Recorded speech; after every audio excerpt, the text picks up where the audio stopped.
This is the 11th book in the How to Train Your Dragon series. There are 3 to 4 CDs in each book. I will release one audiobook at a time to build up suspension. Subscribe and turn on notifications to be notified when the next audiobook will be ready. Tune into them next time. Side note: I do not claim by any right to say that I published them, but give full credit to CRESSIDA COWELL and David Tennent. I hope you enjoy the wonders of these books that I have enjoyed over the years.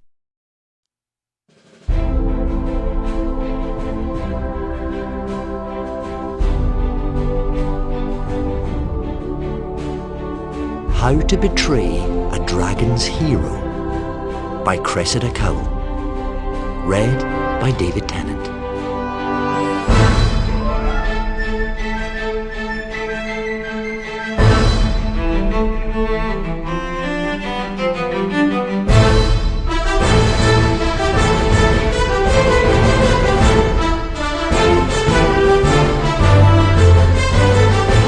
Warning. Any relationship to any historical fact whatsoever is entirely coincidental. You have been warned.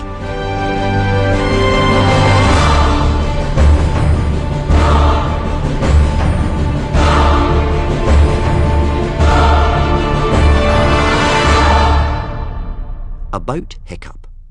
Hiccup Horrendous Haddock III was an awesome sword fighter, a dragon whisperer, and the greatest Viking hero that ever lived.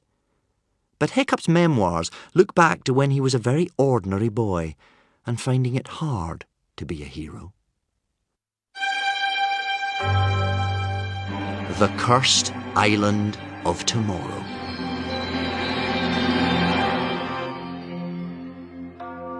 We have not yet seen tomorrow. We have not yet dared go there. There was once a thriving city on the island of Tomorrow. The flags of the wilder west flew bravely from the towers of its 100 splendid castles. It was a city built on the enslavement of men and of dragons, but, like many a city before and after it, it was a handsome and glorious city nonetheless.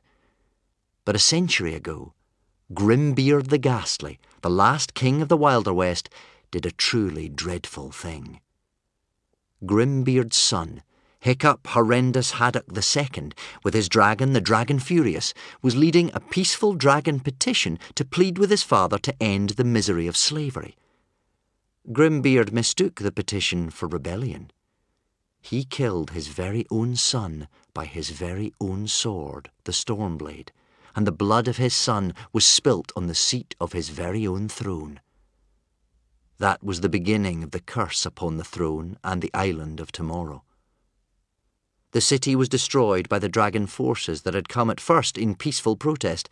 The 100 splendid castles were burnt to the ground, and the Dragon Furious was captured and bound in inescapable chains in the depths of a forest prison. Grimbeard the Ghastly repented of his terrible crime. He swore that there would never be a king of the wilder west again, unless that king could be a better man than he was. So Grimbeard created an impossible task. He scattered 10 of the king's things to all the 4 corners of the distant earth. Those things would be guarded by monsters and dragons most terrible. Only a true hero could gather the things together and lift the curse and become the next king of the wilder west. In the unlikely event that there would ever be a hero great enough to gather together those 10 lost things, the hero could then be crowned, but only on the 12th day of Doomsday, known as the Doomsday of Yule, which comes but once a year, and only on the island of Tomorrow, on the stumps of the throne where Grimbeard's son had died. In the meantime, Grimbeard appointed human and dragon warriors to be guardians on the ruined island fortress of Tomorrow, so fearsome and so terrible that they can barely be imagined. All will kill on sight anyone illegally entering their territory. Now the archipelago needs a king more than ever before. For the Dragon Furious has escaped from that forest prison where Grimbeard the Ghastly once enslaved him, and the dragon is carrying out his own curse on the humans that he now hates. His intention is to extinguish the entire human race. And the Dragon Furious is winning. He has torched the whole north of the archipelago. The humans have been forced to live in hiding places underground for fear of the dragon. Nothing can stop the dragon furious now. Nothing except for a new king. For a new king will be told the secret of the 10th lost thing, the dragon jewel. A jewel that has the power to destroy dragons forever. There is only one time in the year that a possible king is allowed to enter the territory of tomorrow. It is on one of the 12 mornings of the 12 days of Doomsday. Today it is midwinter, and the morning of the 9th day of Doomsday. Here he is now, the extraordinarily tall figure of a lone ferryman, rowing across from the dreadful island of tomorrow, across the little causeway of Hero's Gap, to the mainland of the murderous mountains. The ferryman is the druid guardian of the island of tomorrow. He is blindfolded, and cannot take off this blindfold until a new king of the Wilder West is crowned. The blindfold signifies his role as an impartial and implacable judge, and his absolute commitment to his role as a druid guardian. But by some supernatural agency, he seems able to sense that there is a figure, with a little band of followers, waiting for him on the beach. The figure is Ugg the Ugly Thug. His hope rises. At last, in the nick of time, a hero come to claim the kingdom. For the Druid Guardian fears that the Dragon Furious is very close to extinguishing the human race. The Druid Guardian brings the boat to a sludgy halt on the singing sands of the beach of the ferryman's gift, and spreads wide his arms, and makes the declaration, as his father, and his father's father, and his father's father's father have done every year before him. He or she who would be king, approach tomorrow if you dare.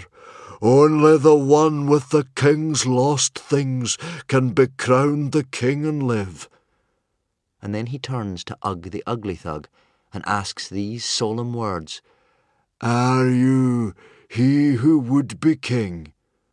Ugg replies, I am. Are you the chosen representative of all the tribes of the archipelago?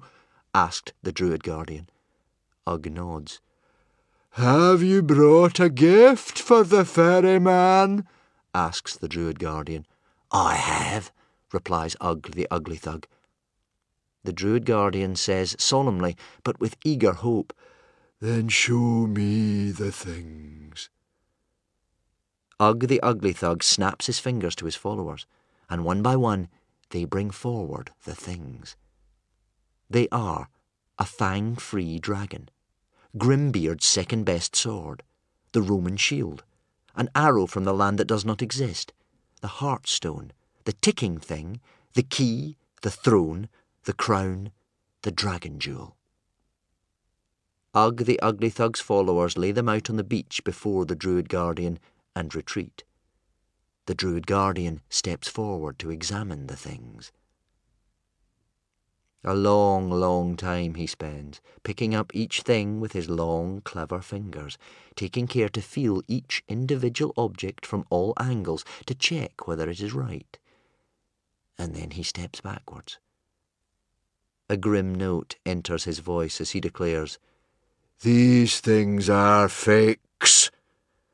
The replica of the toothless dragon is particularly poor, and it is unkind of you to do such a thing to a defenceless creature. We will give it a home on tomorrow. Ugg the Ugly Thug had removed the teeth from a poor little trotter dragon in order to pretend it is the real toothless dragon from the prophecy. Ugg the Ugly Thug turns as white as a sheep's fleece. As for you, Ugg the Ugly Thug, continues the Druid Guardian, know this. He who dares to approach tomorrow with a gift that is unacceptable dies a quick and horrible death along with his followers. Arise, you guardian protectors of tomorrow, arise and do your worst.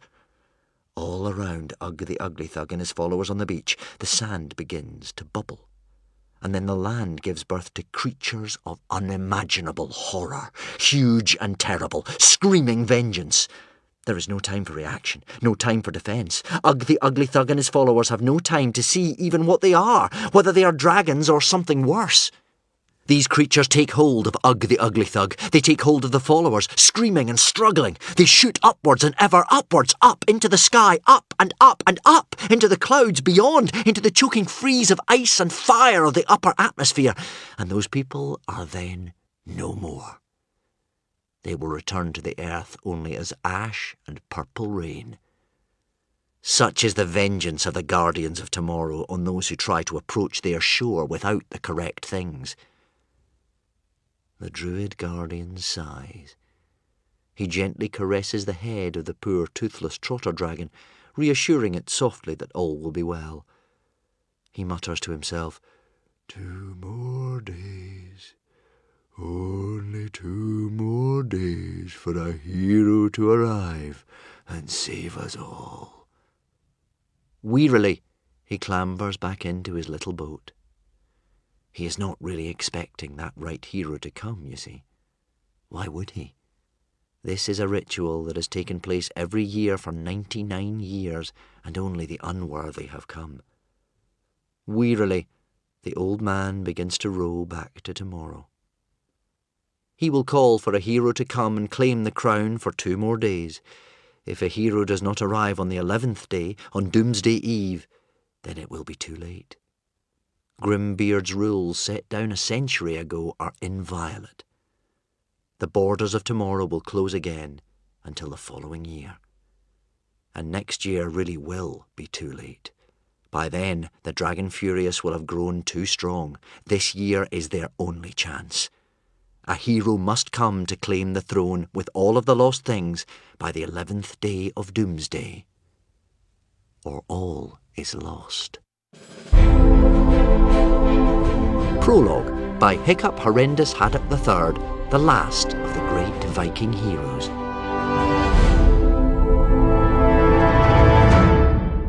These last 2 books of my memoirs take place over only 48 hours, during the last 2 days of Doomsday, when I was 14 years old, and I warn you that they are the darkest and most terrifying, and were the most difficult to write.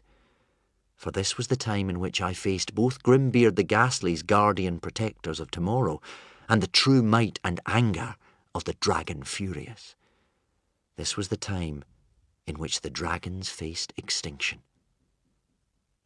At the beginning of this book, war has come to the archipelago.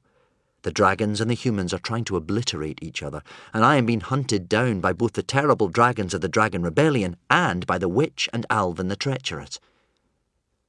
I look back at that pale, skinny 14-year-old boy who was once me, and I feel such anxiety for him, for he does not yet know what is coming to him.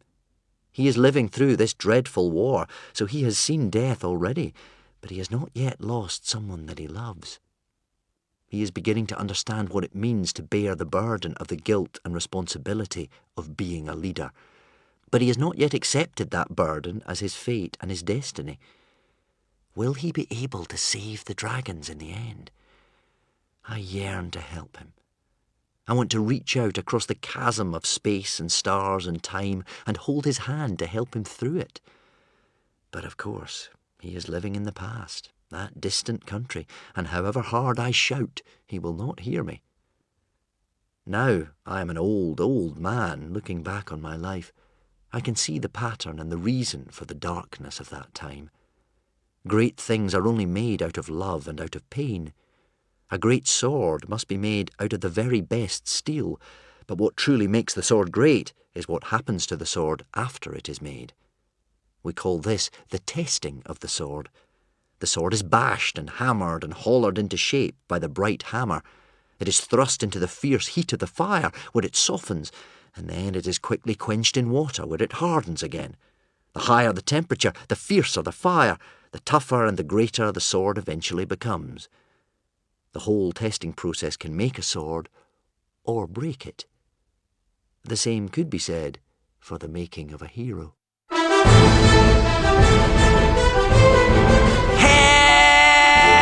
Help!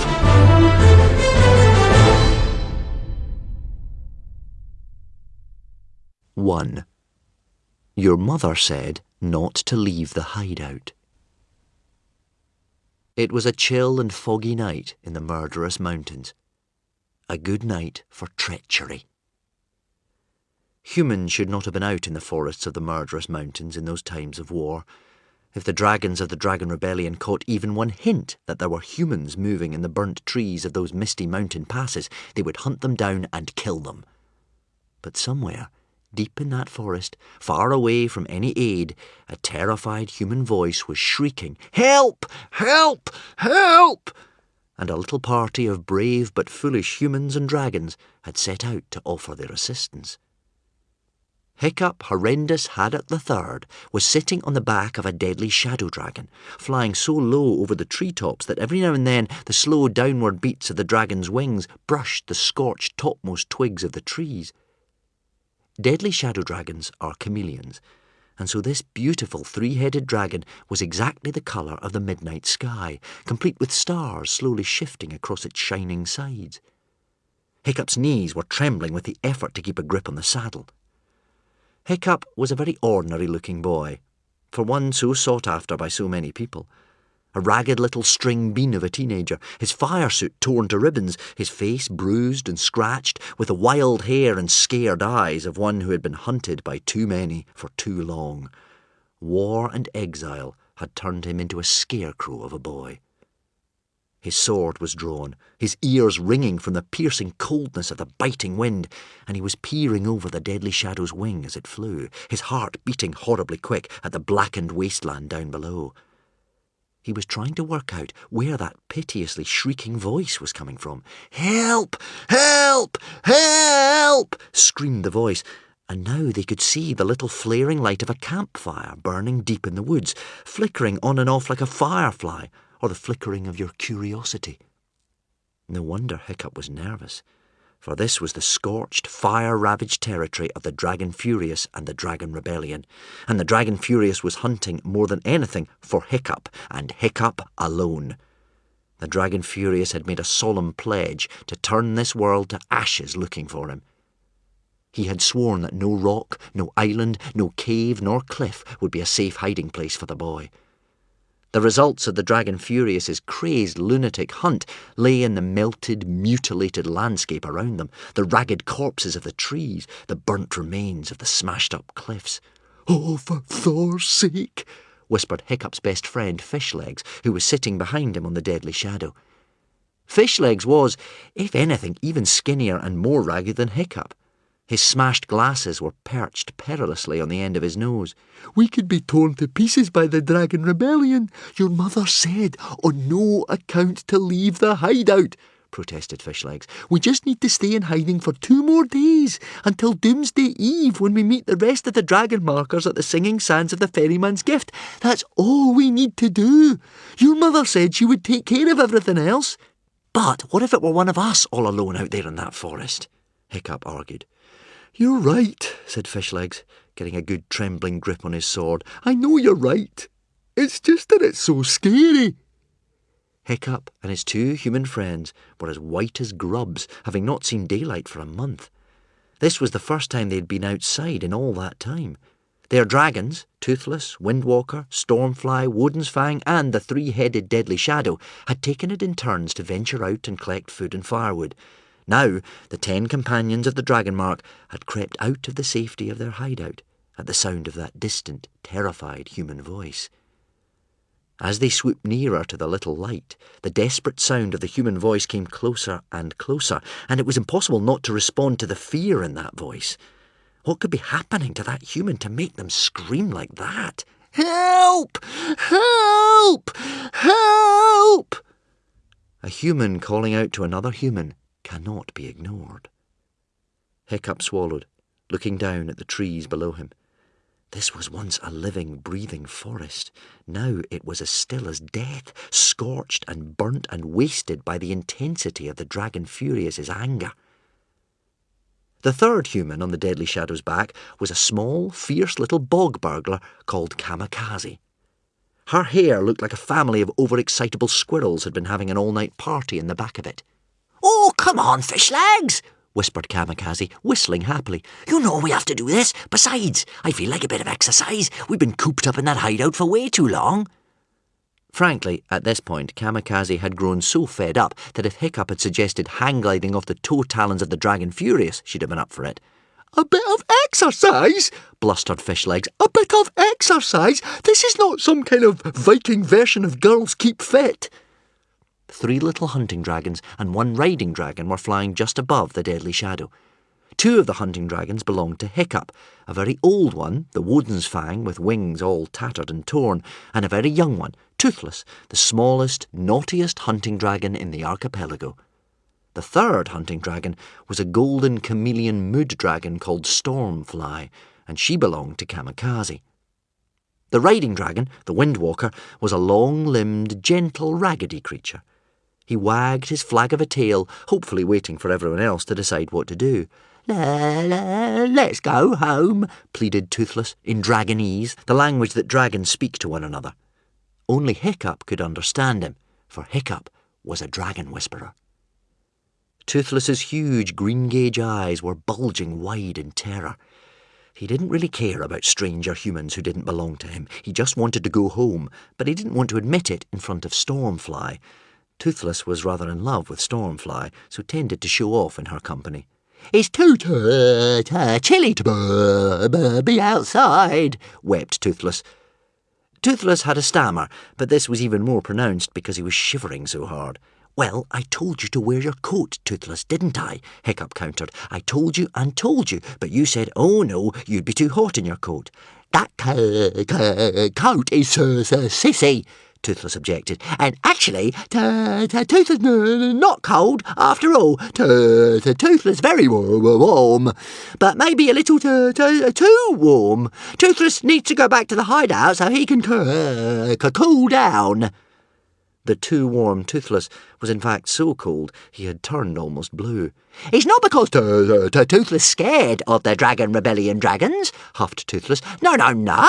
Toothless can fight Dragon Rebellion dragons with one wing tied behind his back. Yes, I can, Stormfly, he bragged. Can't I, Woden's Fang? And Toothless once bit the Dragon Furious so hard on the bottom that he cried. But Toothless a little bit hot, and he's got a few wings. Look!" Toothless held out his wing and made the end of it go all floppy. "Flippy floppy," cooed Toothless in a tone of tender self-consolation. "Yes, I've got a kind of tickly feeling in the back of my throat myself," hissed Stormfly, batting her naughty eyes. Stormfly spoke in Norse, for she was one of the very rare dragons who could speak the human tongue. "Maybe we should go back and have a little lie down. Maybe I should go back and get Toothless's coat. I think you look quite cute in your coat, Toothless." "Oh, do you?" said Toothless, rethinking the coat. "Nonsense! You feel all the better for some nice night air," scolded Kamikaze. "It's probably indigestion in your case, Stormfly. You've got to stop swallowing those squirrels whole." "Indigestion?" huffed Stormfly, outraged. Her beautiful serpentine body was currently purple, the colour she turned when she lied, but as she grew angry, a haze of black mist fanned outwards from her heart, like a cloud of ink slowly spreading through water. "Indigestion? I am an artist, a free spirit. I go where the wind takes me. Free spirits do not get indigestion." "I think I should warn you that this might be a trap set for you by Alvin and his followers, the Alvin's men," warned the Woden's Fang in a wheezy whisper. The Woden's Fang was a wrinkled brown leaf of a dragon who looked a little like a decrepit, droopy little dachshund that had shrivelled like a raisin. His ears had gone purple and were shivering, which was what always happened when danger was near. "Take the advice of my 1,000 years, Hiccup," said Woden's Fang. "That light is behaving very strangely if it is a campfire. I've never seen a campfire that moves. Not in 1,000 years I haven't." The Woden's Fang was right. The campfire was moving, slowly, down the length of the valley. Sometimes it was extinguished entirely by the heavy shifting fog, or snuffed out by the denseness of the thickets of trees, but then it would flicker into life again, slowly and and steadily, just a little bit further down, a campfire that moved. Surely that was impossible. The human voice had stopped shouting now. Somehow that was even more petrifying. Had its owner been snuffed out and swallowed by whatever terrors might lurk in this still, scarred landscape? They were catching up with the light. It was bigger and brighter and stronger, and Hiccup could catch that distinctive smell of campfire in his nostrils. They were now following the river that wound its way like a sinister sleeping snake through the centre of the gorge. The river turned a corner, and there it was, a campfire burning on an island of ice that was moving swiftly in the current in the centre of the river. Lying on his front on the island of ice was a human, chained to a sleeping riding dragon, a hurricane with scars and whip marks all along its side. Hiccup could see immediately why this human had been screaming. Running along the riverbanks, flitting through the trees, were the dark shapes of a gigantic pack of wolf fangs. The human must have been camping on some frozen lake upriver, and the ice had broken up in the night and carried him on his little raft downstream, where his scent was picked up by wolf fangs. Wolf fangs were neutral dragons, thank Thor, not part of the rebellion. They were wingless, but persistent killers nonetheless. Some of them were already in the water, silently trying to climb on the raft, evil tongues hanging out, and the human was desperately knocking them back with his sword. Well, that explained why the human had been screaming. But why had he stopped screaming? And why were those wolf fangs scrabbling to get on board that ice raft, pursuing their prey without howling, without making a sound? Oh, for Thor's sake. Oh, for Thor's sake. The human had stopped screaming because there was something else camped out overnight along the riverbank. A lot of something elses that were still sleeping there. And these something elses were much worse than the wolf fangs. With a sort of horror, Hiccup realised that what he thought had been fallen tree trunks lying just below the waterline in the rushes, in the shallows, weren't tree trunks at all. They were razor wings and tongue twisters, brain pickers and savagers, some of the scariest dragon species of the Dragon Rebellion. And there weren't just a few of them either. There were Dragon Rebellion dragons submerged all along the riverbanks as far as the eye could see. All around, in the shallows, were the still sleeping panther-like shapes of the dragons, cooling their furnace-like bodies in the ice-cold currents of the river. A sickly, sulphurous, yellowy-green mist curled its way up from their bodies as the heat of their scales met the chill of the water. One huge savager was gnawing at the ragged remains of a gigantic tree in his sleep, a tree torn violently and entirely out of the ground, its poor tender roots spelled out like a desecration. Another, a brain picker, was holding the pathetic remnants of a bloodied human coat that Hiccup sincerely hoped did not belong to a dragon marker. Their dark, sinister shapes oozed with menace and fear. Hiccup urged the deadly shadow downwards, trying to catch up with the poor, terrified human on the ice raft moving swiftly down the river below them. 3 pairs of human eyes and 7 pairs of dragon eyes squinted down through the mist to look at the human laid out full length on his stomach on the moving island of ice, bashing away at the noses of wolf fangs trying to climb on board his raft and drag him under. It was a man. A young man. A young man who had lost hope that anyone would rescue him now, and you could see from his defeated, terrified face that he thought he was about to die. Hiccup caught his breath in shock as he recognised the human. It was Snotlout. Razor wings. Statistics. Fear factor, score 9. Attack, score 8. Speed, score 8. Size, score 7. Disobedience, score 7. Total score, 39. These are very unpleasant dragons with wings so razor-sharp they can decapitate their victims in a heartbeat. Razor wings can turn themselves as flat as a spinning blade, and for good measure, they are also armed with darts that are mildly poisonous.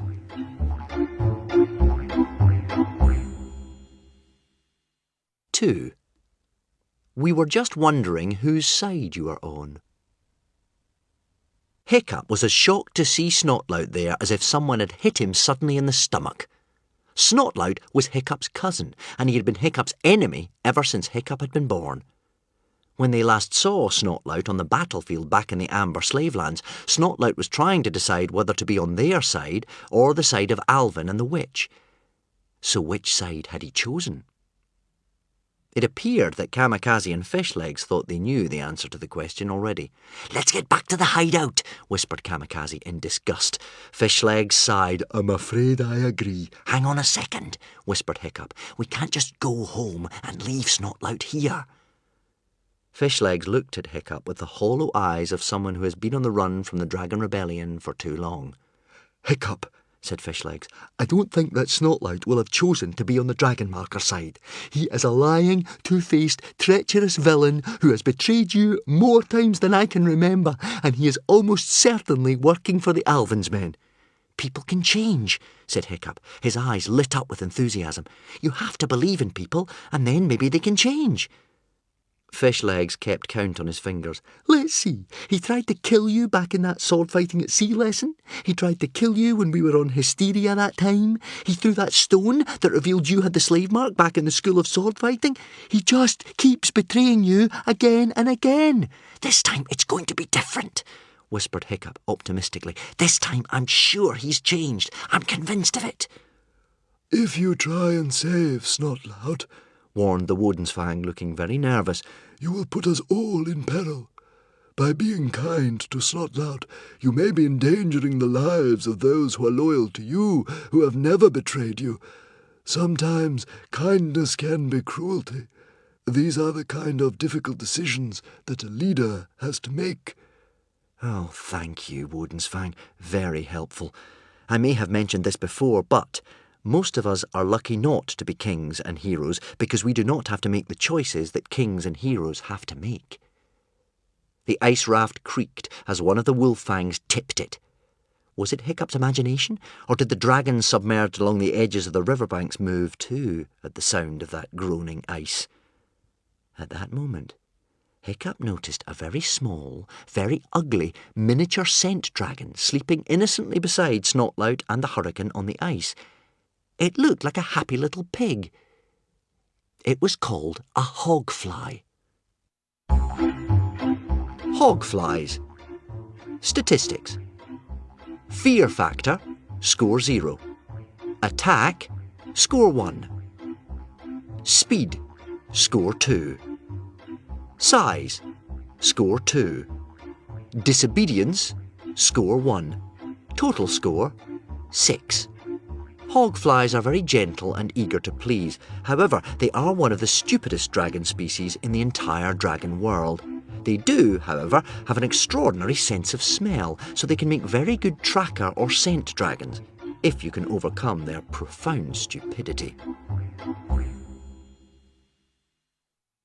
9 pairs of eyes, dragon and human, looked at Hiccup anxiously.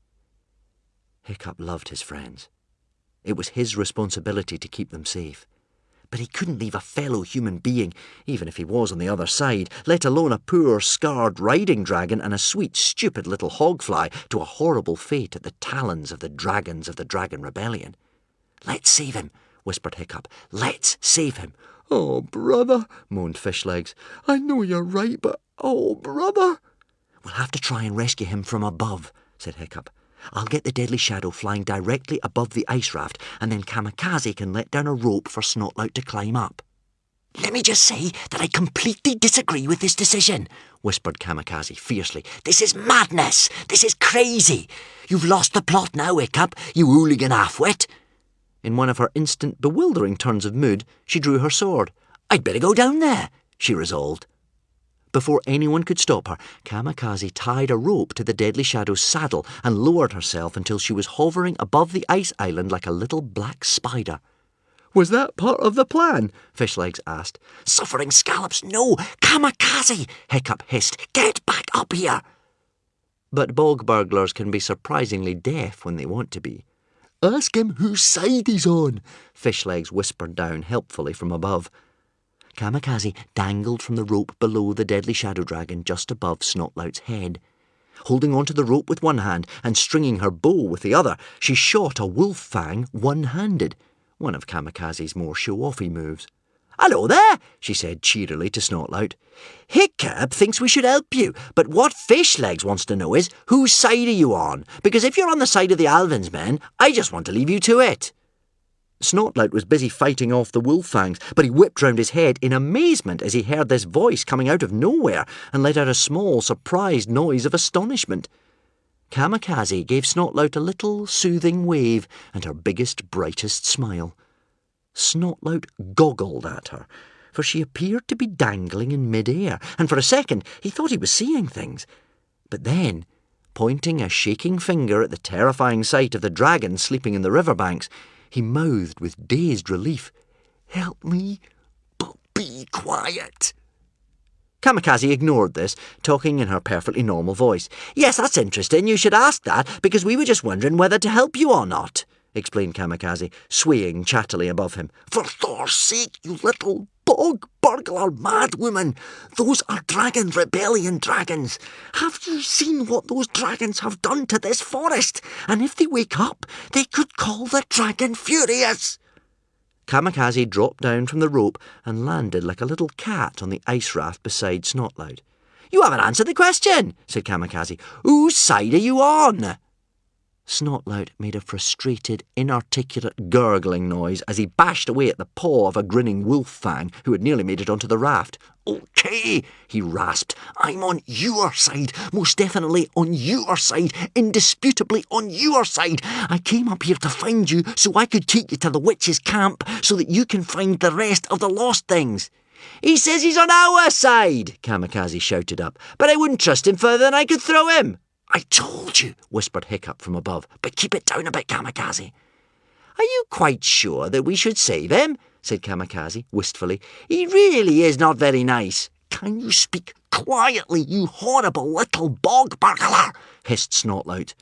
"Uh-oh," said Hiccup. "Uh-oh," groaned Fishlegs, who had covered his face with his hands in horror. "What do you mean, uh-oh? Uh-oh is never good. Please take back that uh-oh and give me instead a hearty, relieved hurrah. I hardly dare ask, but what's wrong?" "The hogfly," Hiccup explained. "I think the hogfly is waking up." "Well, what's wrong with that?" Fishlegs whispered back. "Hogflies aren't dangerous." Too late. The hogfly woke up with 3 wet, splashing sneezes.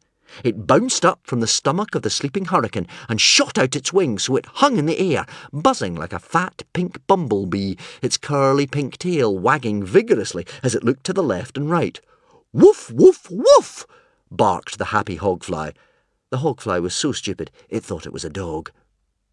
Was there a stiffening of the Dragon Rebellion dragons all along the riverbank at the sound of that last jolly little bark? "Hogfly!" Hiccup whispered down to the hogfly. "Yoo-hoo!" the hogfly called back, waving an exuberant pink trotter. "I can see you! Hello, Grandma! Where's the toothbrush?" It buzzed back and forth, its snout snuffling up and down. And this time there was a definite quiver from the Dragon Rebellion dragons all along the riverbank, limbs moving, eyes on the edge of opening. "Oh!" sang the hogfly, its little snout trembling in excitement as it recognised Hiccup's scent. "I know that smell! I was looking for you! I was tracking you!" shouted the hogfly, and to Hiccup's anxious ears that shout was about as quiet and peaceful as the honking bellow of his old teacher Gobber the Belch umpiring a bashyball game, or the love call of a giant walrus bog calling out to another lovesick walrus bog across a mile or two of ice floes. "Me and the human with the big nose were playing a game and I was looking for you, tracking you all the way up the river. Look, human with the big nose!" sang the hogfly triumphantly to Snotlout, pointing at Hiccup with all 4 of its trotters. "I found him! I found him! I'd know that smell anywhere!" "Can't you shut that thing up?"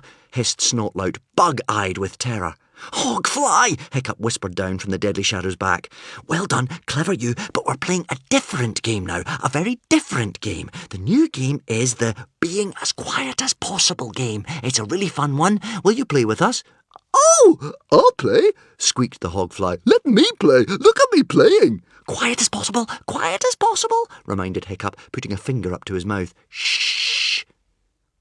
The hogfly concentrated very hard, clamped its little mouth shut and held its breath, turning purple until it had swelled to almost 3 times the size, before deflating suddenly with a loud pop and opening its eyes again in surprise.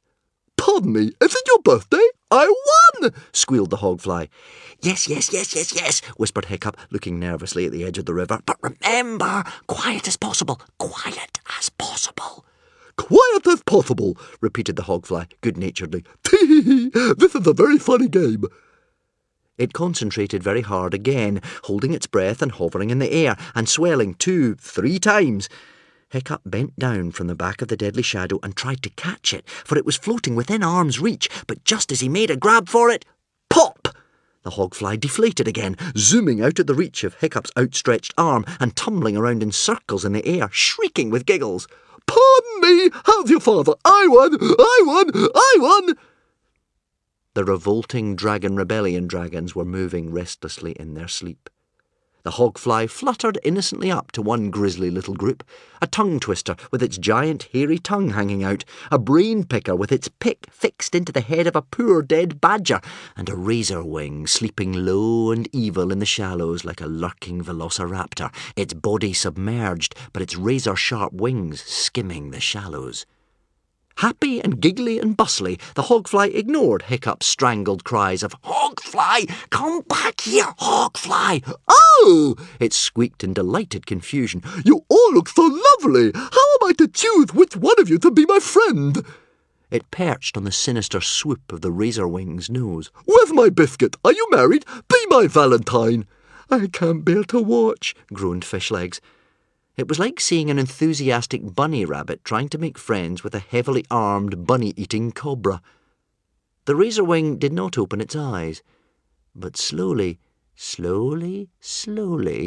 its jaws opened a tiny, tiny crack, and out of the jagged crook of its mouth, like the noise from a ventriloquist's dummy, came a horrible, screechy little croaking voice, speaking very, very softly.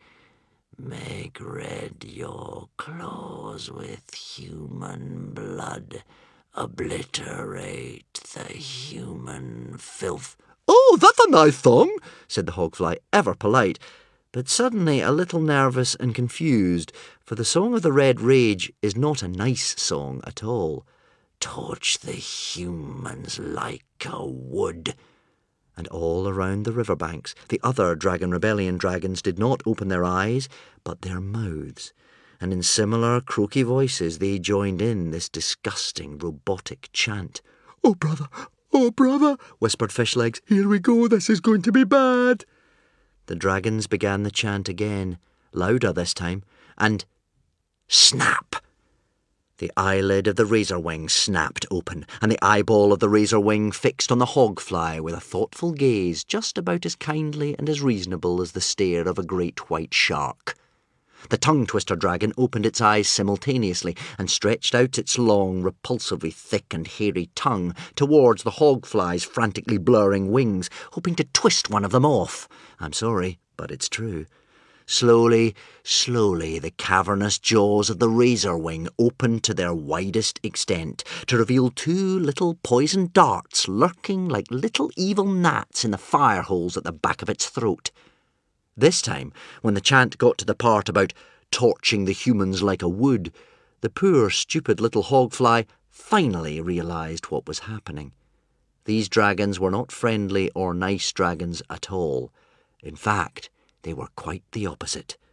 His expression of good-natured bewilderment turned instantly to absurd alarm. His jaunty little tail uncurled in drooping dismay as he backed away, whimpering, "Sorry, Uncle, where's the exit? Did someone sneeze? Bite the bullet? Abandon ship!" Swooping down invisibly on the back of the deadly shadow, Hiccup snatched the hogfly out of the air, put him in his backpack, and soared upwards again immediately, in the absolute nick of time, for zing! Zing! Little electric yellow and ink-black darts whizzed over their heads as the razor wing exhaled swiftly from his fire holes. The only good thing that happened then was that the wolf fangs stopped attacking the ice raft. At the first sign that the rebellion had woken up, the wolf fangs sprinted away and melted back into the darkness of the mutilated forest, while the ones that were in the river, with their snouts over the edge of the raft, sank back down into the water and scattered like fish. They knew trouble when they saw it. Snotlout was not grateful to see the wolf fangs disappearing, but then again, gratitude had never been Snotlout's strong point. "What are you doing, you jellyfish-brained idiots? Is this your idea of rescuing someone? You've woken up the Dragon Rebellion dragons!" he hissed in horrified disbelief. "And they're going to fetch the Dragon Furious!" The situation spiralled out of control with terrifying rapidity. The dragons came out of their frozen sleeping stillness at the edges of the river into wild, frenzied life. The hideous chant of the Dragon Rebellion exploded around the young Vikings as the little ice raft holding Snotlout, Kamikaze and the sleeping hurricane dragon sped downstream. The excruciating pitch and loudness of their battle hymn became in itself a form of attack. Screeching like harpies, the dragons screamed at decibel levels that were painful to the ears. "Rapids!" breathed Hiccup in horror, looking down at the churning, foaming water and the sharp, evil-looking rocks ahead of Snotlout and Kamikaze pointing upwards like devils' incisors. And even worse, there was a distant, booming, roaring sound, clearly audible in the still night air. What was that noise? That warning rumble like the beginning of a thunderstorm? Oh, for Thor's sake! Hiccup suddenly remembered that when this particular river got to the ocean, it fell off the cliff in a gigantic waterfall that was the largest in the archipelago. "The waterfall!" yelled Hiccup, because there was no point trying to be quiet now. "You have to get off that ice raft before you hit the waterfall!" 3. Plan going wrong.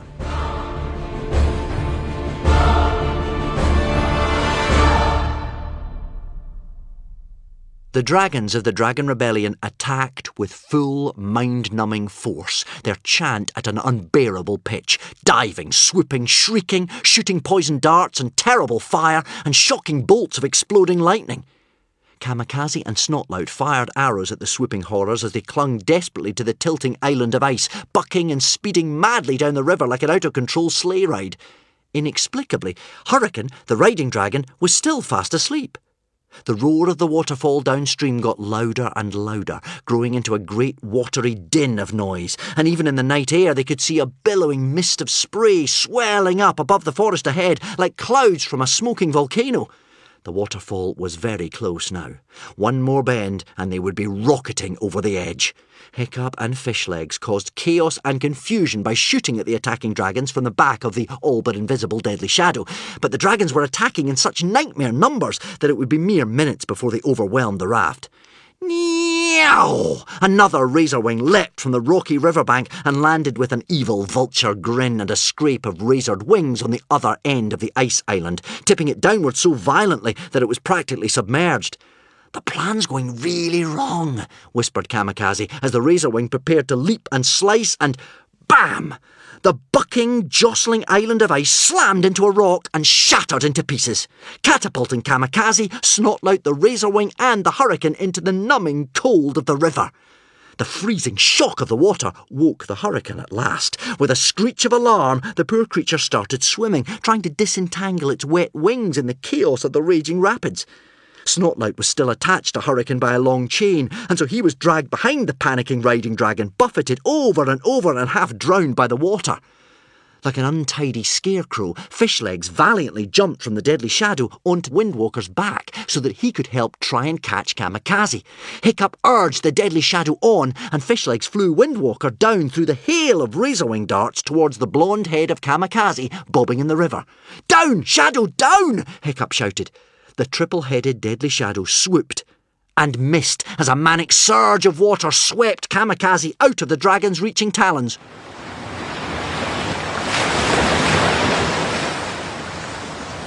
The sound of thousands and thousands of tons of gushing river water tumbling into a waterfall was absolutely terrifying, and it was just below them now. The river rushed over the edge in a flooding, crashing tumult. Just the second before she was swept over, Kamikaze got one little monkey hand around the rope dangling from the deadly shadow above and was lifted clear of the deluge. But the hurricane went plunging over, plummeting downwards, and Snotlout and Hurricane would have crashed to their deaths on the rock below if the hurricane had not dragged its wings out of the water in the nick of time. Screaming, the hurricane soared upwards, yanking Snotlout with him.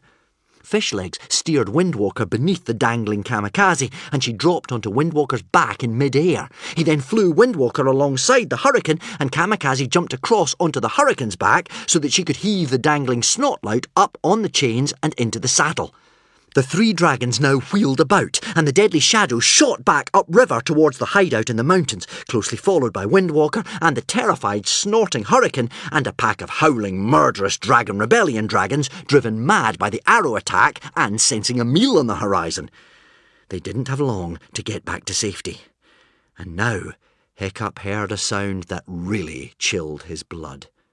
This was far worse than a mere waterfall. It was a distant, screaming, baying bawl, the inevitable result of the awful chant of the Red Rage. It was the roar of the Dragon Furious. One of the Dragon Rebellion dragons must have flown up to his stronghold in the north and awoken him. Even at this distance, Hiccup could just make out the words, "He must never grow up. I will hunt him down. I will swoop from the heavens and obliterate him." By him, the Dragon Furious was referring to Hiccup. Far away to the north, out of that ice and that fire, those volcanic bubbling pools, there rose a dark shape so unimaginably large that it blotted out the moon. Each beat of its immense dark wings took it across a vast extent of territory at astonishing speed as it headed south, straight towards them in the murderous mountains, its eyeballs leaking fire, and its great mouth screaming murder and butchery and everything awful. "We need to make it back to the hideout now!" Hiccup yelled hysterically. There were so many dragons of the Dragon Rebellion that they looked like a mass of thunderclouds or a plague of locusts, thousands and thousands and thousands strong. They were flying so close to one another that every now and then the razor wings accidentally sliced the head off any dragons flying next to them, and scaly heads dropped randomly into the gorge, still screaming and shooting fire or lightning or poison arrows. Hiccup let the deadly shadow steer while he lay facing backwards on his tummy like a rear gunner, firing arrows continuously at the pursuing Dragon Rebellion, trying to make sure he didn't accidentally hit Fishlegs on Windwalker or Snotlout and Kamikaze on the hurricane. The flying conditions were extraordinarily difficult. The shifting fog, the zigzagging, twisting gorge, and spindly, needle-like rock formations looming up unexpectedly out of the mist. It was a little like shooting rapids in the air. Luckily, Windwalker, the deadly shadow, and the hurricane were some of the fastest riding dragons in the barbaric world. Only a silver phantom flies faster, so they just about kept ahead of the screaming, spitting, howling horror of the Dragon Rebellion in pursuit. Hiccup tried not to listen to the deeper, darker threat in the background, the great winged shape of the Dragon Furious, whose ferocious bellow was even louder than the Red Rage. Furious sailed nearer and nearer, like a great hunting owl of the night time, swooping down on some little mice who have incautiously left their mouse hole for a second. "I will tear the world apart in the hunt for him. I will kill him myself." Windwalker and the deadly shadow rounded a corner, and with passionate relief, Hiccup saw a gigantic spur of rock looming out of the fog right in front of them. High up on a pointed pinnacle, with a breathtaking view over the entire surrounding landscape, there was a tree, balanced so precariously on a cliff top that it was almost in the act of falling off. And beneath the tangled roots of this tree, there was the underground treehouse camp, so secret and so well hidden there were barely half a dozen beings alive in the world that were aware of its existence. Alvin the Treacherous would have given his very best hook to know where that underground treehouse was. The Dragon Furious too had his dragons hunting high and low for it day and night. It had once been the underground hideout that Fishlegs' mother, Termagant, had made long ago when she was a little girl growing up in the murderous mountains. The deadly shadow, who had previously been Termagant's dragon, had shown it to them, and Hiccup and his friends had been hiding there waiting to meet up with the dragon markers on Doomsday Eve. Hiccup had never been so glad to see the hideout. He hauled on the reins and brought the deadly shadow to a sudden, plunging halt in the air. "Take the others to the underground treehouse and I'll hold up the Dragon Rebellion," Hiccup shouted to Fishlegs as he rocketed past on the back of the Windwalker. Thorn knows how much Fishlegs heard at the speed he was going. The hurricane zoomed after Fishlegs on Windwalker in a maddened stream of terror. Hiccup braced himself. He had 6 arrows lined up on the Deadly Shadow's back, and he fixed one to his bow with trembling fingers. Hiccup had the advantage of the Deadly Shadow's invisibility, so that the Dragon Rebellion dragons would not know where his arrows were coming from. Timing was everything. The first Dragon Rebellion dragons plunged around the corner, and Hiccup let fly 1, 2, 3, 4, 5, 6 arrows. With a shriek of shock, the first dragon, a Razorwing, was hit.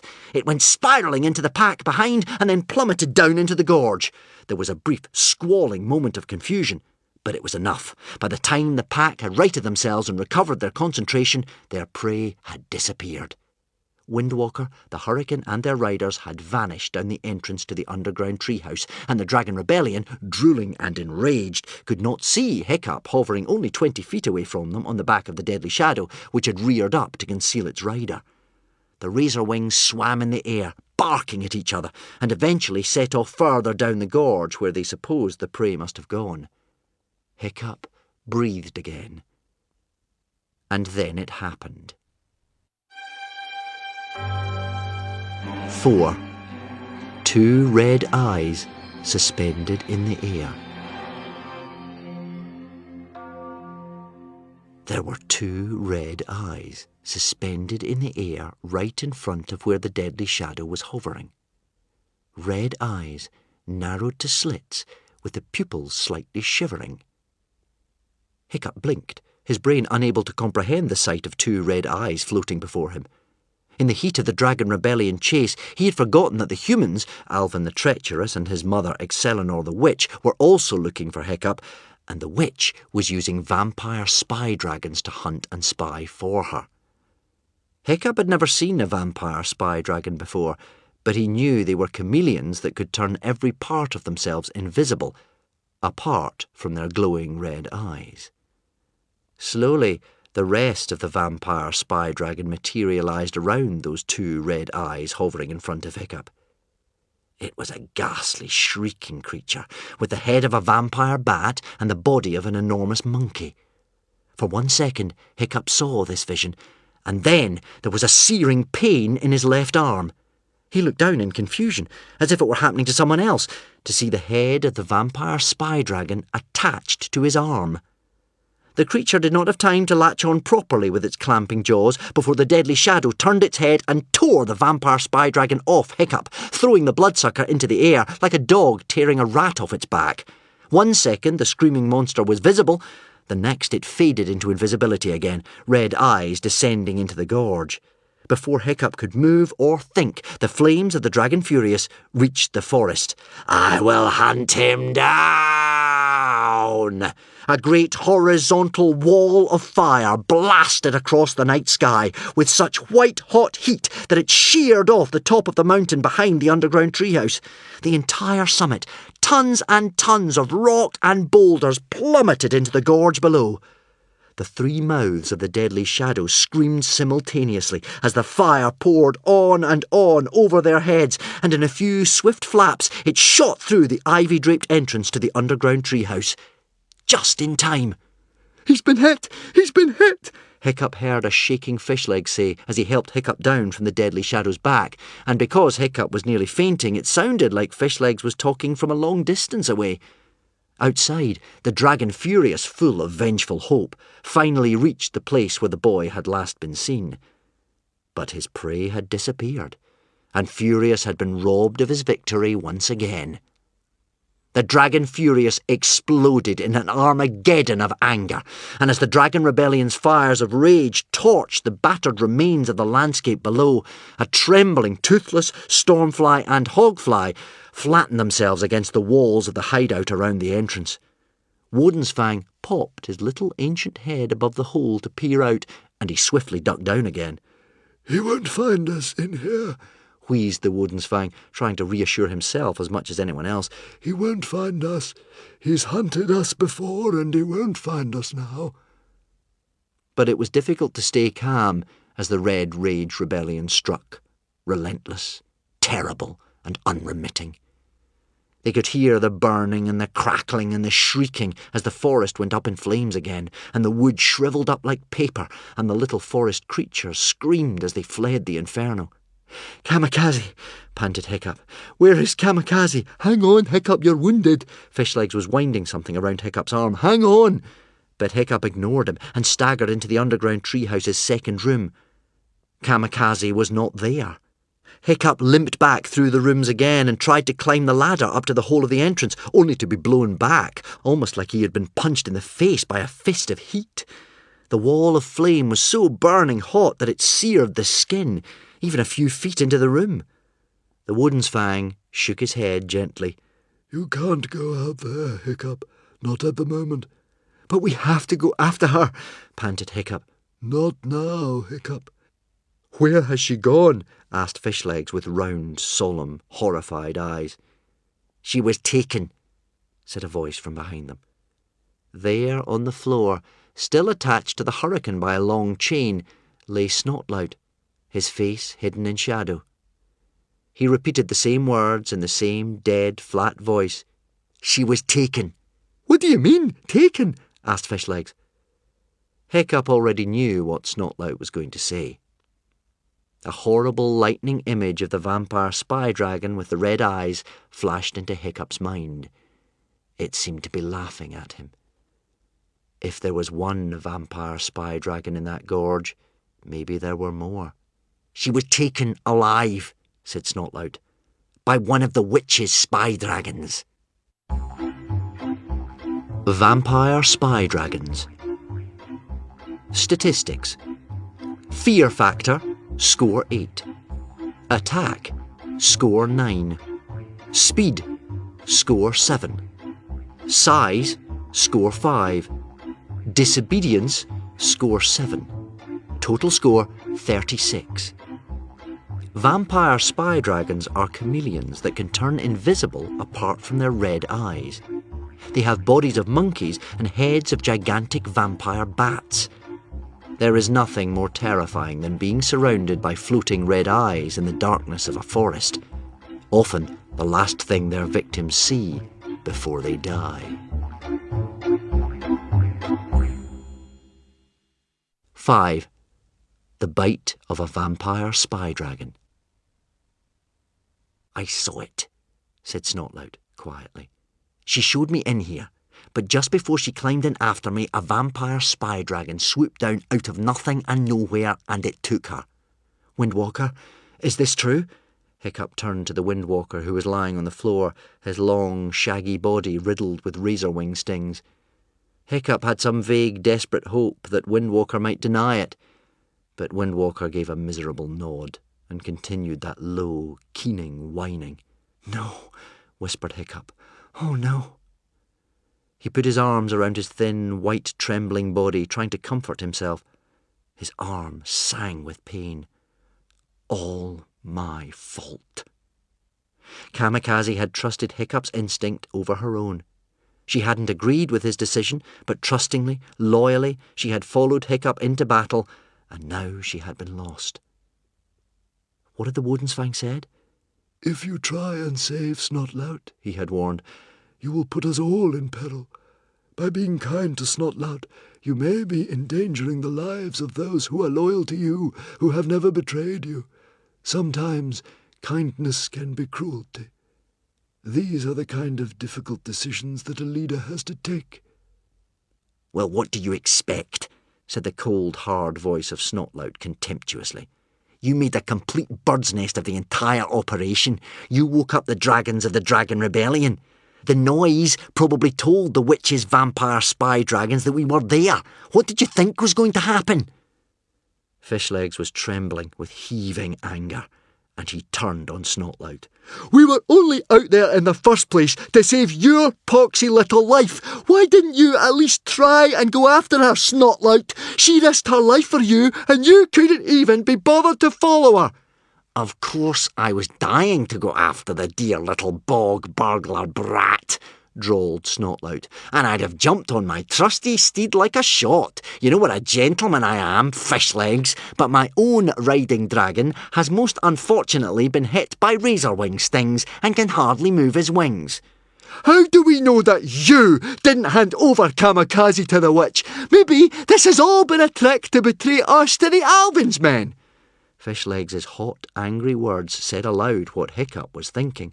Why did we listen to your cries for help? You probably gave her to the witch's spy dragon, and you, shouted Fishlegs, are not worth even a tenth of that girl. Snotlout said nothing.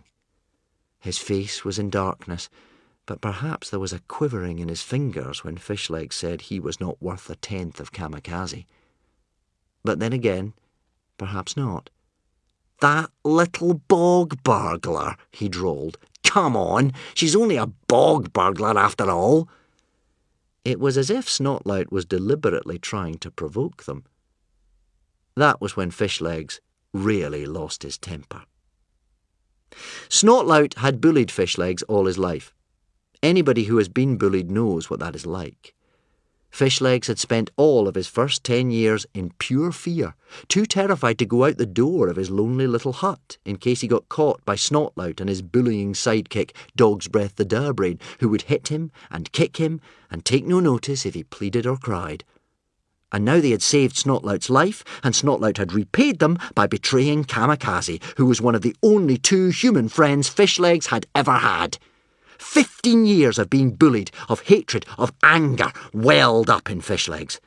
All of Fishlegs' anxiety about where Kamikaze might be, the fear of what the Dragon Furious would do if he found them in that hideout, all of his rage at Snotlout came together in a white-hot rush. "We should throw you out of the hideout," roared Fishlegs. "You are a liar! You are a traitor! You have betrayed Hiccup and us all time and time again!" The 3 heads of the deadly shadow let out a simultaneous scream, and lightning ricocheted around the inside of the cavern, and the 3 heads inhaled, ready to strike, for Fishlegs was their master now. Bam! Fishlegs hit Snotlout plumb on the nose. Snotlout looked completely and totally astonished. He had never really thought much about that weed, Fishlegs, apart from thinking up clever ways to humiliate him. Fishlegs had never dared so much as to pinch Snotlout, let alone punch him. Snotlout raised his arms to hit back, and then paused as the gigantic deadly shadow's 3 heads screamed a warning. Bam! Fishlegs hit him again. Snotlout half laughed, because however hard Fishlegs tried to hit, his scrawny, weedy little arms were not really going to do any damage.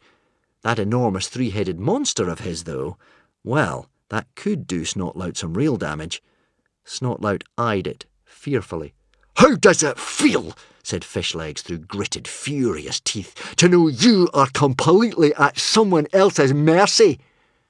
Not good, as it happened. Snotlout looked at Fishlegs' howling, berserk-like face, and at the dreadful, roaring, 3-headed nightmare of a deadly shadow beside him. He paled a little. "Come on now, Fishlegs," he said uneasily. "You can take a joke now, can't you? I was always only joking." "Oh, it was a joke, was it?" spat Fishlegs. "Well then I'm just joking too. How does it feel to know that whatever you do, whatever you say, however you plead, someone is never going to stop?" Bam! Bam! Bam! Fishlegs hit him again and again and again. "Stop," said Hiccup, grabbing Fishlegs' arms. "Stop." Fishlegs finally stopped. The red rash of anger disappeared from his face, and he dropped his arms.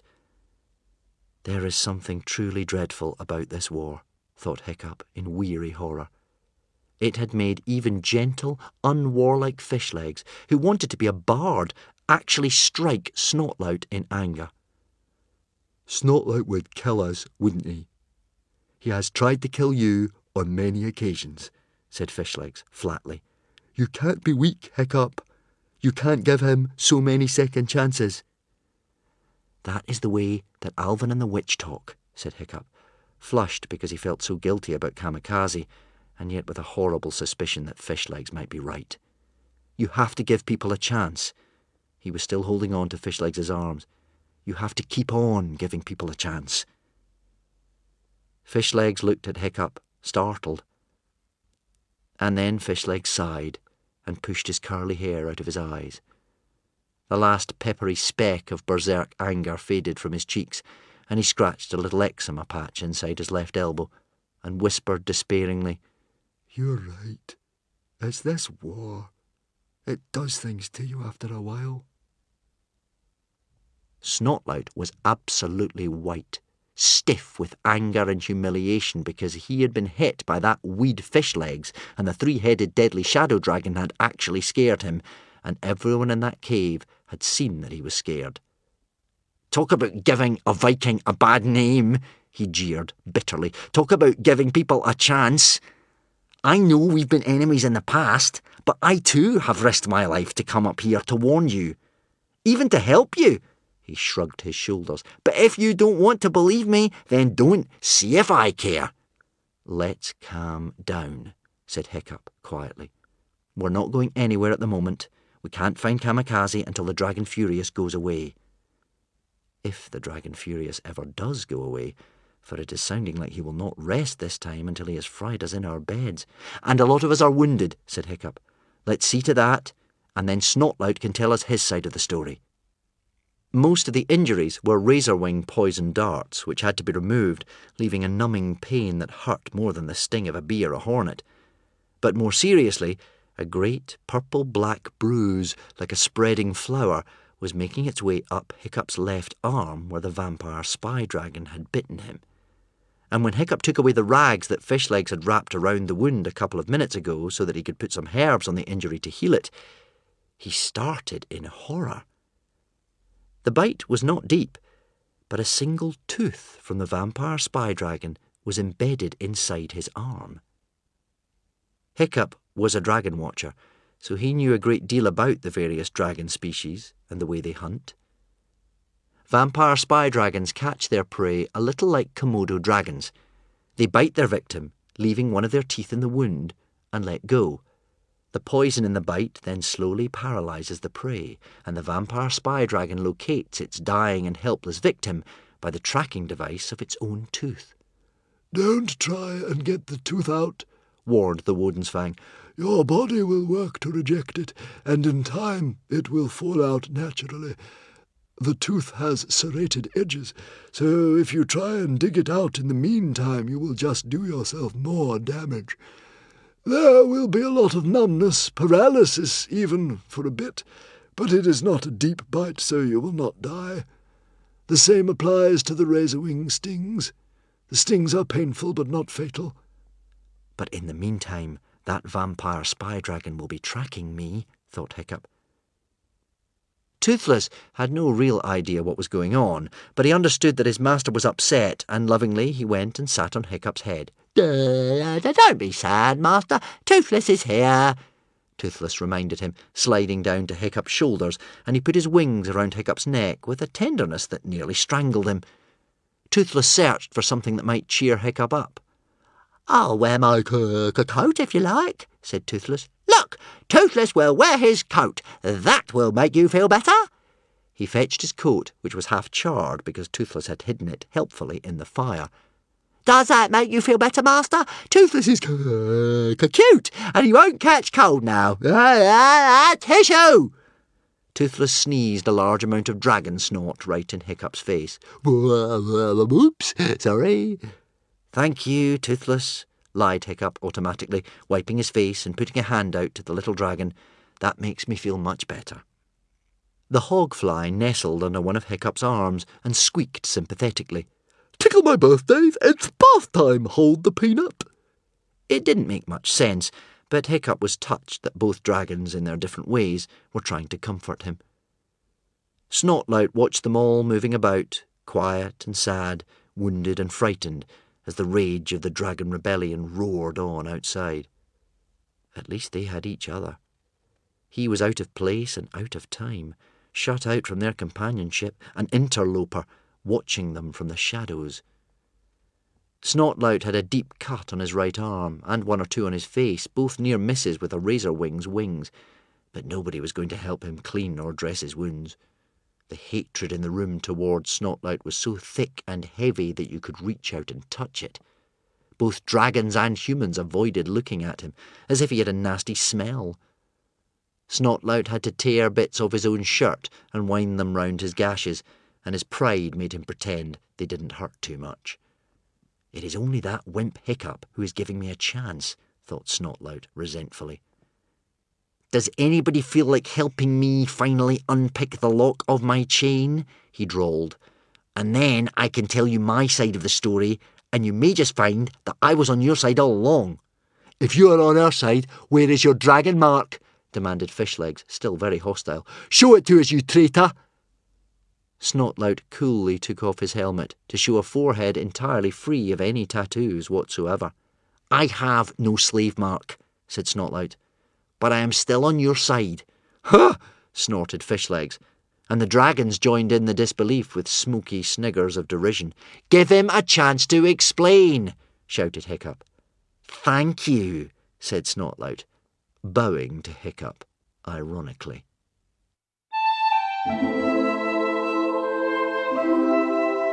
6. The other side of the story.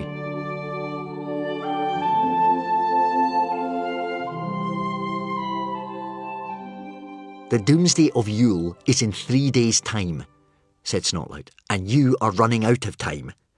I am presuming you have an agreement with Valhallarama that she will steal the 9 lost things off Alvin, and then she will meet you on the singing sands of the ferryman's gift on Doomsday Eve and hand them over." "That's a very clever guess of yours, Snotlout," said Hiccup quietly. "My mother said all we had to do was stay in hiding and meet her there on Doomsday Eve." "Well," said Snotlout, "Alvin's underground war bunker is hidden somewhere so clever, so secret, that Valhallarama and Stoic will never find it, even if they search for 100 years. So your mother Valhallarama and the dragon markers have failed in their quest to steal the other 9 lost things from Alvin." There was a short, depressed silence. "Why should we believe you, Snotlout?" asked Fishlegs. "You could be lying. Valhallarama could already have the other 9 things, and you could be sent here by the witch. If you joined our side, why didn't you get the dragon mark?" "Hiccup isn't the only one who uses his head, you know, fish eggs," replied Snotlout. "I thought I might be more used to the company of the dragon mark if I appeared to be working for the other side." Stormfly gave a quick, soft hiss of reluctant approval. "Ah," she said, "cunning and trickery, good thinking." And then, remembering it was Snotlout speaking, she frowned again. "If it's true, of course." "So I pretended to be on the witch and Alvin's side," said Snotlout. "I let them take me to their hideout. I found out where they were keeping the things and ran away to find you guys. I used this ridiculous hogfly dragon here to help me track you down. Hogflies may be unbelievably stupid, but they are the best scent dragons in the world. I camped on a frozen lake upriver. The lake must have unfrozen in the night. The wolf fangs chased me, and that's when you found me." "If you know where the lost things are," asked Fishlegs suspiciously, "why didn't you steal them yourself when you escaped from Alvin's war bunker?" "I couldn't do it on my own," explained Snotlout. "The things are guarded and the throne is heavy. You lot are useless, of course, but I have to admit, you're camouflaged so it's invisible, and humongously enormous 3-headed deadly shadow dragon will come in useful in a burglary situation. Together, we can steal back the things," continued Snotlout, "and even rescue that horrible little bog burglar Kamikaze. We can be at the beach at Hero's Gap on Doomsday Eve with all the things, and then the guardian protectors of tomorrow will make Hiccup the next king of the Wilder West, and humanity will be saved." "How do we know we can trust you?" asked Hiccup. "How do we know you're not going to betray us and deliver us straight into Alvin and the witch's hands?" "I suppose," said Snotlout, "you don't. You'll just have to take my word for it. It's up to you. I don't really care what you believe anymore. If you want to think the worst of me, go ahead. I'm going to sleep now, if you don't mind. It's been a long couple of days." Snotlout's clothes had dried entirely now in the steamy warmth of that dragon and fire-warmed hideout. He yawned, wrapped himself up in one of Fishlegs' mother's old blankets, closed his eyes, and pretended to go to sleep. But inside the blanket, his eyes were wide open. Can Toothless bite him? asked Toothless hopefully. Or would that be rude? Does it matter being rude to a rude person? Or does it not count? Yes, that would be rude, Toothless, so you can't bite him. Although I'm feeling a bit tempted myself, I have to confess, admitted Hiccup. Suffering scallops, said Fishlegs in disgust. What do we do now? Do we trust Snotlout or not? I still don't see why, if he's on our side, he doesn't have the dragon mark. The dragon mark is a symbol of slavery, said the muffled voice of Snotlout. I'm on your side, but I don't want to be marked with a symbol of slavery. They all lay down to try and sleep, but this was difficult when they were all so angry, confused, and frightened. Did I make a mistake in rescuing Snotlout? Hiccup asked the Woodensfang. Is that why Kamikaze was captured? The Woodensfang answered that question with another question. Can it ever be a mistake, replied the Woodensfang, for a human to answer the cry for help of another human? Even if Snotlout is lying, said Hiccup in Norse. He's the only one who knows where the witch's camp is, so we have to trust him anyway because he's the only one who can lead us to Kamikaze. Oh, I do hope she is all right. Yes, I know, said Fishlegs miserably. I'm really worried about her too. I keep trying to tell myself that she's going to be all right. Look how many times she's escaped from prisons. She is an escape artist, after all. Yes, but the witch and Alvin are getting worse, said Hiccup anxiously. They've been killing people. I've seen dragon marker helmets hung from the trees of the forest outside as a warning that they're trying to claim this territory for the Alvin's men. It was true.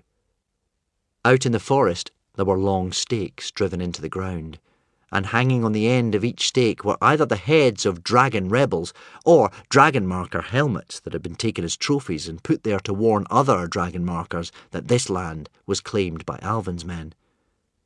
Quite apart from all these worries, the sound of the dragon furious and the rebellion outside wasn't exactly a lullaby. That noise of the blackened remains of the forest being torched once again, the flickering of flames, the roar as they turned from flickers into a great storming, roaring conflagration, burning so hot and high that the firelight from down below poured upwards and inwards through the windows of their hideout to dance wickedly on the ceiling. I will hunt you down, boy, thundered the dragon furious. I smell your rotten human blood. Nowhere is safe for you. No cave, no rock, no island. I shall turn this whole world into ashes thrice over in the hunt for you. You can hide all you like. You cannot hide forever. All it takes is one mistake, and I shall hunt you down in the end. Oh, yes. It was hard not to remain wakeful while that destructive roar exploded in your ears like one of Thor's worst thunderstorms, and the world burned outside. How were they ever going to get out of there, to find the rest of the things and Kamikaze? From the sound of it, the dragon furious was never going to give up. After a while of everyone tossing and turning, the Woodensfang's wheezy voice cut through the darkness and the terrible noise. As no one is sleeping, said the Woodensfang, allow me to tell you a story about a boy from the past who reminds me of this boy's Snotlout here. Woodensfang, said Hiccup, sitting bolt upright in surprise. You're speaking Norse. I didn't know you could speak Norse. I thought it was only Stormfly here who had that gift. So did I, said Stormfly sadly. It was a bad night for Stormfly. Her mistress had gone missing, and now there was this revelation that somebody else shared her unique gift. Why have you never spoken Norse before, Woodensfang?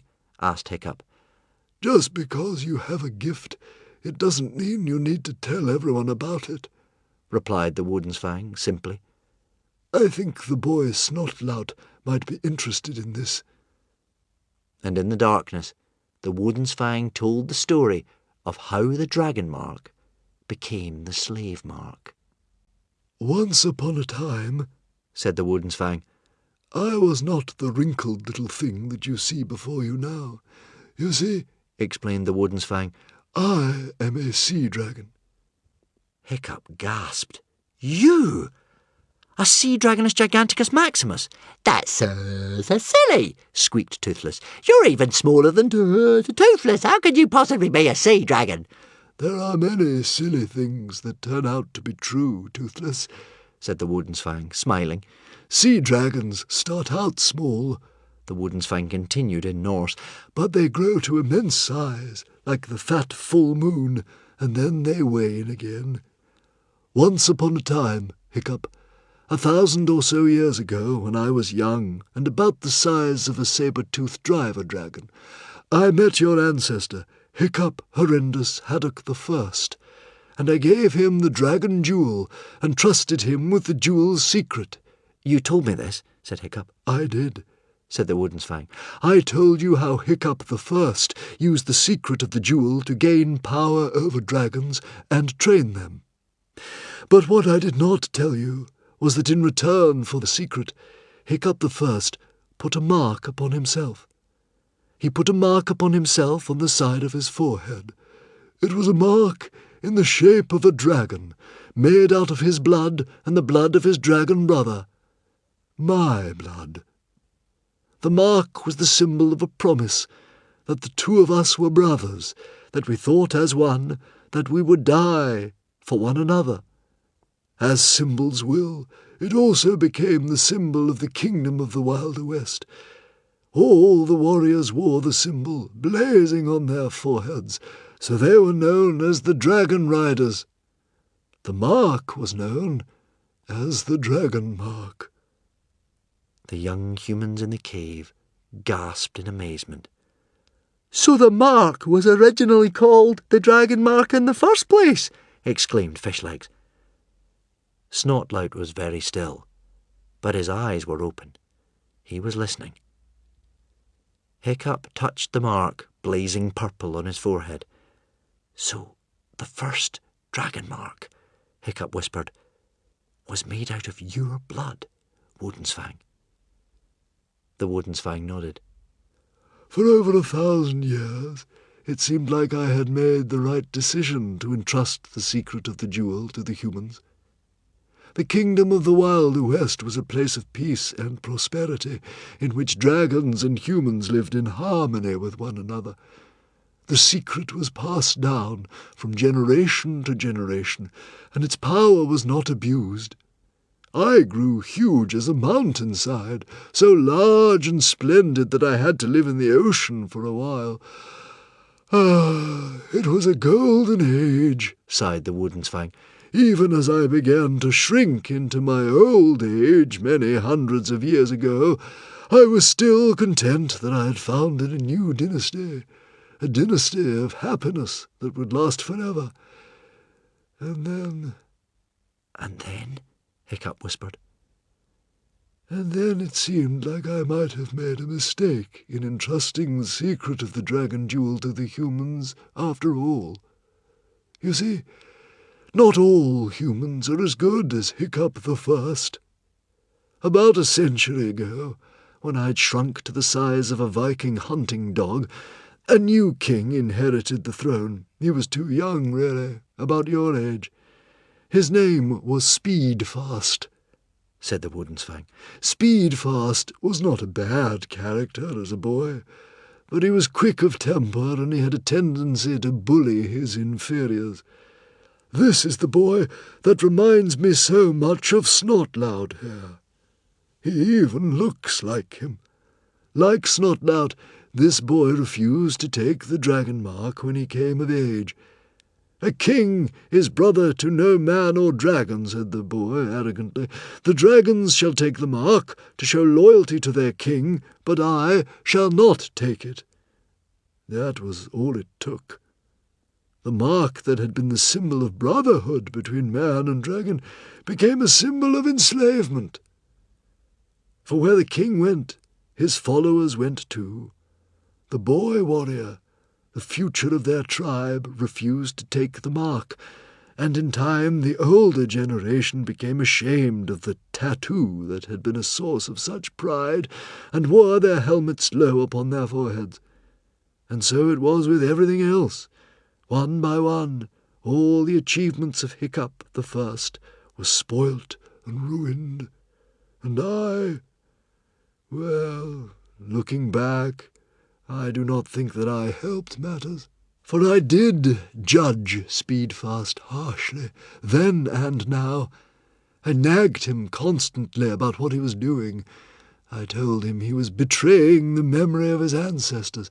I scolded him morning, noon, and night. There is one particular time that I remember. Speedfast was sleeping in the king's bed. No one was supposed to disturb him. But I did not follow those rules. Why should I? I was his great-great-great-great-great-great-great-great-great-grandfather's blood brother. I flew in the window, perched on the bed head, and waited for him to wake. He opened his eyes, and there I was, stern and grave. "Why are you here?" said Speedfast, yawning, his handsome face instantly resentful. He spoke in Dragonese, the language he had learnt since babyhood. "You know why I am here," I said gravely. "You refuse to take the mark. You use the secret entrusted to your father to enslave my dragon brothers. You have just passed a law making slavery of humans legal again. You mark them with the mark, which you now call the slave mark. Your ancestors spent their lives building the kingdom of the Wilder West. Are you to throw that all away? You are betraying the work of men greater than you are." The boy's face was as red as his hair. "And I shall be a greater man than my ancestors ever were," Speedfast shouted back at me. "How dare you talk to me of betrayal? I shall make this titchy kingdom of the Wilder West a truly great empire, one that stretches to the very edges of the Rus to the east, and down to the borders of Rome in the south. I will retake the land that my ancestors lost when that cursed Hiccup the First was born, the rich farmlands of the east, rather than these rocky island nothings. Even now I am building a great city on the island of tomorrow, a city that shall rival Rome in glory and in power. But for that I need slave power, dragon slaves and human slaves, so do not talk to me of betrayal. Tomorrow shall prove what a truly great king I shall be." I scolded him again, too harshly perhaps. I said he would never be as great a man as his ancestors, and a lot of other stern and severe things. Speedfast put his hands over his ears. "Silence!" he screamed. "I am banning the speaking of your devil-language Dragonese, that I will not have to hear your forked-tongued nagging speech ever again." That was the last time I saw the boy cry. He turned the secret of the jewel on me, told me to be gone or he would destroy all the dragons, banished me from his kingdom, and he was true to his word. The new boy-king banned the speaking of Dragonese. He shut up his ancestors' library. He built a great city on the island of tomorrow, a city of 100 castles. The boy, who was once Speedfast, became the most feared Viking of all time, striking terror as far as the edges of the Rus and the borders of Rome. Silence in the underground treehouse, as everyone realized who this Speedfast must be. "The boy who was once Speedfast?" asked Hiccup. He knew the answer, even as he asked the question. "He changed his name," said the dragon. "He changed his name to—" "Grimbeard the Ghastly," finished Hiccup.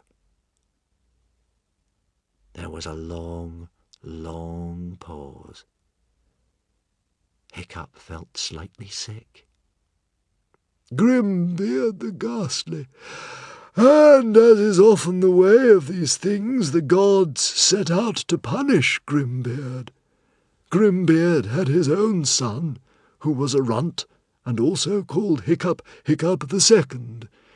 Grimbeard learned to love this son the best of all his children, but was tricked into killing his son because he thought he was stirring up a dragon rebellion against him.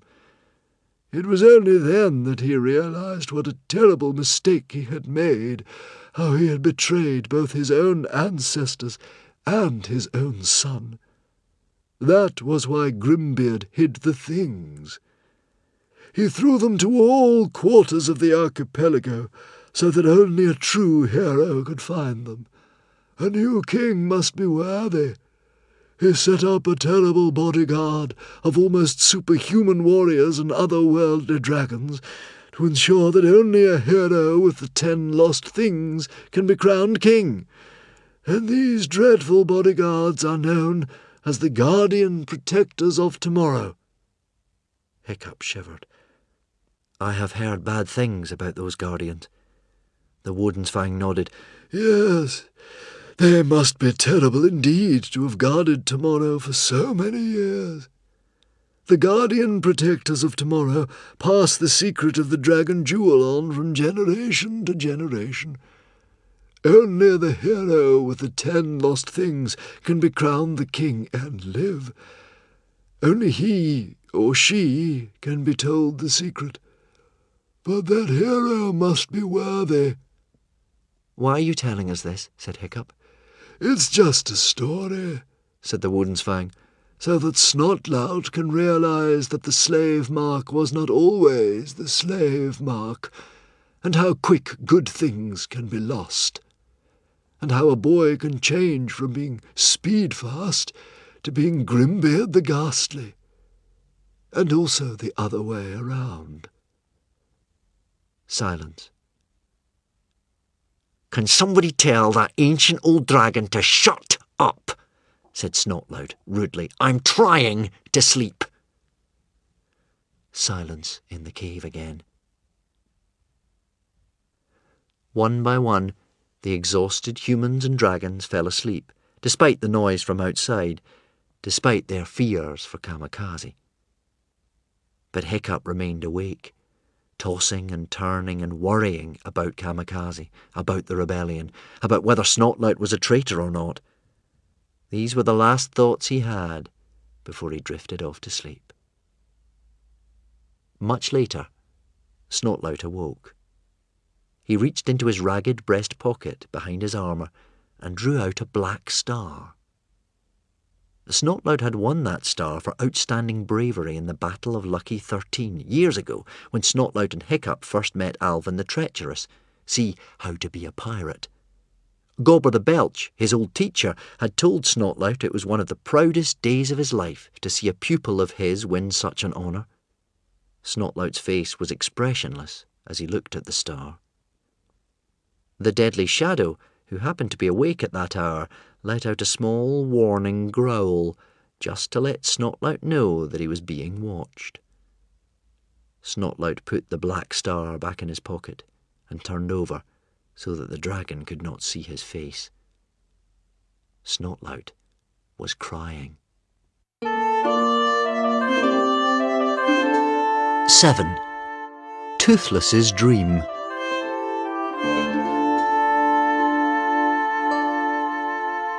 Much, much later that night, Toothless had a terrifying dream. It was terrifying because it felt so real. He dreamed he woke up, and in front of him was the underground treehouse where they were sleeping. But at the same time, it was not quite the treehouse. It merged into somewhere else in that way of dreams, and that somewhere was very cold. The Wodensfang was awake too, and staring straight in front of him. His eyes had turned a very strange sort of purple colour. The scar on his chest almost seemed to be glowing. Toothless had a scar too, in almost exactly the same place, and it suddenly itched and burned as if he had received it yesterday. And there, in the treehouse, very loud, was the sound of a voice Toothless recognised. It was the voice of the Dragon Furious. Toothless lay still, trembling.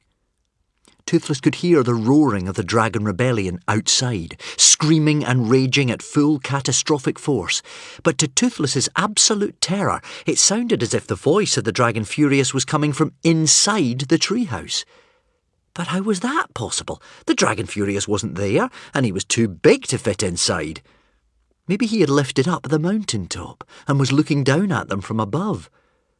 Rigid with anxiety, Toothless slowly tipped his head upwards. No, the ceiling was still there. Phew. So where on earth was the voice coming from? It was a mystery. "Traitor!" roared the Dragon Furious. "Traitor!" For one heart-stopping moment, Toothless feared the Dragon Furious was talking to him, and he gave an unhappy whine and hid his head in his paws. But no, the Dragon Furious was talking to the Wodensfang. "Why are you letting my thoughts in now, Wodensfang?" screamed the Dragon Furious in an apocalyptic rage. "Have you changed your mind about your treacherous behaviour? Are you ashamed of betraying your dragonhood for the second time?" The voice of the Wodensfang replied. Both Wodensfang and the Dragon Furious were speaking in Norse, not Dragonese. But the Wodensfang, though awake, did not move his lips. How was that possible?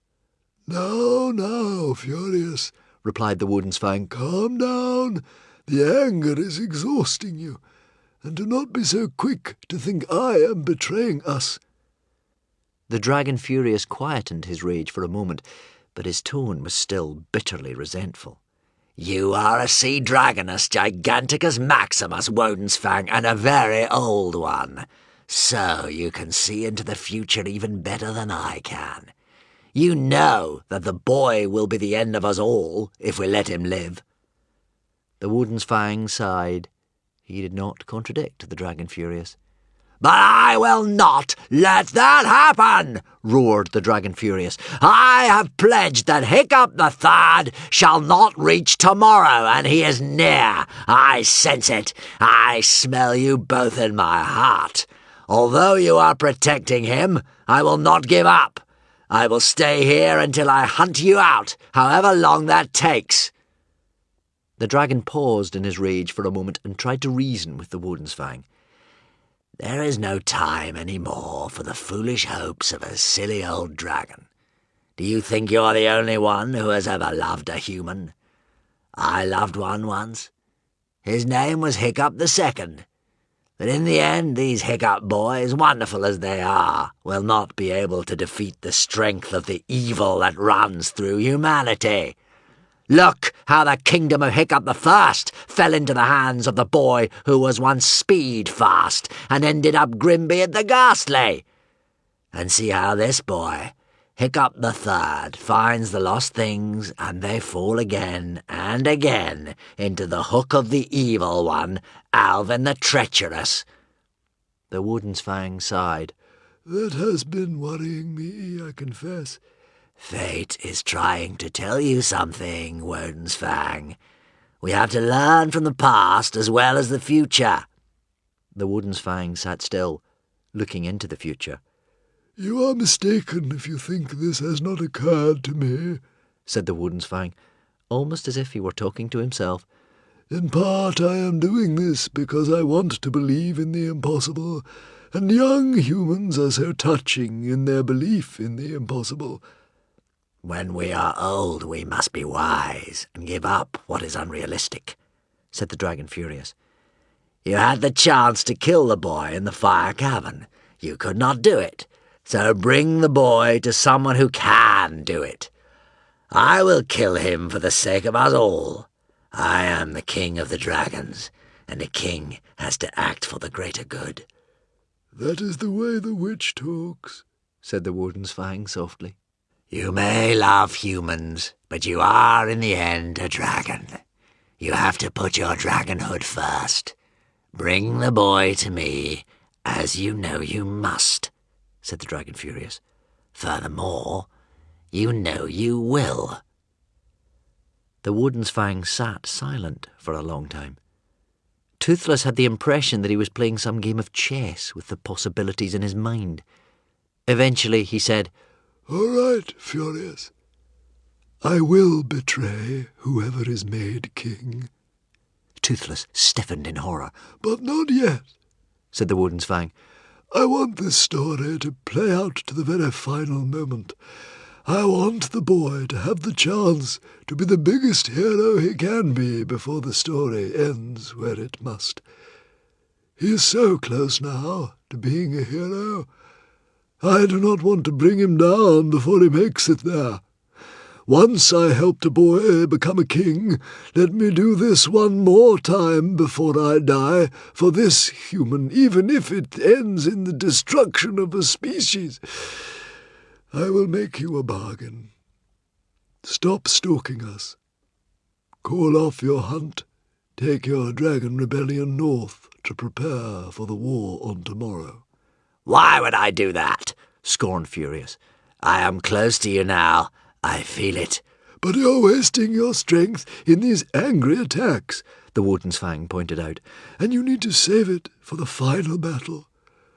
You are frightened of tomorrow. You fear it, Furious, do you not? Go back north and prepare. The 12th day of Doomsday is only 3 days away, and you need to be at full strength. This way you get a little breathing space, and I get some last precious hours with the boy, wheezed the Warden's Fang, with a deep and longing melancholy.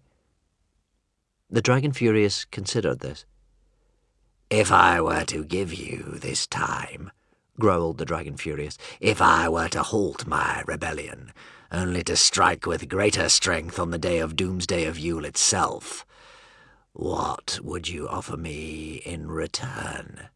I would swear to you, by the word of a sea dragon, said the Warden's Fang, that if a king is crowned on the Doomsday of Yule on that very same day, I will bring that king to meet you in single combat. The Dragon Furious grunted.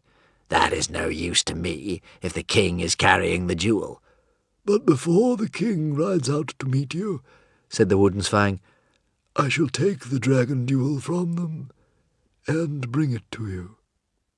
The Dragon Furious growled in satisfaction. So this puny human king will be forced to meet me, the Dragon Furious, in single combat, with no jewel to protect them? That is correct, said the Warden's Fang. I take your bargain, cried the Dragon Furious, and Toothless jumped to hear the thunderclap of his jubilation. Swear you will bring the jewel to me, and then the king, said the Dragon Furious, sternly.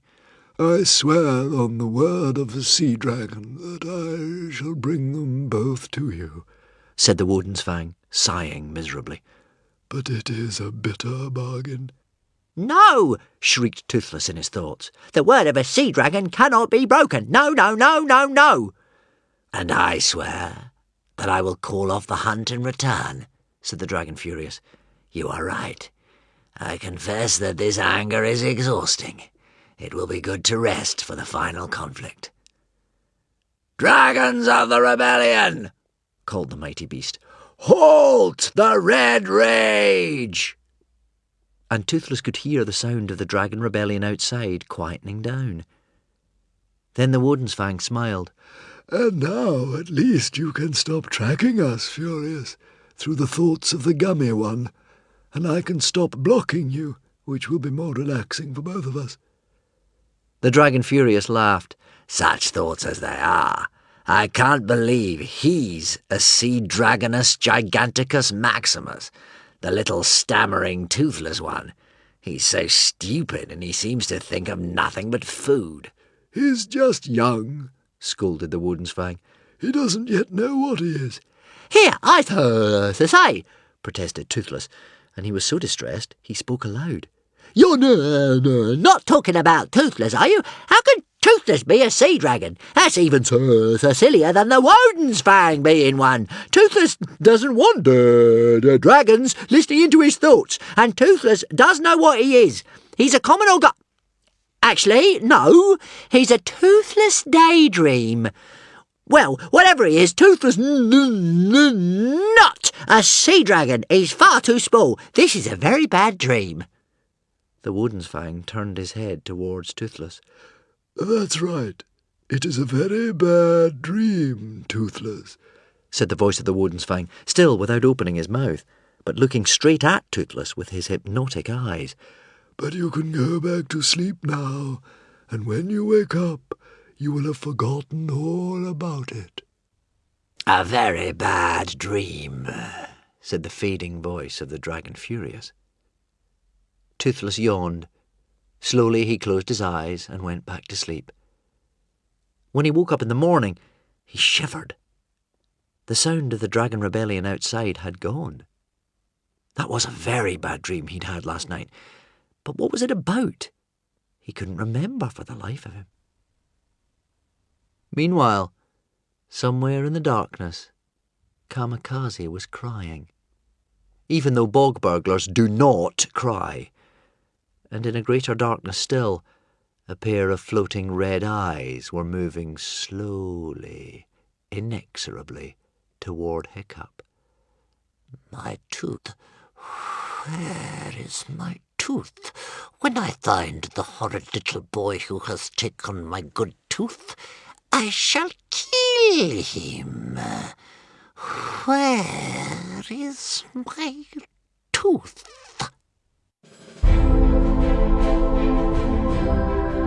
Eight. You wouldn't find Alvin's secret camp even if you searched for 100 years. The next morning, to Hiccup's surprise, the dragons of the Dragon Rebellion had vanished. Outside, the landscape was a smoking, burning ruin, but there was no sign of human or dragon life. The rain poured down relentlessly. "They've gone," breathed Hiccup, unable to believe their good fortune. "Now we can go and rescue Kamikaze. Follow me. We have to find her whatever the risk." "Do you think that this is a trick?" whispered Fishlegs. "Surely we will still be ambushed on our way to Alvin's camp." "I have a sense that we will be fine," wheezed the Woden's in Norse. "Don't ask me how I know, but the Dragon Furious will not attack us. For now." But even with the Woden's reassurance, it was terrifying to venture out of the hideout once again, with the worry that at any moment they might be attacked by the Dragon Furious or by the witches' spy dragons. The tree above the underground treehouse was still burning when they left it, a blackened, smouldering stump. Snotlout, on the back of the Hurricane, led them through the eerie landscape. Hiccup had seen woods destroyed before, but this was 10 times worse. Everyone was silent, awed by the devastation. What had once been the half-burnt remains of a forest now looked like the smoking surface of the moon. If it hadn't been for the river, they would never have found their way, for the landscape was unrecognisable. Whole forests reduced to little toasted sticks of kindling and ash. Every now and then the river itself was blocked and dammed by gigantic torn-up rocks from an obliterated hillside. Water spurted up and round the obstructions like blood from a wound before reverting to its original course. The bite in Hiccup's arm was a constant reminder of the spy dragon. It could track him down through the tooth still buried in his flesh. It could appear out of nowhere, out of nothing. So Hiccup was constantly looking over his shoulder, feeling that at any moment he could be attacked once again. The bruise had spread, so that the whole of the left side of Hiccup's body was purple in colour, right down to his knee. "I look like a mood dragon," Hiccup joked, but that was to cover up how frightened he was. All the discoloured areas were so numb that he couldn't feel or use his left arm at all. It was hard to cling on to the deadly shadow's back. He told himself that the spy dragon had been scared off by the scale of the Dragon Rebellion attack last night, along with everything else.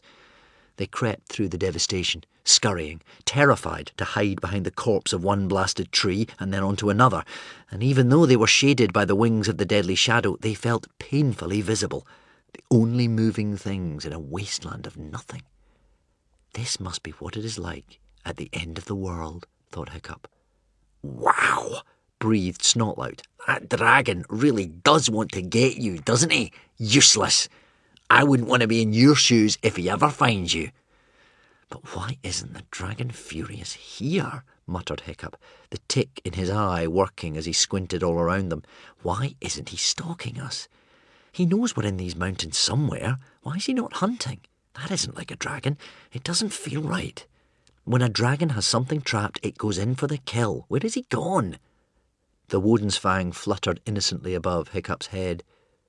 Out of nowhere, Toothless suddenly bit him. "Ow! Toothless, that isn't nice," said Hiccup. "Not good manners at all." Sorry, whimpered Toothless, thoroughly bewildered. not sure why Toothless did that. It's all a bit scary for poor Toothless. Rattled and jumpy, Toothless was indeed not quite himself. They made their way down the river and dismounted from their dragons beside the gigantic sea cliff waterfall where Kamikaze and Snotlout had nearly fallen to their deaths the previous night.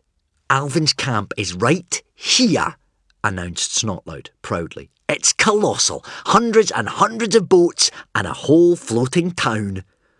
"What on earth do you mean?" asked Fishlegs, shielding his eyes and peering out to sea. "Is this camp invisible, like the spy dragons?" Fishlegs had a point. In front of them, as far as the eye could see, was a desolate ocean wasteland, punctuated by monumental icebergs in fantastical ghost shapes.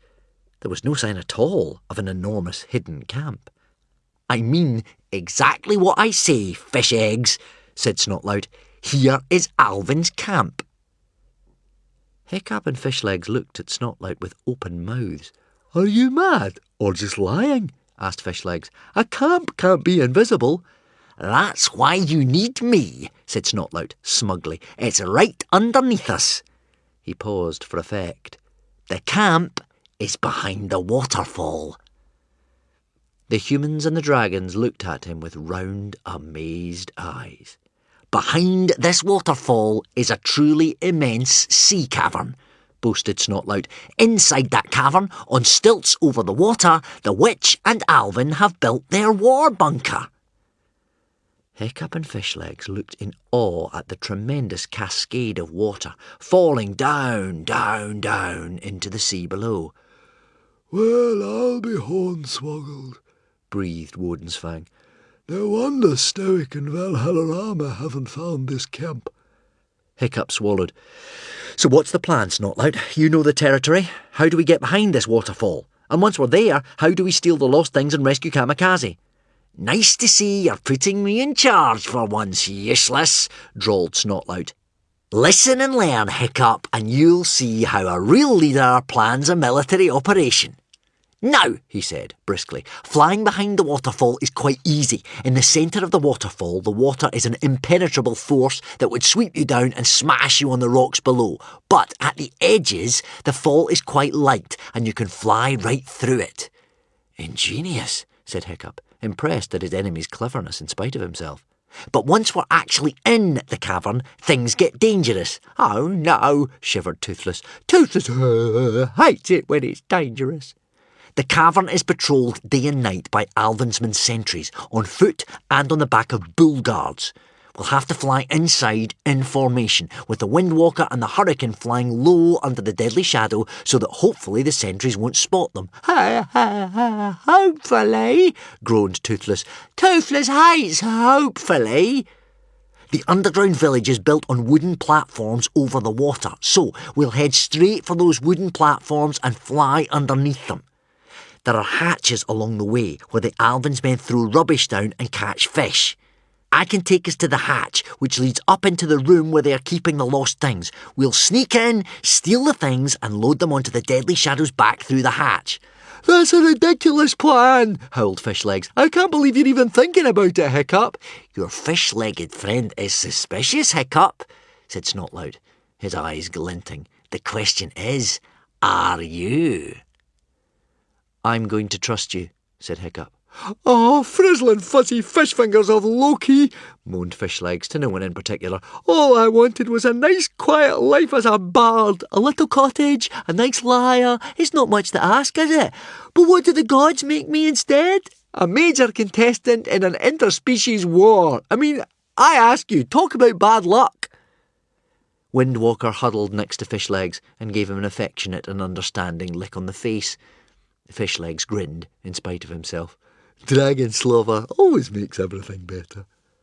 "Excellent," said Snotlout, climbing astride the Hurricane. "Follow closely behind me."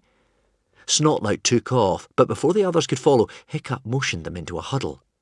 What are we doing? whispered Fishlegs. I want to trust Snotlout, said Hiccup. I really, really want to trust him, but I am not quite sure that we can. So, in case he does happen to betray us after all, here is plan B. Ah, Murmured the Woden's-Fang. that is wise. You are learning, Hiccup. Hope for the best, but at the same time prepare for the worst. That is kingly behaviour. Fishlegs agreed. Oh, phew, I'm so glad there is a plan B. I'm not very keen on plan A. As quick as he could, Hiccup outlined plan B to everyone, and both dragons and humans nodded to say they understood. But plan B is even more dangerous than plan A, complained Fishlegs. Well, I'm really hoping we won't have to put it into action, said Hiccup grimly. Come on! Snotlout whispered from where he was hovering about 30 feet below at the edges of the waterfall. We haven't got all night, scaredy cats. I'm the leader now, and when I say go, go!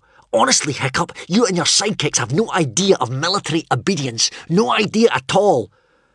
I like this new improved Snotlout with added old-fashioned charm, said Fishlegs, climbing aboard the Deadly Shadow. Don't you? Hiccup rode Windwalker and Fishlegs the Deadly Shadow. They hovered for a moment or two on the edge of the waterfall, getting into position. Looking at the tumultuous cascade in front of them, it seemed impossible that there could be anything on the other side. You have to fly through it quite fast, so get a bit of speed up, advised Snotlout. Ready? Now! Fishlegs went first. He gave a few gentle taps with his heels. The Deadly Shadow reared upwards in alarm, for it was as if Fishlegs was driving straight at a wall of water. But the three heads put their mouths in a determined line, and the great chameleon dragon turned itself exactly the colour of falling water and flew straight at the cascade at considerable speed. It was a peculiar feeling plunging through the waterfall. An instant soaking, chilling stun of water so cold that they nearly screamed, and Toothless flying above did indeed let out an unhappy squeak. And then they were out on the other side, gasping with the shock of it. Fishlegs braked the Deadly Shadow sharply, and the dragon reared up to hide the Windwalker and the Hurricane hurtling in after them. What a sight greeted their blinking, drenched eyes. 9. Inside Alvin's war bunker. It was a stupendous underground ice cavern, titanically huge and lit with millions and millions of glowworms that sent the ice a-gleaming and a-dazzling as the glowworms moved. There were vast icicles hanging down from the ceiling, as if something had exploded from above and frozen into great spikes of turquoise ice. The floor of the cavern was sea, and above it, as Snotlout had said, the witch and Alvin had built a Viking town on stilts. A crazy maze of wooden platforms wound nearly from one side of the cavern to the other, with houses and blacksmiths' forges and armouries, and even a crooked great hall standing in the centre, made out of what looked like the jumbled remains of ships, with the skull and crossbones treacherous flag flying from the top. At the edges of this town there were at least 100 black ships, skulking like predatory black widow spiders, torches and flares glowing along their sides. And there was a melancholy familiar sight of gigantic dragon cages, with that terrible sound of captured, terrified dragons, and the smell of chains being made out of molten metal, for Alvin and the witch were using dragons as slaves again. It was good for Hiccup to see this at the time, for it was so easy in the chaos and the horror of war to forget what they were fighting for. It reminded Hiccup that though he had made mistakes, he had released the Dragon Furious, he had lost Kamikaze, he had made those mistakes for a reason. This must not happen. This misery, this slavery, this must not happen in the future. A new world had to be born. With a sick feeling in his stomach, Hiccup recognised dragon marker helmets on long poles sticking triumphantly above the town. Poor Kamikaze was in there somewhere. Oh, please let her be all right. Ferocious-looking Alvinsman warriors hurried along the wooden walkways, shouting at each other and lighting flares and cooking food and making weapons. Circling above were the Alvinsman sentries, riding bull-guard slave dragons whose goggling eyes sent out searchlight beams as they patrolled the camp, guarding against intruders. It was extraordinary to think that such a huge gathering of houses and ships could have been hidden from the dragon markers and the dragon furious for so long. But the roar of the waterfall had entirely muffled the noises and the smells and the lights of this busy underground town from outside. Hiccup adjusted his sword. "Let's go," he whispered. The three-headed dragon swooped down towards the wooden platforms of the bustling village, Windwalker and the Hurricane flying low under the Deadly Shadow's wings so that they would be camouflaged as they passed through the circling bull-guard sentries. Snotlout's eyes gleamed admiringly as the beautiful Deadly Shadow Dragon plunged into a dive. "I have to admit, reluctantly, Useless," he whispered, "that for a lot of runty little weeds, your team do travel in style." Hiccup's heart was beating so hard it felt like it might leap out of his chest at any moment as they soared near the bull-guards. One of the bull-guards whipped its head around, perhaps feeling the passing wind from the Deadly Shadow's wings or hearing the little muffled whispers of the hunting dragons. "Surely they must see us," thought Hiccup, petrified. They swooped downwards, and Hiccup tipped his face upwards, expecting at any minute a roar of discovery, and then the whine of a full aerial pursuit. But there was nothing. No suspicion in the faces of the Alvinsman sentries or the dragons they were riding. The bull-guards continued their patrol, their eye-beams flashing around the bay in steady circles. Down the Deadly Shadow swooped and shot underneath the nearest wooden platform, followed by the Hurricane and Windwalker and the Hogfly, Stormfly, Woden's-Fang and Toothless. Hiccup breathed a sigh of relief.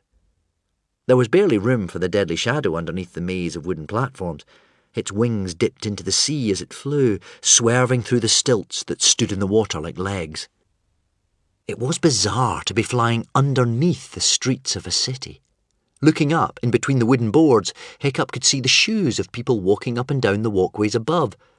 A hatch opened ahead of them, and the Windwalker swerved just in time, for someone chucked a bucket of fish guts through the hatch before slamming it shut again.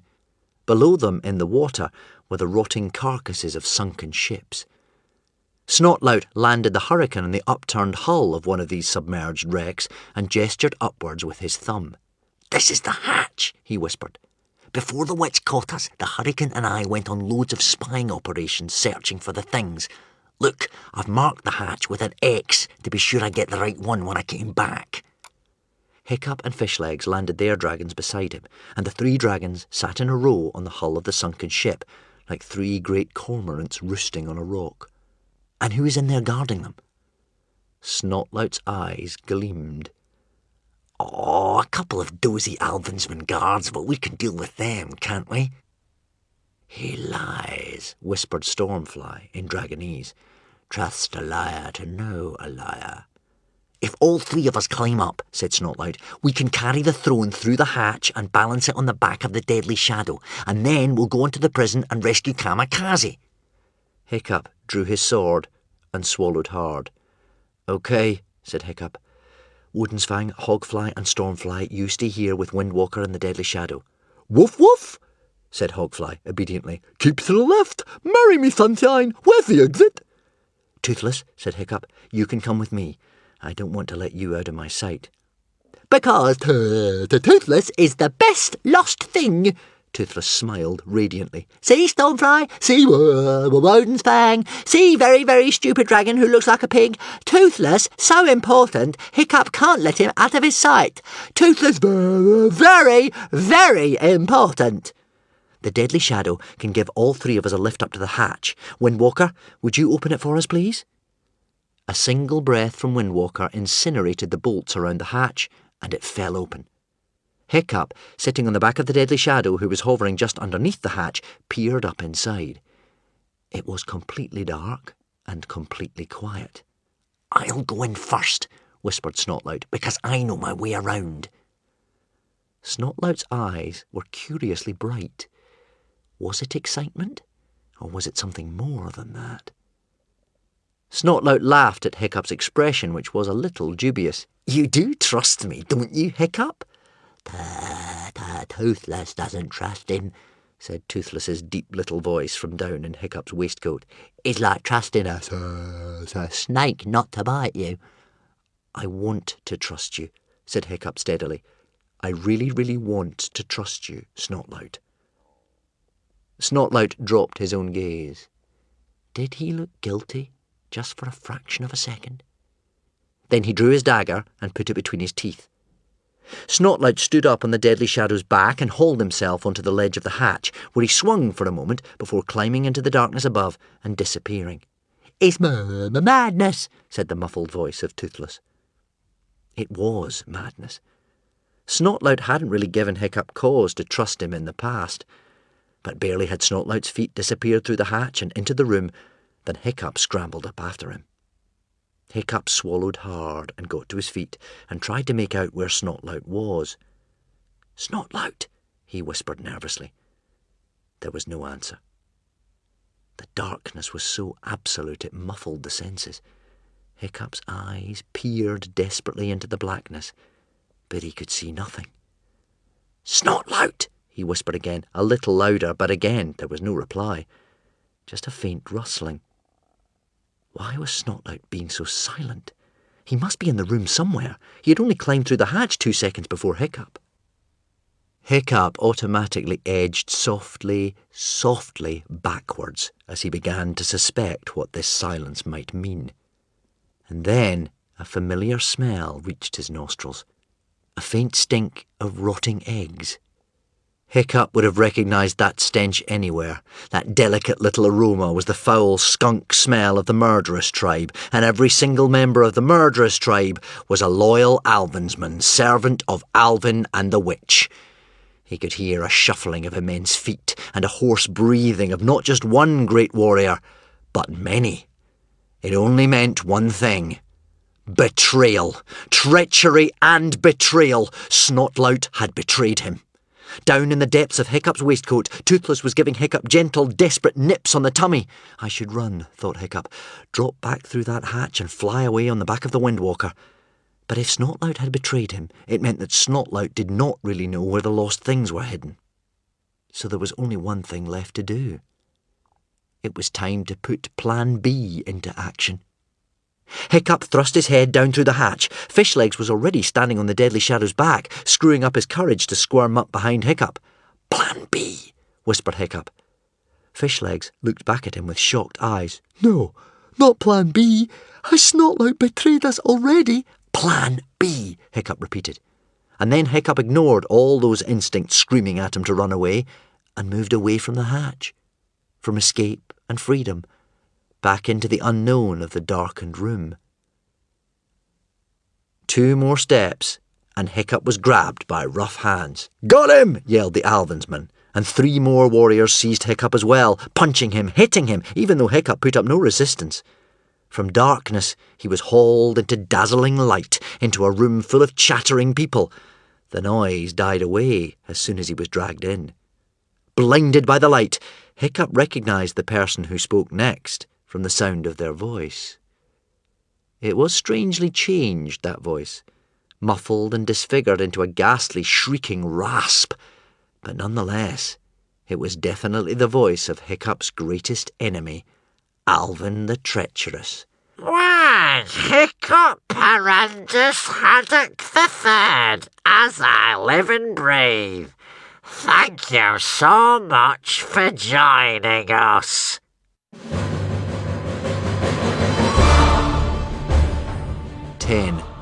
Treachery and Betrayal.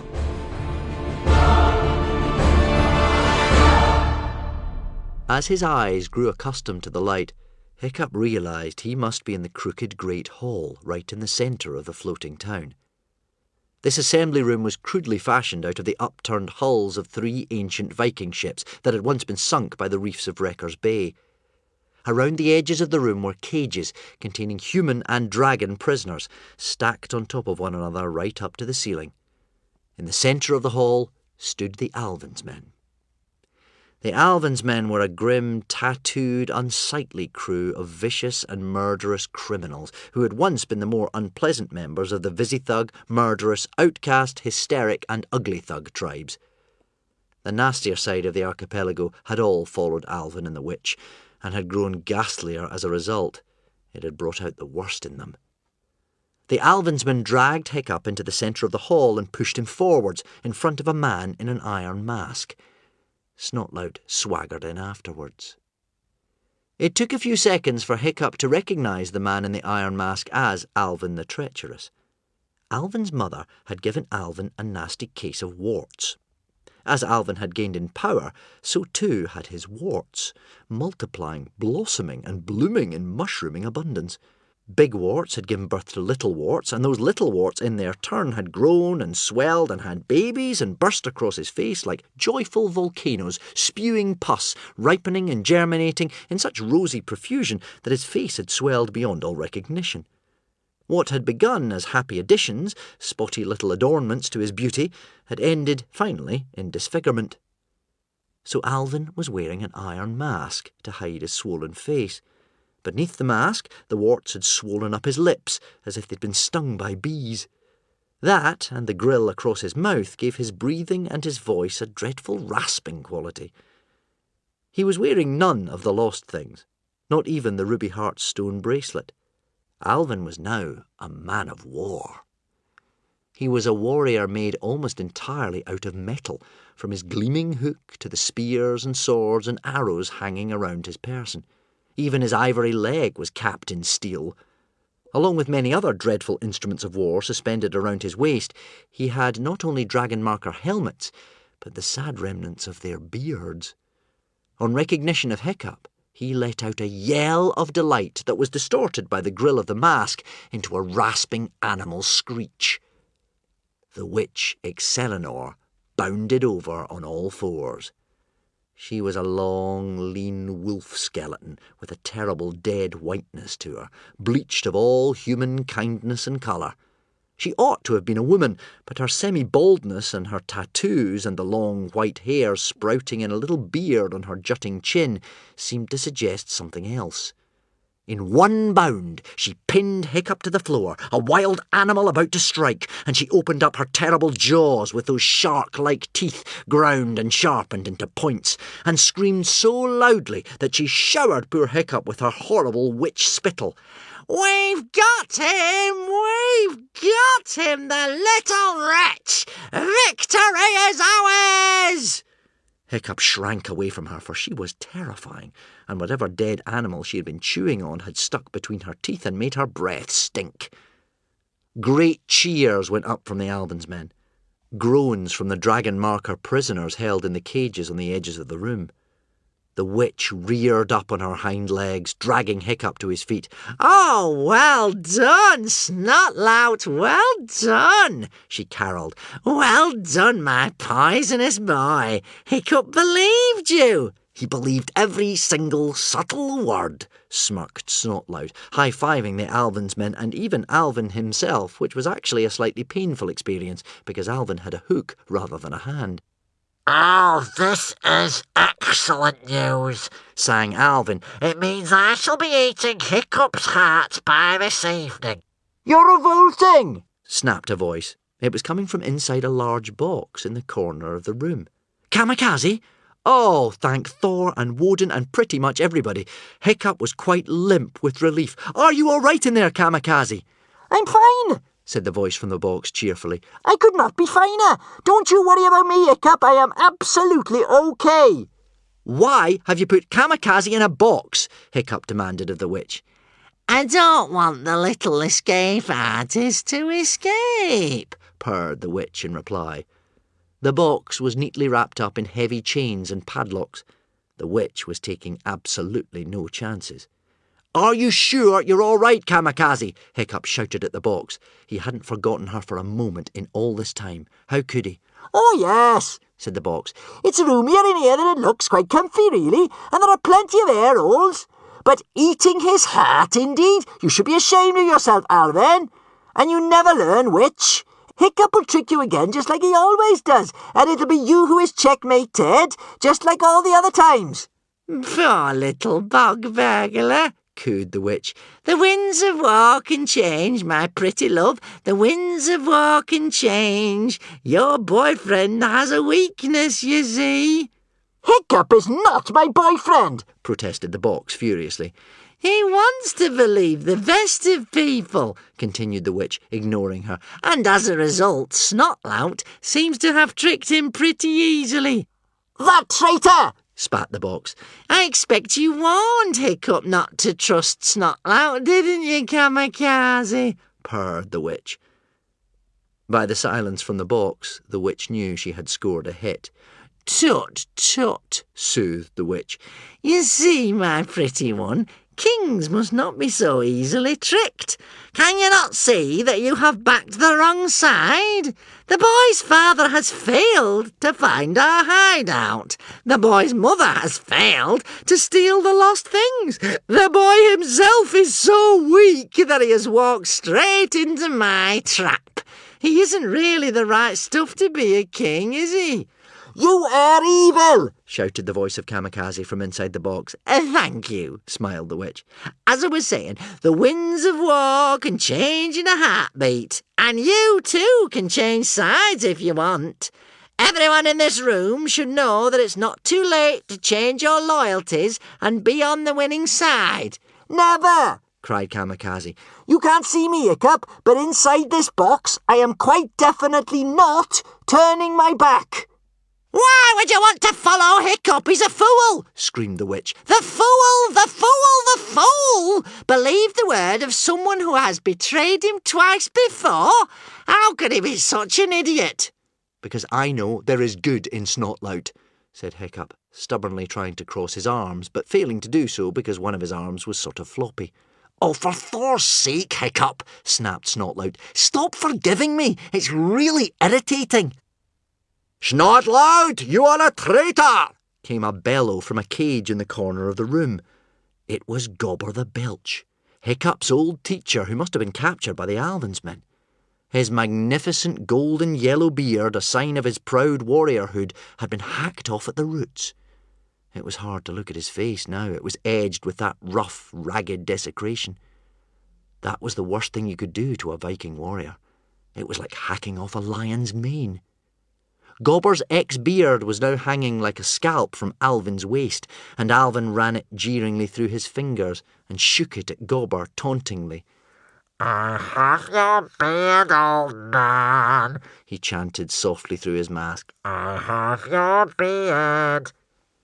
But Gobber was alive, at least, and still fighting. "Snotlout!" bellowed Gobber. "I offered you the chance to change sides back in the slave lands. I said then that you would be an asset to the company of the Dragon Mark. I withdraw that offer.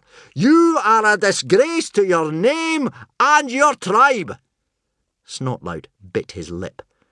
But he recovered to say contemptuously, "Well, at least I'm not locked up in a cage. Now that really would be a disgrace." The Alvinsman soldiers laughed uproariously at that. "Better a noble slave than a free dog," shouted Gobber. Snotlout flushed. "You betrayed me," said Snotlout fiercely. "You betrayed everything you ever taught me about life, and look what has happened. Look at the result of this weakness."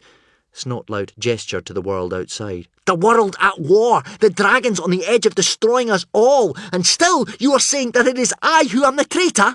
You are the traitor. You are all traitors to the world that I loved." "How dare you call me traitor?" roared Gobber. "Do you think I find it any easier than you shrimp, that the world has changed around me? But that world has already vanished, and the choice we have to make now is between Hiccup and Alvin, who even you must be able to see as the essence of evil." "Thank you very much," said Alvin, gratified. "We may be prisoners of war," bellowed Gobber, "but we can still turn our backs on you, Snotlout. Dragon Markers, I invite you all to turn your backs on this dog, this turncoat, whose name shall be passed down forever as a byword for treachery and deceit." Inside his cage, the old warrior turned his back, and all around him the captured dragon markers Mogadon the Meathead and his son Thuggery, Grabbit of Grim, Sporta, Harriet a Horse, did the same. You can't see me in my box, said Kamikaze, but I am turning my back as well. Snotlout's eyes were feverishly bright. He pretended with his usual bravado that he really did not care about his old teacher and comrades turning their backs on him. It didn't bother him in the least. Well, I would be more upset by your turning your backs on me, sneered Snotlout, if it weren't for the fact that you are the same people who have chosen Hiccup as your leader. I mean, just look at him. The dragon markers who had turned their backs looked over their shoulders a little thoughtfully at Hiccup, and some of them were suddenly gripped by doubt. Hiccup was a particularly pathetic sight at that moment. Half white, half purple, his left-hand side dragging like a bird with a broken wing, his arm flopping at his side as if it were stuffed with rags, his helmet loose on his head. And Hiccup is so stupid, sneered Snotlout, he has even brought the last lost thing with him. Almost unable to believe his luck, Alvin reached inside Hiccup's waistcoat with his hook and drew out a struggling, furious, wriggling, coatless little Toothless. Hiccup looked at the floor, not quite able to bear seeing the gaze of his followers turning from belief to disappointment. Let Toothless go, squealed Toothless. I told my mean master this was a very bad idea. Oh, gasped the witch in ecstasy. Oh, this is too good to be true. The last lost thing as well. Gobber and the dragon markers gasped in horror. Their last hope gone. This time we will keep good care of the last lost thing, grinned the witch, and hide it immediately with the others. Snotlout, you have excelled yourself. Snotlout bowed low before the witch and Alvin. Will you do me the honour of entrusting me to carry the last lost thing to the hiding place where you keep the other lost things? Said Snotlout. His voice was light, casual. The witch's eyes narrowed. That is a very great secret. Nobody knows where we have hidden those things. I have proved my loyalty to you both by betraying my former tribe and kinsmen, said Snotlout. I am no longer a hooligan, but Alvin's loyal subject, an Alvinsman of the Wilder West. The witch thought a while, regarding the boy in front of her with her acute serpent eyes, and then she hissed softly, We are, of course, full of gratitude to you for your services to Alvin and to the Wilder West, Snotlout, and you shall receive your just reward. However, the witch stood in front of Snotlout, her eyes glittering with malice. I am not sure that I am going to entrust you with that secret. She sneered, and every word was like the thrust of a thin, sharp knife. You have brought me the Hiccup boy, the toothless dragon, sure enough. But do you think that means that I will trust you with the location of the lost things? You are a turncoat, a weasel. You make a good minion and you are irrevocably bound to our side now that you have betrayed your own forever. They would never take you back, no. You are ours now, Snotlout, ours forever. Snotlout flinched, as if realising for the first time what being the witch and Alvin's forever really meant. And you will have your little place in our new kingdom, continued the witch. But I do not trust a weasel, no, for I can see into the weasel's mind. Now the witch's voice was honey-sweet, and that was always when she was being the most vicious. You might be planning to steal those things in a bid to become king yourself. You know in your heart of hearts that you are not good enough, but against all evidence you might have hoped, you poor boy. Something in Snotlout's face, a twitch of his mouth perhaps, betrayed that the witch might be right. But proud as he was, Snotlout said nothing. You might have thought to trick us all, but, and now the witch's voice hardened, fate knows her business, and she has always only picked two players as possible kings, Alvin or Hiccup. You were never good enough for all your fine Viking qualities." Sarcasm dripped from her voice, and Snotlout flinched. "Fate has shown you what you really are, and what you really are is a treacherous worm." There was a dreadful solemn silence in the hall, as if everyone was witnessing a bloodless death. If you could kill a person with words, stab them with the pure shock of your spite, why, that witch was the person to do it. Snotlout looked as if he was about to throw up. Even the Alvinsmen were gazing at him with contempt. Nobody likes a traitor. Snotlout opened his mouth to speak. No words came out, and he closed it again. He bowed his head, and his shoulders sagged, and he made himself take up as little space as possible, as if he wished for invisibility. He stepped back into the shadows. Having thus dispatched Snotlout, the witch passed the cage containing Toothless to Very Vicious the Visithug, to whom she whispered the secret hiding place of the lost things. The implication was clear. Very Vicious was not as clever as Snotlout, but he was a lot more trustworthy. Toothless's wailing cry was unbearable. Hiccup could not look at him. He felt like he was the traitor and he had betrayed Toothless. All my fault, thought Hiccup. All my fault. Inside the cage, Toothless's spines were drooping pathetically. "Master, don't let them take me. Please don't let them take me. Toothless is yours, and I'm the best lost thing."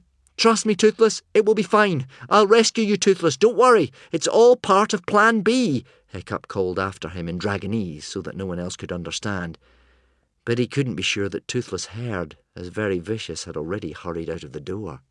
"Now we have all the lost things," the witch cried to the captured dragon markers. "Your cause is hopeless. As soon as we turn up on the beach tomorrow, Alvin will be accepted as the new king.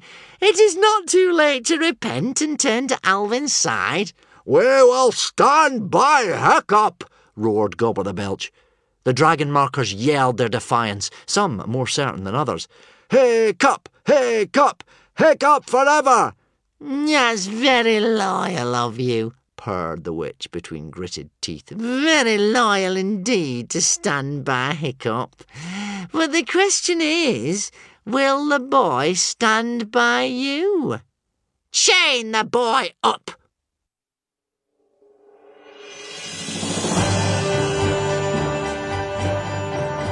"11. The Testing of a Hero."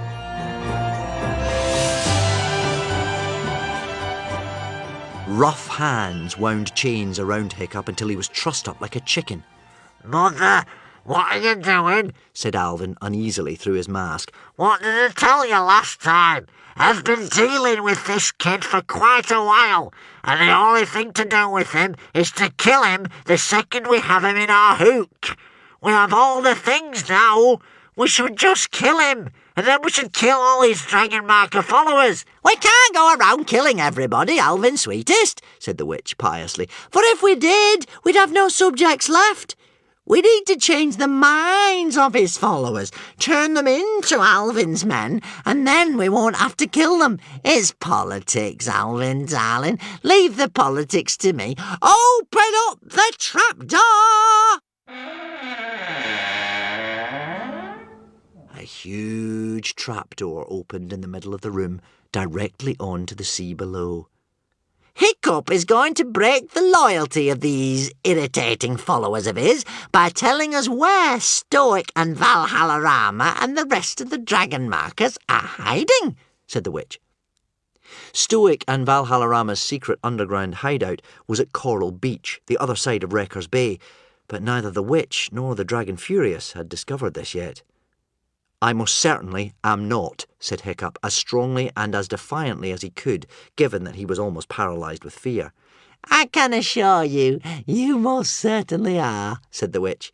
"You are going to tell me where your mother and the rest of the dragon markers are hiding, or else I'm going to lower you down into this freezing water, wrapped in chains, and leave you down there until you see sense, or you drown, whichever is the sooner." I will never betray my friends, said Hiccup, really, really hoping that this was true. You heard him. He said never, said Alvin. Never is a long word, replied the witch. The winter fleshers have gathered, so Hiccup will not only have freezing water to contend with, but the bite of winter fleshers. Winter fleshers are small, but they are deadly in packs, and they will certainly attack a chained child. Winter fleshers were small but unpleasant dragons, a little like piranhas. When they attacked in shoals, they could strip a deer down to its skeleton in precisely 3 minutes. Shame on you! cried Gobber. The dragon markers howled their disapproval and horror. Put him back, get away, warned the strangled voice of Alvin through the mask. Pish posh, purred the witch. You worry too much, Alvin, my little lobster pot. He's completely wrapped in chains. How can he possibly get away? The boy is not superhuman. He's not even a hero. He's just a perfectly ordinary small boy. You will realise this when he betrays his own people, and you dragon markers will see that your so-called leader is not worthy of your loyalty. Lower him through the trapdoor, screamed the witch, and everybody feel absolutely free to change sides at any moment. The witch's plan was very simple. To lower Hiccup down into the icy freezing water of the bay, water so mind-numbingly cold that it entered the very soul and rendered it dead as an iceberg. She would dip Hiccup in that water, like a swordsmith quenches a sword. Would it make Hiccup or break Hiccup? Hiccup did not know. He looked down into the grim, soulless water, and he was shaking already. He had fallen into the sea in winter before, and he knew how it almost burned you at first, and how quickly you turned numb, as if you had ceased to exist. He also knew what a surprisingly short time it took to die in the winter sea. 2, 3 minutes, perhaps? Please don't let me give in, thought Hiccup to himself. Please, let me be braver than I think I am. Down, down, down. Hiccup was lowered by 2 Alvinsman warriors down, down into the cold, cold sea. Oh, it was so cold. It was so cold that as it tightened round his chest, squeezing all the breath out of him, it was as if he were being crushed in the fist of a frost giant. Or was it a fire giant? At temperatures that low, they are one and the same. The witch left him under the water a good minute before she brought him up again. It was a truly terrifying minute for Hiccup, trying to hold his breath in the freezing sea, trying to deal with the panic when it seemed like he couldn't hold his breath any longer, but he knew that if he opened his mouth he would not breathe in sweet air but water. When the witch drew him up, Hiccup was frost-cold and limp, like a doll with all the stuffing taken out of it. But there was not a mark on him. The witch was puzzled. I don't understand, she hissed. What's about the winter fleshers? Are there none down there? There seem to be plenty, said Alvin. But I told you mother is tricksy, very tricksy. The witch lifted up the visor on Hiccup's helmet. Well, said the witch, are you ready to tell me where the dragon marker's hideout is? To Hiccup's relief, he found that he had the courage not to tell her after all. He shook his head. Put him down again, this time for 2 minutes. He'll never betray them, said Alvin gloomily. It seemed that Alvin might be right. Twice the boy was lowered into the water, and still he would not betray his friends. Patience, purred the witch. One more dunking will do it. I can see it in the boy's eyes. Not even a fully grown adult can take that water more than twice, and he is just a boy. The third time the Alvinsman drew the boy out, he was a pathetic sight indeed. The witch lifted the visor. Well, will you talk? Hiccup was a little woozy. The witch was swimming in front of his eyes, and he was so cold his brain had turned to ice. Every part of him shivered like he had the fever. He looked inside himself. Although a part of him was shouting, "Not back down there, please, I never want to go back there," the more important bit of him would never give in. You find things out about yourself in these rather extreme circumstances. Hiccup could barely stand, and he was as blue-white as if he were already dead, but still he shook his head and would not say where the dragon marker's hideout was. And still there was not a mark on him. "What are you doing, you horrible little boy?" snapped the witch, quivering with temper. "Are you using some fancy foreign breathing technique?" All around the edges of the room, the dragon markers were crying, "Hiccup! Hiccup! Hiccup!" The admiration had begun to spread, so that even the Alvinsmen were beginning to whisper among themselves, "He's very brave, isn't he? He's small and skinny, but he sure is brave." For there is nothing that Vikings admire more than bravery, even in boys with arms like matchsticks, and the fact that the Winterfleshers were not touching him was giving Hiccup a supernatural quality that, at that moment, the witch really could have done without. "How is he doing it?" people whispered quietly to one another. "The Winterfleshers aren't touching him. Why do you think that is?" "Maybe there aren't any down there," howled the witch. But the sea was so boiling with Winterfleshers that at that very moment one of them jumped right up through the trapdoor and lay flapping, stranded on the wooden floor, before Alvin angrily kicked it back down through the hatch again. "I think your plan may be backfiring, Mother. You're turning him into even more of a hero than he was before." The exasperated witch ground her teeth. She changed tactics. "In your heart of hearts, you do not wish to become king, Hiccup," she cooed, "for you know that whoever does become king will have to make the terrible decision to extinguish the dragons forever with the dragon jewel. You don't want to bear that guilt, do you, Hiccup? For that guilt is the lot of a king." Hiccup's heart nearly failed. It was his darkest fear that he might have to do that. "Well," purred the witch, "I can just take the problem off your hands. We will let you and your friends off the hook. We will give you and your dragon marker safe conduct. You can live free in the archipelago anywhere you like. Berk, if you want. Imagine living a nice, quiet, peaceful life on Berk." Hiccup thought longingly of his childhood home, of the world before all this happened. "And the dragons?" said Hiccup. "What about the dragons?" The witch's voice hardened. "It is too late for the dragons. The dragons will die anyway. But you have it in your power to save the lives of all those you love. Don't let them die all through your fault." This was the greatest trial of all. It was far harder than withstanding the cold, the lack of oxygen, for what the witch proposed was so tempting. Everything had gone very quiet and still. Hiccup could barely hear the hubbub of stamping and applauding Vikings in the background anymore. He was alone in the quietness of his own mind. He did not want to be king. He did not want the responsibility of it being all his fault when things went wrong. But then his own voice spoke back to him in the quietness of his brain. If he was not the king, Alvin would be the king.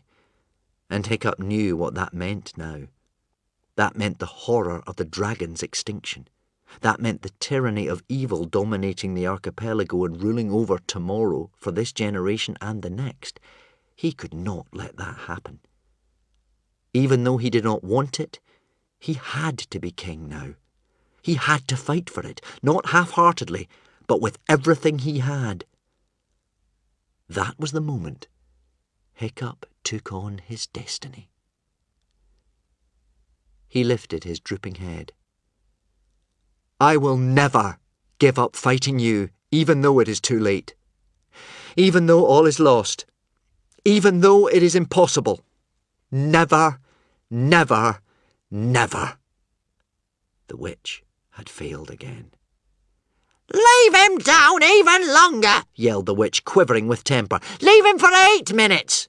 8 minutes is murder, bellowed the furious voice of Gobber the Belch.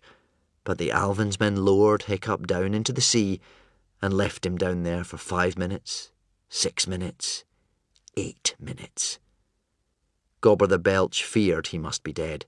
No ordinary human being could survive under water for 8 whole minutes. The Vikings held diving competitions in the summertime, so they knew that it was impossible. But when the Alvinsmen pulled Hiccup up and heaved him out of the water, the boy was absolutely blue, yet he moved inside his chains. He was still alive. There was a silence of wonder and awed respect in the great hall. The witch pulled up Hiccup's visor with a snap. This had turned from a trial for Hiccup to a trial for herself. It was no longer a testing of a single individual, but a duel of their two wills. And Hiccup was winning. She shook him. Well, you horrible little hiccupy brat! Will you tell us where the Dragon Marker's hideout is now, or will I be reluctantly forced to leave you down there forever?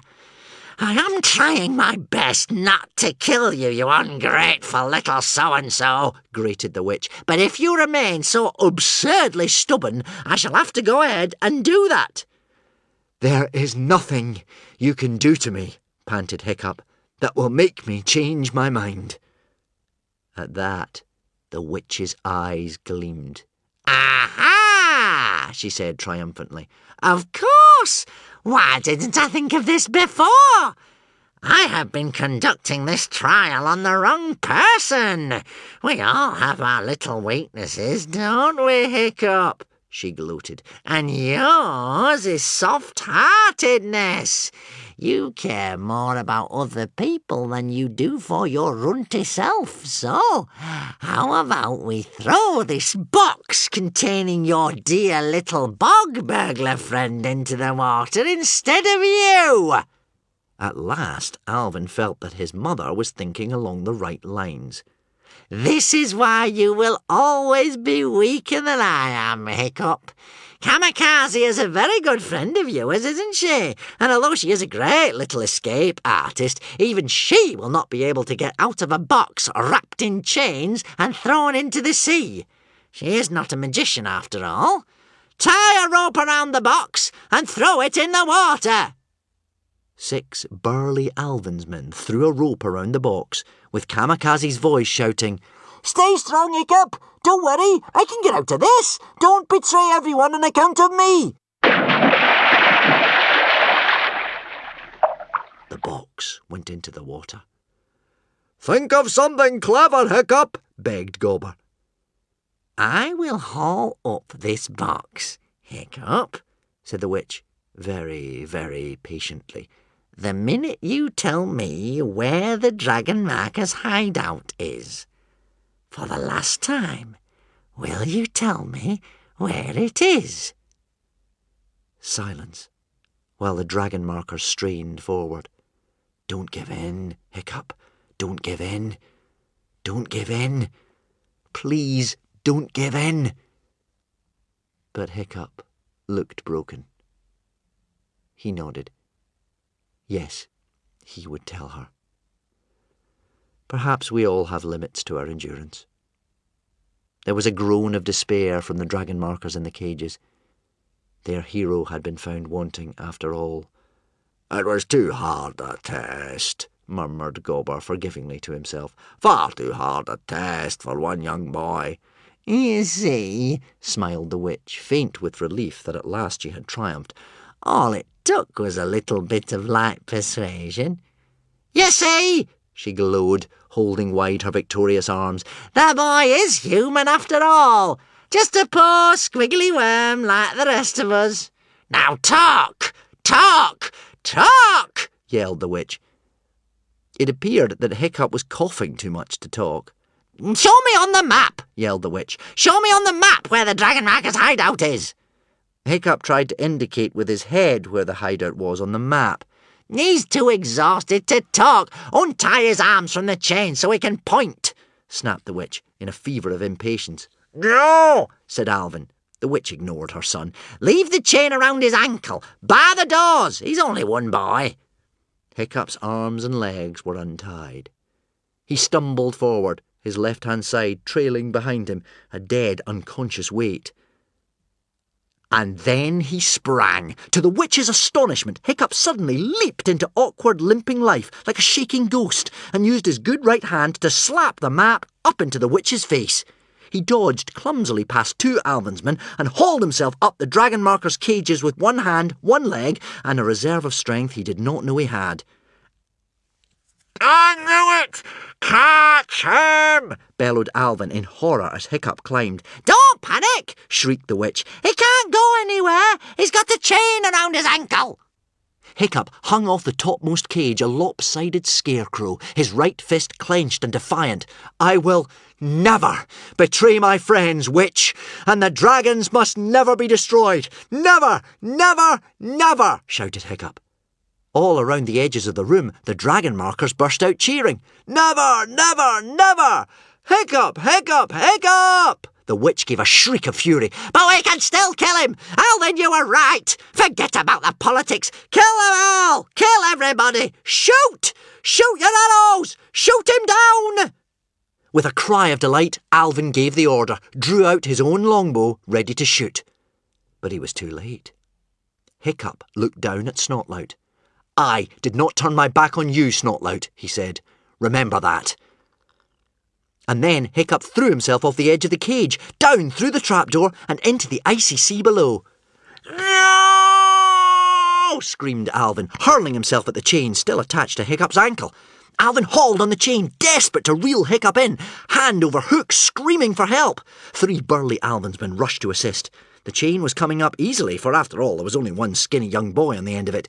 Beside them, 3 more Alvinsmen were hauling up the box that had Kamikaze inside it. 2 more strong drags and we'll have him, panted Alvin in relief. But Kamikaze's box came up first. Or rather, the remains of Kamikaze's box. The padlocks and chains were broken. The dripping wood was split open wide, smashed to pieces by some great mystery force. And there was no Kamikaze inside. The little blonde escape artist had made her most daring escape.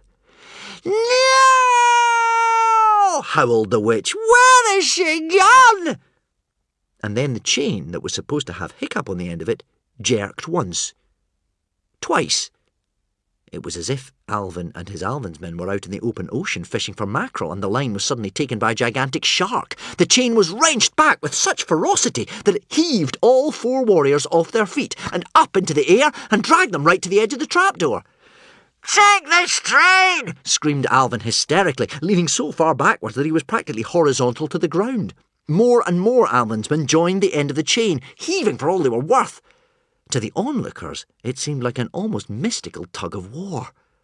Red, gasping, his masked face bulging, Alvin's foot and helplessly scrabbling ivory leg could not get a grip. He and his warriors were towed inexorably nearer and nearer to the open trapdoor. Put your backs into it! Screamed the demented villain, and the room watched open-mouthed, unable to believe what they were seeing. Who was this boy to drag so many mighty warriors across the floor? It's a miracle, Breathed an Alvinsman, mightily impressed despite himself, for one of the ancient qualities of a hero in the Viking sagas was superhuman strength. One last colossal heave and the chain broke. All 10 of the Alvinsmen fell flat on their backs with a suddenness that dragged Alvin's brand new cloak into the water, while Alvin screamed, "No!" Crazed with disappointment, Alvin drew up what was left of the chain. The broken remains were as light as a crab cake. There was nothing on the end. Ah! Screamed Alvin. Killing Hiccup had become his obsession. It filled every waking and dreaming moment. And was the boy to be plucked from his hook in the nick of time once more? It was too cruel. The witch's plan had backfired most spectacularly. He's escaped! He's escaped! Hiccup! Hiccup! Hiccup! Alvin, my sweetest Alvin, my darling. Alvin, my honey pot, said the witch, trying to soothe herself as much as her son. He's dead. He must be dead, don't you see? Some large underwater sea creature must have got him. That is what will have broken that chain. Out! Out to the boats! Search every corner! Launch the bull guards! Howled Alvin, shaking off the witch's arm and leaping to his feet. No more talking! Shoot the boy on sight! The witch was quiet for a second, crouched down low, And then she exploded into action, screaming, "What are you waiting for, you idiots? Search high, search low, search everywhere! Find the Hiccup boy!"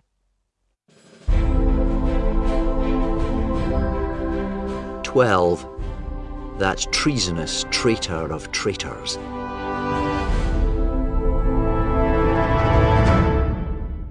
Alvin rushed out of the door in a demented frenzy, followed by the witch and the Alvinsmen with drawn swords. Leaving the cages with the captured dragon markers openly whispering, and then shouting to each other, "What happened? They've got the last lost thing! But is Hiccup still alive, or did he die? That treasonous traitor of traitors, Snot-faced Snotlout, betrayed us all!" That treasonous traitor of traitors, Snot-faced Snotlout, had not left the room with the others. He was still standing in the shadows. Even if you could have seen his face, you would not be able to read it. Boo! Boo! The room reverberated with the sound of the shouting, furious dragon markers rattling their cages, and it was dreadful indeed to hear their condemnation. "Turncoat! Traitor! Lowest of the low! Disgrace to your tribe!" There was shame in Snotlout's flushed face, as all around him his former companions cursed his name and howled furious contempt. He would never be trusted again. Not even Alvin and the witch trusted him. He had nowhere to go. It was a far greater disgrace for a Viking to lose his honour than to lose his beard. A single tear rolled down Snotlout's cheek. Once upon a lifetime ago, Snotlout had been Gobber the Belch's favourite pupil. Now it was Gobber the Belch's powerful bellow that reverberated around the room in rolling echoes like the honk of an outraged walrus. "You have dishonoured the name of Hooligan. You have shamed the good name of your father and of your father's father's father. Sagas will be told of your ignominy forever," roared Gobber. Snotlout stood perfectly still. And then, out loud, he said to himself, "Hiccup knew that I was going to betray him. He knew." Only 2 Alvinsmen were left in the room. They were kneeling around the trapdoor, peering down into the sea, shivering and with swords drawn, as if that magical hero, Hiccup the Outcast, might in some final act of superhuman sorcery rise up out of the sea and strike them down. With a quickness Gobber would have been proud of in the old days, Snotlout walked up behind them, removed the keys from their belts, and shoved them into the water. The bellows from the cages of the dragon markers died down. What was the traitor doing? Why had he attacked the Alvinsmen? What in Valhalla was going on? Snotlout ran to Gobber's cage and put the key in the lock. "What are you doing, Snotlout, you villain?" cried Thuggery the Meathead in bewilderment. "What does it look like, old Dumblebreen Meathead?" said Snotlout as the door to Gobber's cage swung open. "I'm helping you to escape." There was a murmur of astonishment along the cages. Vikings were strong warriors, tough soldiers, but they were not all of them quick on the uptake. They might have been taught spying and treachery in their pirate classes, but most of them, to be honest, were not very good at it. What they really liked was to know exactly who their enemies were, preferably colour-coded, with the same helmets or a similar style of furry cloak or something to avoid confusion in battle. So this unexpected move on the part of Snotlout really flummoxed them. "Hang on," said Thuggery the Meathead plaintively. "I thought you were on the other side." "Me too," complained Grabbit of Grim. "The witch thanked you and everything. Why are you freeing us? What's going on?" "Look here, Snotlout," demanded Boily of Basham. "Let's be absolutely clear. Are you on that rotten Alvin side or not?" "You won't believe me whatever I say," replied Snotlout. "You already told me I'm a double-crossing worm." Gobber's cage door was still hanging open, but the great giant within, with his arms crossed, refused to move. "I don't accept help from traitors or disgraces to their tribe," roared Gobber furiously. "Oh, for Thor's sake, stay if you want to. You always were a stubborn old warthog," muttered Snotlout. He tossed the keys through the door of the nearest cage so that the others could free themselves, and ran out of the room. The dragon markers did not waste any further time trying to work out Snotlout's motivation, and passed the keys along from cage to cage. Psychology had never been their strong point. Fighting, however, was their forte. With cries of joy, the freed dragon markers armed themselves with swords, javelins, spears, whatever they could find in the armoury. Even Gobber realised it might be better to swallow his pride and join the fray. He left his cage, shaking his head in confusion. 13. Meanwhile, under the floorboards.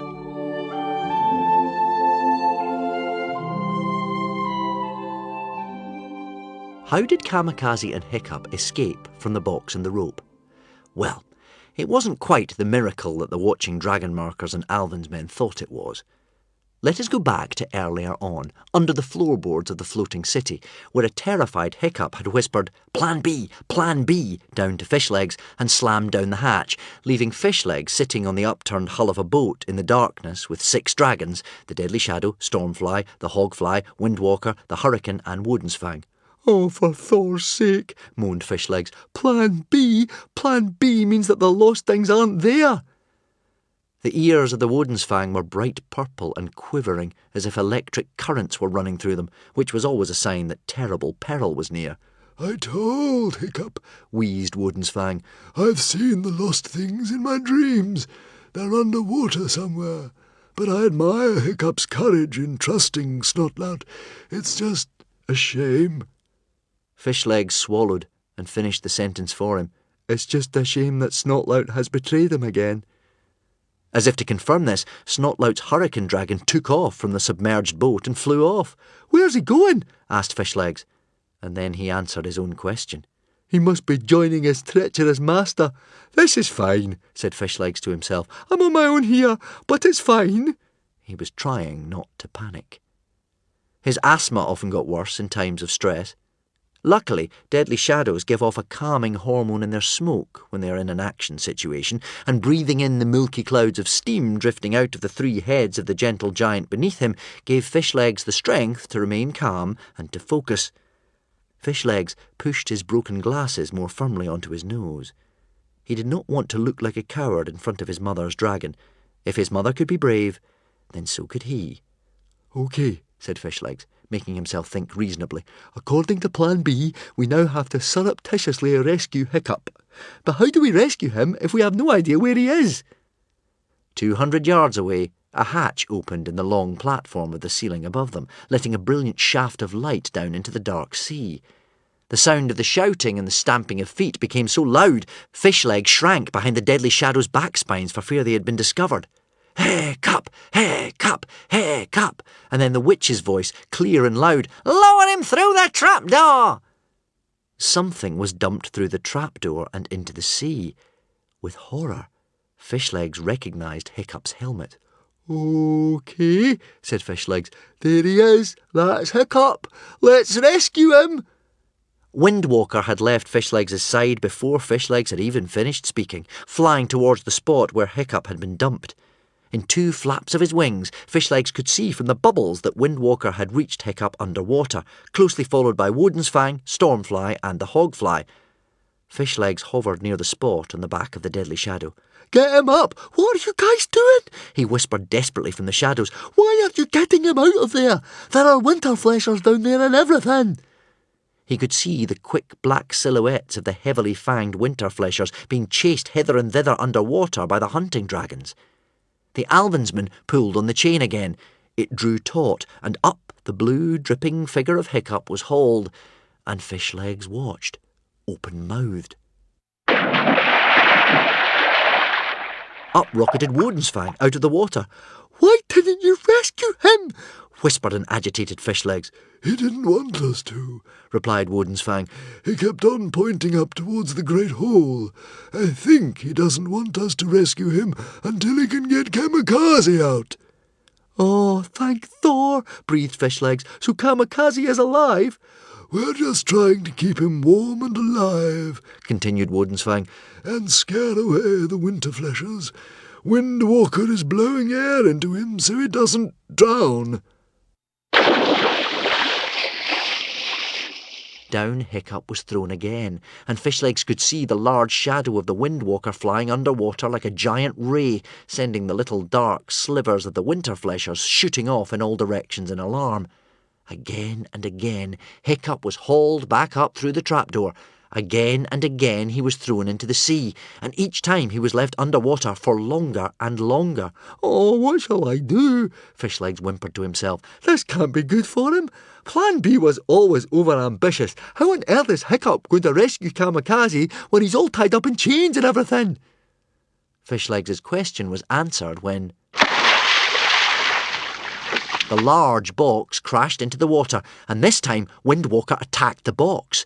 And to Fishlegs' passionate relief, Kamikaze came gasping to the surface. He reached out an arm to pick her out, and she climbed up behind him on the deadly shadow and sat shivering on the dragon's warm back, steaming lightly. The fourth time, when Hiccup dived through the trapdoor by himself, the Windwalker changed tactics. Kamikaze was safe, so it was time to rescue Hiccup now. Windwalker got a good grip on Hiccup's collar under the water, like a cat holding a kitten, and hauled with all his strength on the chain attached around Hiccup's ankle, the one that Alvin and the Alvin's men were holding at the other end. That was the mystical tug-of-war that had so impressed the Alvin's men and dragon markers in the Great Hall.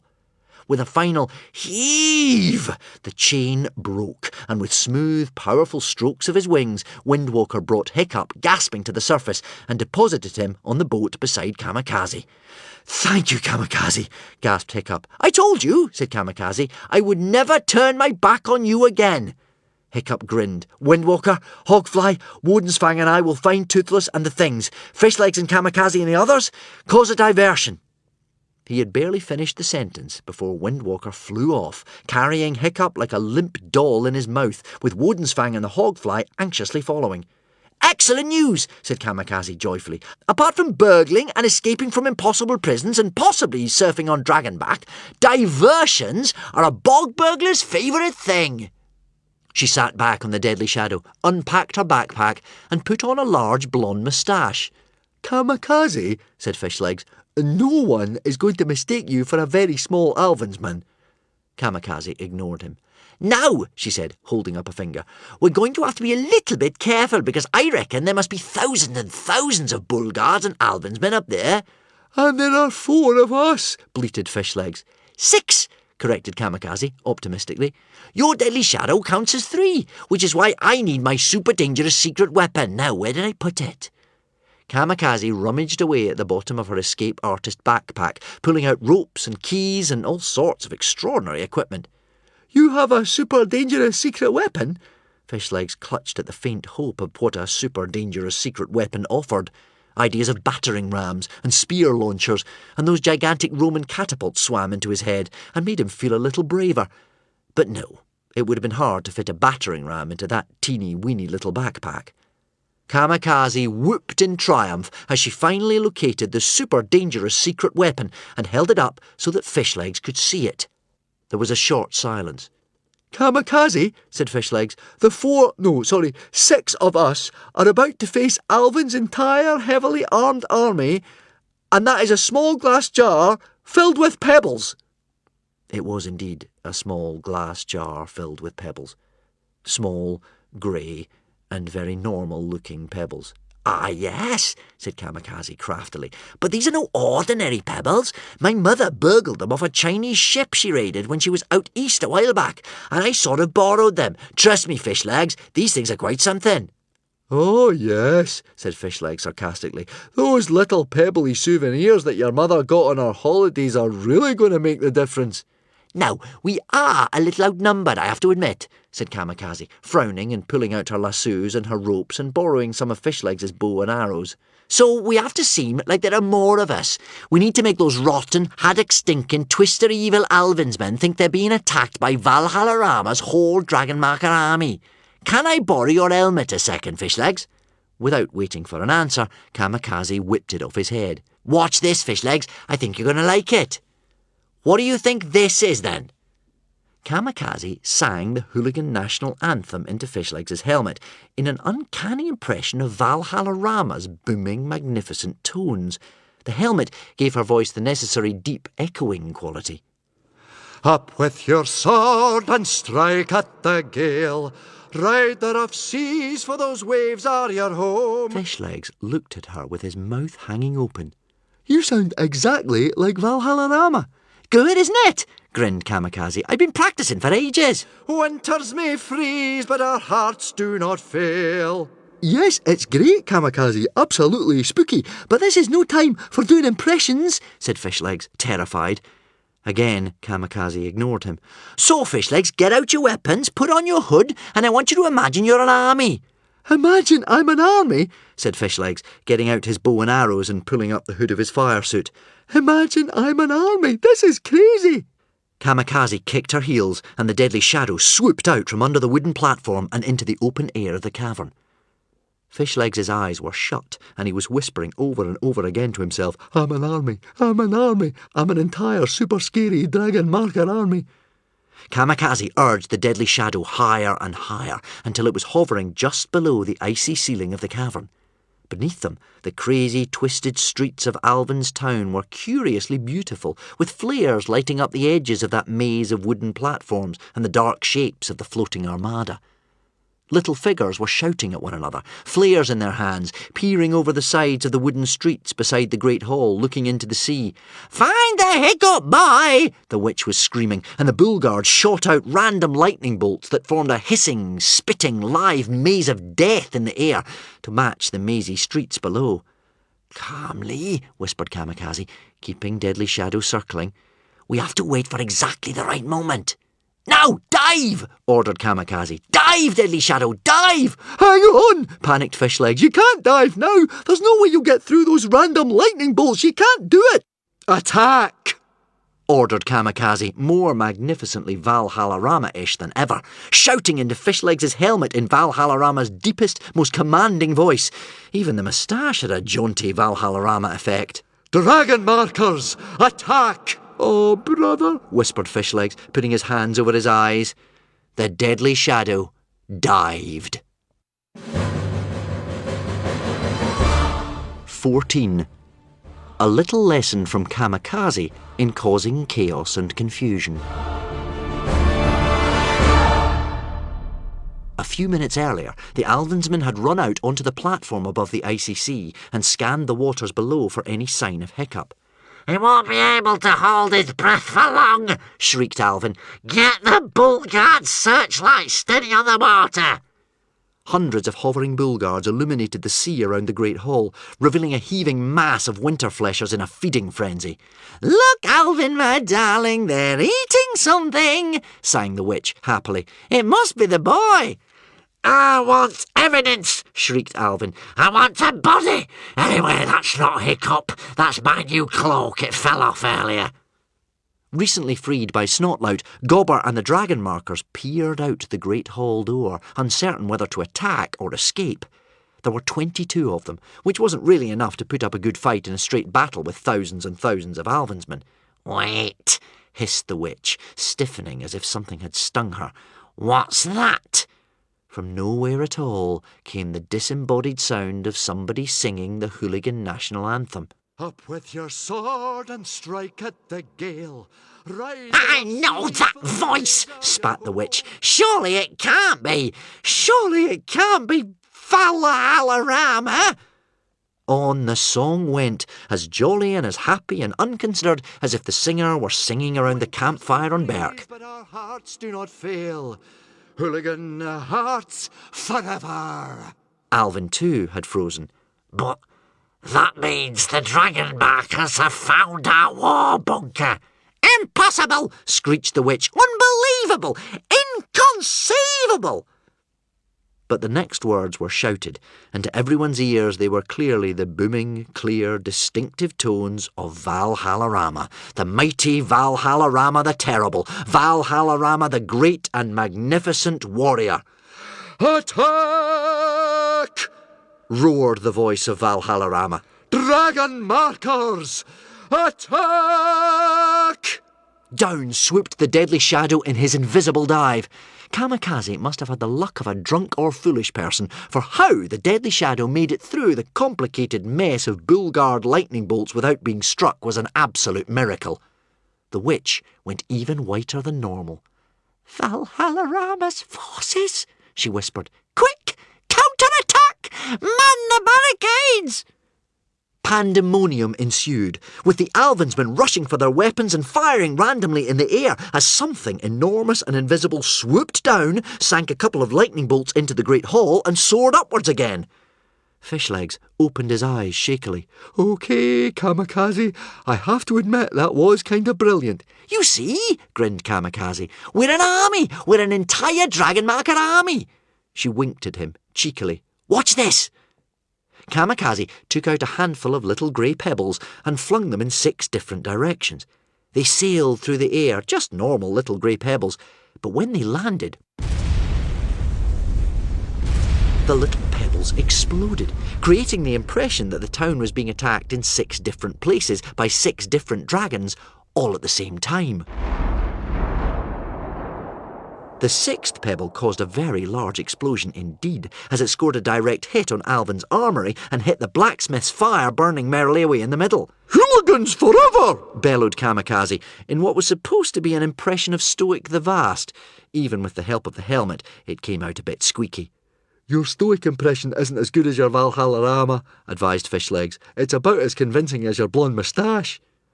Blind panic came over the Alvinsmen. They're using stealth dragons, roared Alvin the Treacherous. Fire randomly in the air, because we won't be able to see them coming. They're coming from the air, you fools! The air!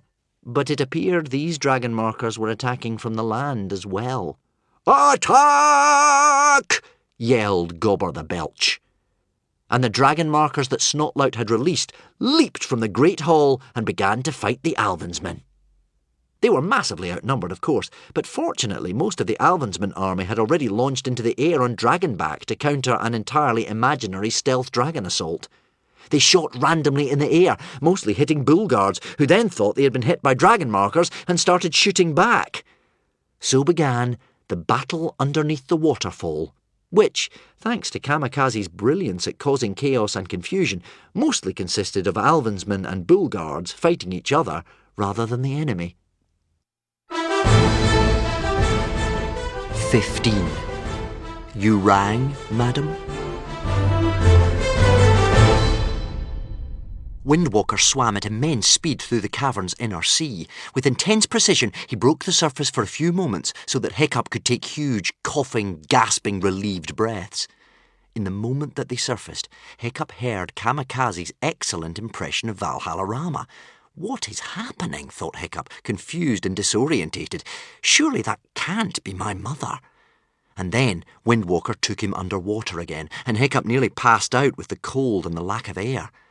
Beside them swam the little pink hogfly, like an underwater bumblebee, and the Wodensfang.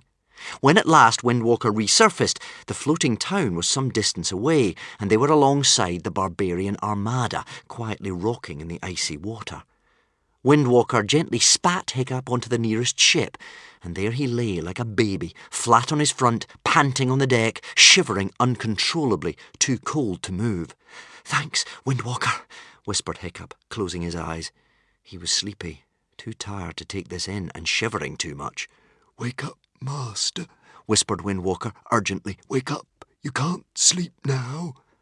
A rush of hot air over Hiccup's shaking body made him open his eyes again. Blinking in the warm breeze, he realised that the Windwalker was blowing hot air over him to warm him. The steamy breath of the dragon gradually heated his shaking limbs into stillness, and he climbed to his feet, horribly lopsided and as weak as a fawn finding its feet for the first time. His left side was almost completely numb, and even his thoughts seemed sluggish. He looked back at the great hall, now a confused mass of shouting, screaming Alvinsmen warriors fighting Dragonmarker warriors and shooting randomly into the air. Excellent! Fishlegs and Kamikaze had gone ahead with their diversion, and it sounded like Hiccup's mother and the Dragonmarker army might have joined them. The second part of Plan B was going to be a little trickier, because the success of the second part of Plan B relied on the hogfly. Hiccup looked dubiously at the hogfly hovering eagerly before him, spraying Hiccup with water as he shook himself dry. "Hogfly," said Hiccup. "You rang, madam?" said the hogfly. "Hogfly, we really need you now.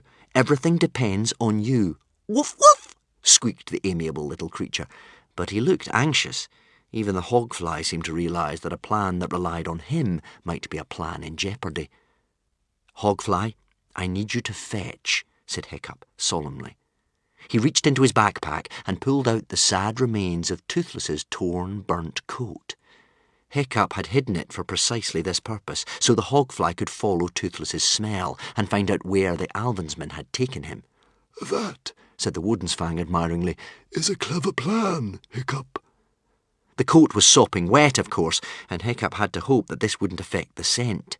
"Give it a good sniff, Hogfly. I need you to fetch Toothless. Fetch Toothless.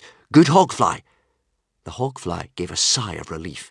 His little piglet tail wagged so fast it was nearly a blur. At last he could be helpful. This was something he understood. This was something he could do. The Hogfly snuffled the coat all over. Sneezed the Hogfly in a deep little voice. "Fruity." His sniffer nose sniffed up and down, taking in great woofing breaths, as if it had a life of its own. A couple of years ago, Hiccup had taught this particular hogfly how to fetch. It had taken a long time, for hogflies are not bred for their intelligence. Their minds hop from subject to subject like butterflies. But once they have learnt the skill of fetching, they are, quite simply, the best scent and tracker dragons in the entire world. The piggy snout of the hogfly, snuffling away, could smell smells that you and I cannot even imagine smelling. He could smell the shoal of winter fleshers currently passing underneath the boat they were standing on. He could smell the birds sleeping in the pine trees way, way in the distance on the faraway shoreline. His extraordinary little sniffing nose could sort out those smells like an experienced gambler sorting through a deck of cards.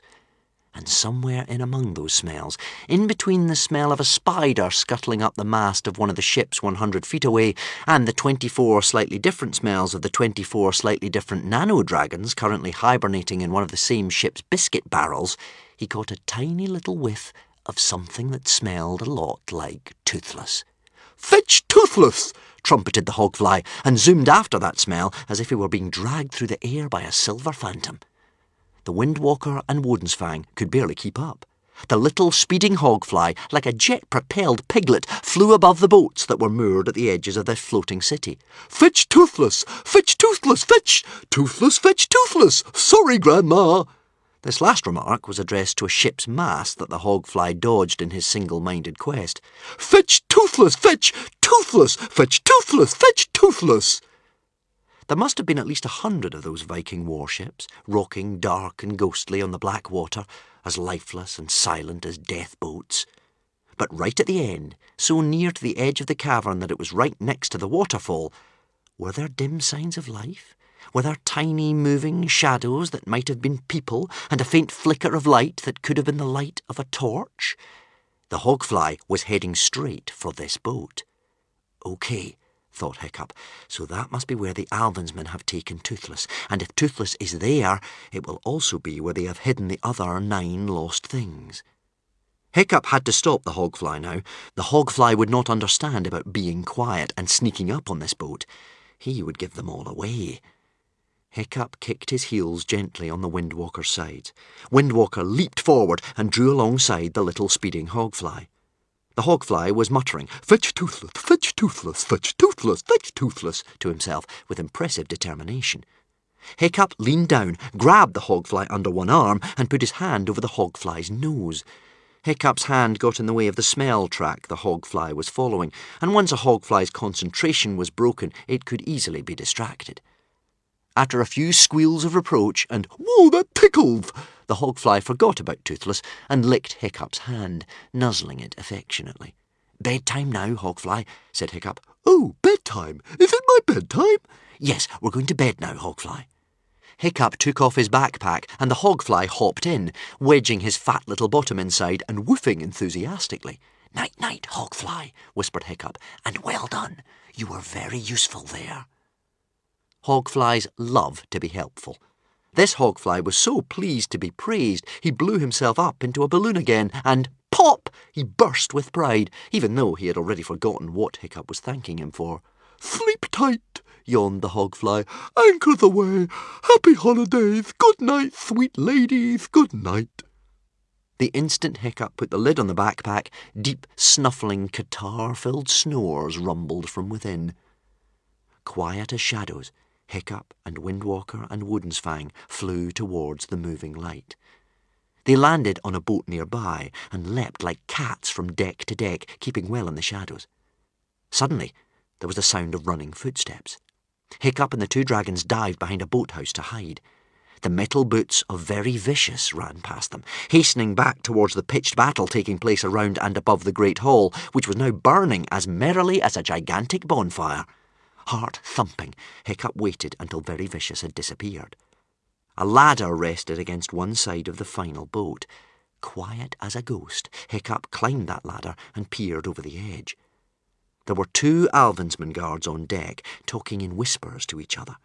They were so engrossed in their conversation that they did not see Hiccup and the 2 dragons slip over the side and hide behind the tent house in the middle of the deck. The first guard was sucking his finger. "That wretched little dragon bit me," he grumbled. He looked thoroughly harassed. "For a dragon with no teeth, it hurt. If I'd known this job included dragon sitting, I'd never have volunteered. That horrible little creature blew a rude raspberry right in my face." They could only have been talking about Toothless. "Oh, well done, Toothless," breathed Woodensfang, even though he was normally so keen on teaching the little dragon some manners. Heart-lifting, Hiccup recognised the voice of Toothless singing to himself down in the depths of the ship somewhere. "Toothless," thought Hiccup, "thank goodness you're all right." 133,489 bottles hanging on a wall, sang the little dragon sadly, for Toothless was feeling very sorry for himself. 133,489 bottles hanging on a wall, and if one green bottle should accidentally fall, there'll be 133,488 bottles hanging on a wall. Toothless had recently learnt to count, and singing this particular song was his way of keeping his spirits up until Hiccup rescued him. Toothless was convinced, of course, that Hiccup was going to rescue him. The second Alvinsman had his hands over his ears. "Shut up, you revolting little tone-deaf frog. Be quiet." For one moment, Toothless stopped, and then he began again, in that same maddening, lugubrious drone. 133,488 bottles hanging on the wall. 133,488 bottles hanging on the wall.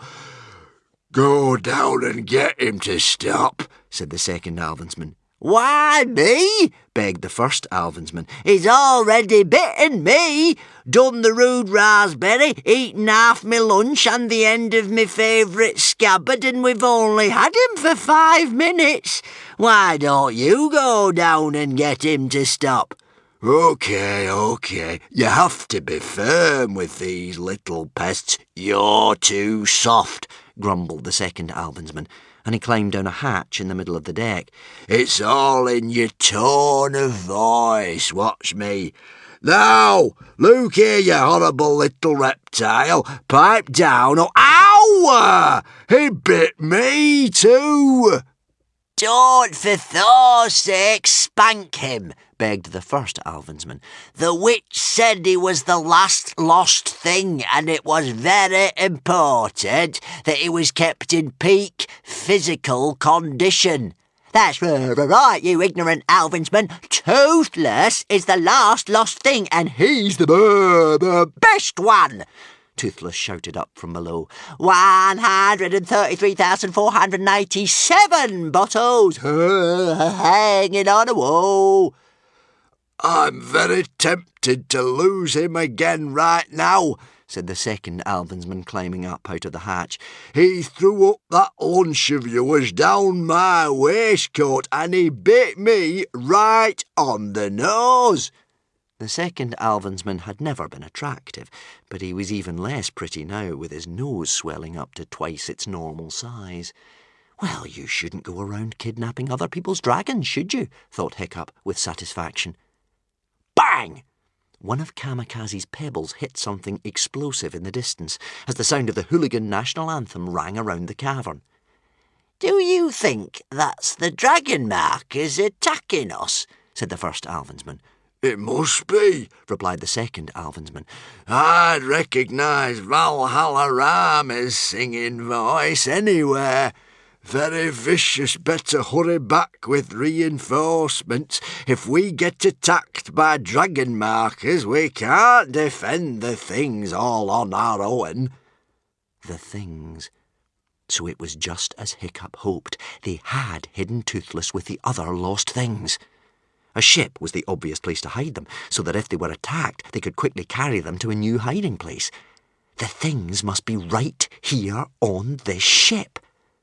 There was a clatter of feet on the platform behind them, and a third Alvinsman came climbing up the ladder, a burly man with a large yellow moustache. Message from the witch, panted the third Alvinsman.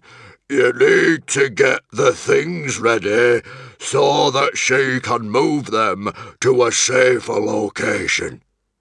"Are you sure we should get them out of the hiding place?" said the first Alvinsman. "Was that exactly what the witch said? You know how cross she gets if we do things without being told." They were terrified of the witch Excellinor. She had that effect on people. "Oh, please," begged the watching Hiccup in his mind, "please get the things out of their hiding place." Well, what the witch said exactly was, if they don't get the things out of their hiding place quickly, I will personally remove their backbones with my fingernails, said the third Alvinsman. This had the ring of truth to it, and the two Alvinsmen began to twist the pulley that hauled up the anchor rope. It took all their strength to turn the pulley round in great, grunting heaves, and as they drew the anchor rope in, they also drew in the things, one by one. "Aha!" sighed the Woden's Fang in Hiccup's ear. "That was why I kept seeing them floating under water in my dreams." The witch had attached the things, you see, to long ropes tied to the anchor rope, and that was why Snotloud had never found them. He must have hunted through these boats so many times in the secrecy and darkness of night time, but he never thought to look under water. She was a very nasty woman, that witch, but you had to admit that she was rather clever at hiding things. First, the crown came over the side, then the Roman shield, the arrow from the land that does not exist, the bracelet that contained the heart stone, the key that opens all locks, the ticking thing, smashed but still ticking, the dragon jewel, the second best sword, and, last of all, and this took a great deal of grunting and straining on the part of the Alvin's men, the lost throne of the Wilder West, followed by the anchor. The throne was covered with seaweed, and as they heaved it over the side, little jewel-like crabs scuttled out of its crevices and scattered all over the deck. "The things!" thought Hiccup exultantly as a crab pattered across his foot. "We found the things. Now all that we have to do is steal them." "OK," said the first Alvinsman nervously. "Let's stash the things down in the hold so we're ready to move them when the witch gives the order." The three Alvinsmen hastily untied the things from the anchor rope and carried them down an open hatch. "Ow!" came the muffled voice of the first Alvinsman. "That horrible little dragon bit me again!" The three Alvinsmen re-emerged, and the first Alvinsman slammed down the hatch, bolting and padlocking it. Hiccup drew a little pouch of hazelnuts out from his pocket. He always kept little treats for Toothless in his pocket. He threw one of the hazelnuts as far as he could onto a neighbouring boat, and then ducked behind the shadows of the tent house. Clang! "What was that?" bleated the first Alvinsman. "You two go and investigate, and I'll look after the things," panted the third Alvinsman. "We're obviously under some sort of attack."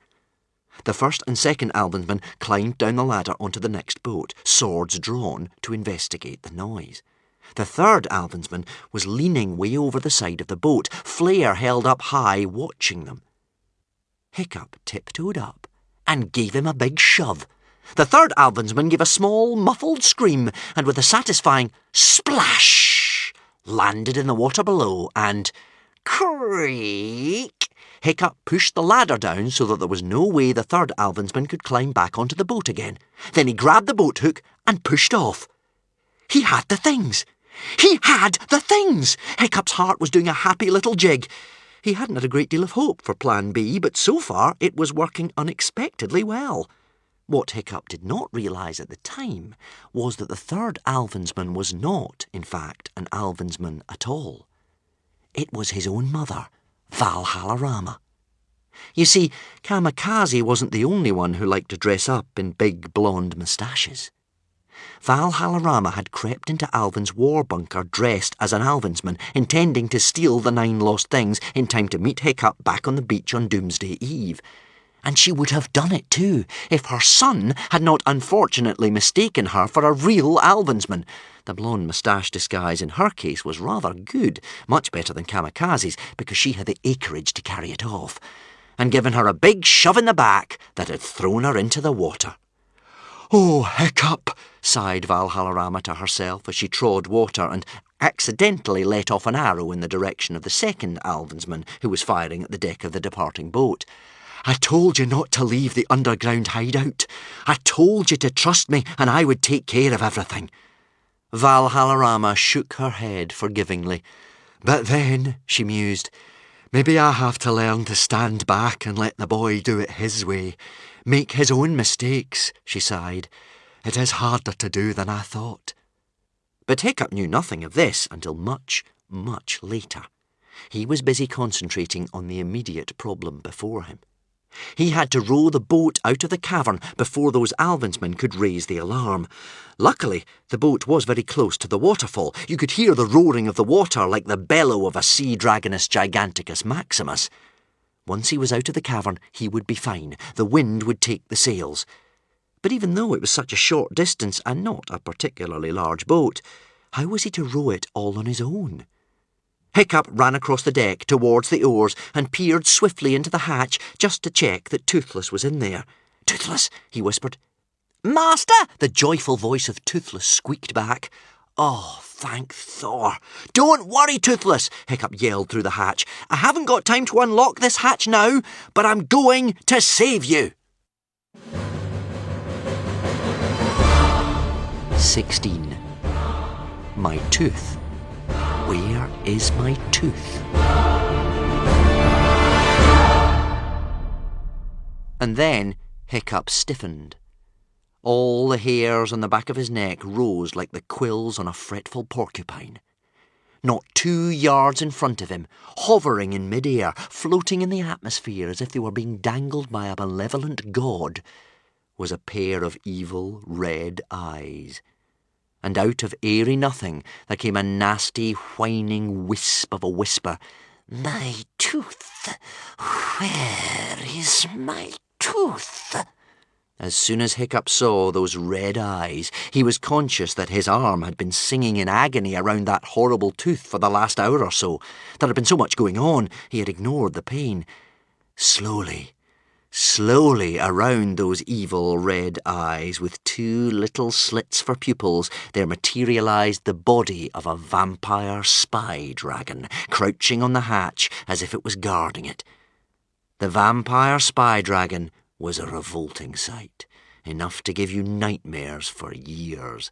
Its head was that of a gigantic bat, with one huge, cruel-looking vampire tooth protruding from the side of its slobbering mouth. Its horrible little nose was snuffling as the saliva dripped down its vampire fangs. That pain in Hiccup's arm must have been a sign that the vampire spy dragon was using the tooth to track him down.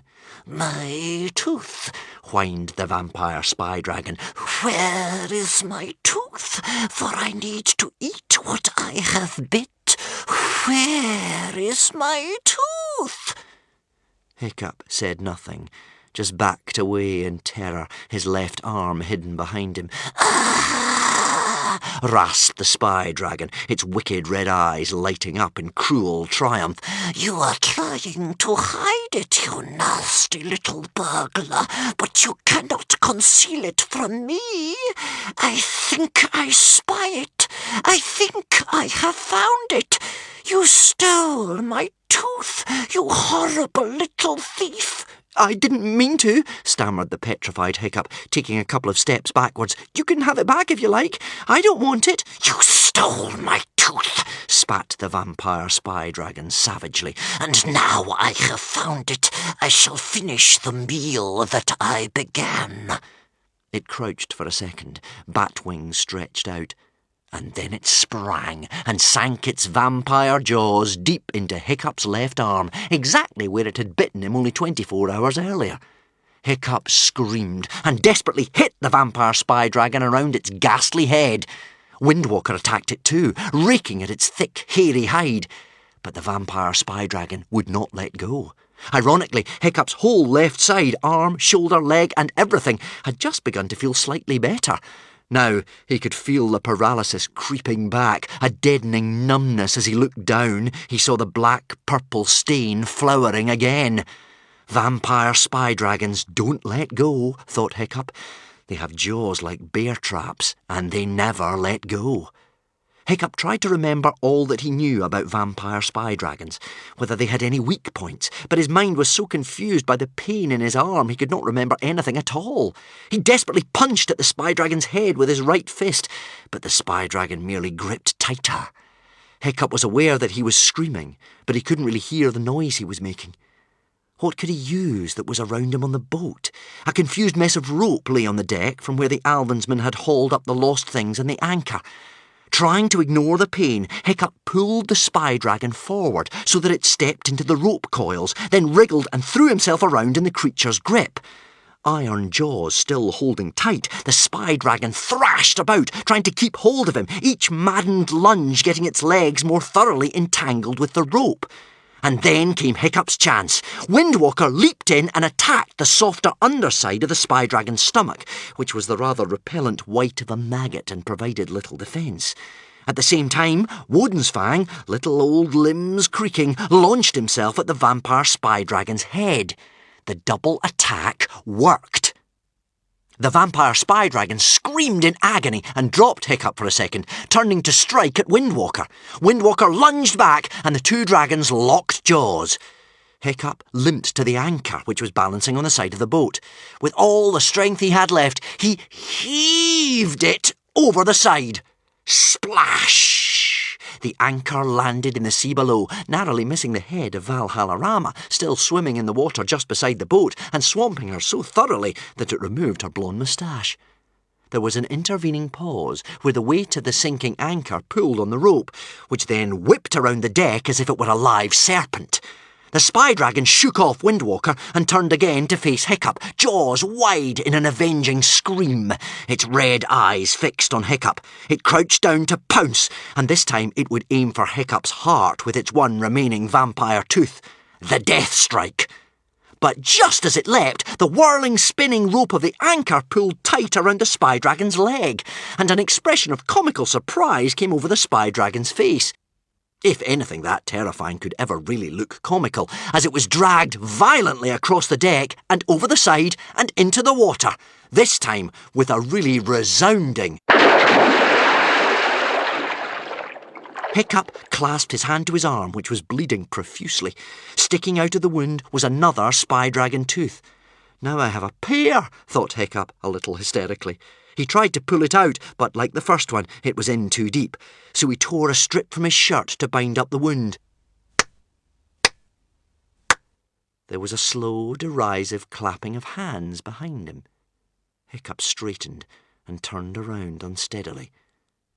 And there, leaning against the mast of the ship, one leg elegantly crossed over another, was Snotlout.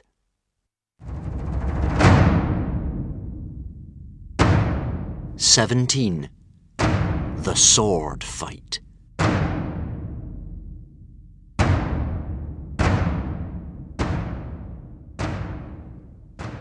Well done, Useless, well done, drawled Snotlout. Very neat dealing with the spy dragon there. I really thought you were a goner. The Hurricane sloped out from behind the mast, growling warningly. Windwalker snarled in response, and the two riding dragons paced warily around each other on the deck, their spines pointing upwards as if they were about to fight. Hiccup caught his breath. It was impossible to read the expression on Snotlout's face.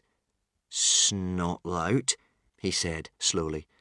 Yes, said Snotlout, waving his hand dismissively. I know I'm a villain and a rogue and a very naughty boy and everything, and I betrayed all you goody-goodies, and aren't I terrible? Tut, tut, tut. But let's get this ship sailing and out of the cavern first, and then we can argue to our heart's content. Hiccup and Snotlout took up an oar each and rowed towards the waterfall. Soft as a shadow, and unnoticed in that lightning-lit cavern with the battle under the waterfall raging at its height, the ship carrying the lost things slipped out from under the waterfall and into Wrecker's Bay. Snotlout put away his oar and took out his sword. "Fight me," said Snotlout. "But I don't want to fight you," said Hiccup. "Fight me," roared Snotlout. "I haven't got a sword," said Hiccup. Snotlout always carried two swords, and he threw Hiccup his second-best one. With the other, he made furious imaginary passes in the air. "Why don't you want to fight me? Is it because you are scared?" "Not really," admitted Hiccup, and that seemed to enrage Snotlout even further. "I'm a little scared, but mostly I just don't want to fight you." "You ought to be scared," said Snotlout. "That bite from the vampire spy dragon means you won't be able to use your left hand. Fight me! I have betrayed you yet again. Why won't you hate me?" Snotlout was so flushed with anger, in such a state of emotion, that the words came tumbling out as if they were beyond his control. "Hate me!" "Snotlout, I don't hate you. And I forgive you for betraying me again. I understand why you keep doing it." "Oh, you are so irritating. You keep being so heroic all the time. Stop forgiving me. Stop it. You don't understand anything. I don't want to be forgiven." "Snotlout, I don't want to fight you because I think we should be trying to get these lost things out of here." "But I'm not on your side," howled Snotlout. "If you won't fight me now, I swear I will kill you." Hiccup shrugged off his backpack with the sleeping hog fly in it and put it carefully down in a coil of rope so the little dragon wouldn't get hurt. Hiccup's eyes never left Snotlout's face. "All right then," said Hiccup, "if you insist." Snotlout lunged at him. Automatically, and clumsily, for it was with his right hand, Hiccup parried the lunge. "Oh dear," sighed the Woden's Fang, sadly fluttering down to perch on the tiller. "Some humans, always fighting.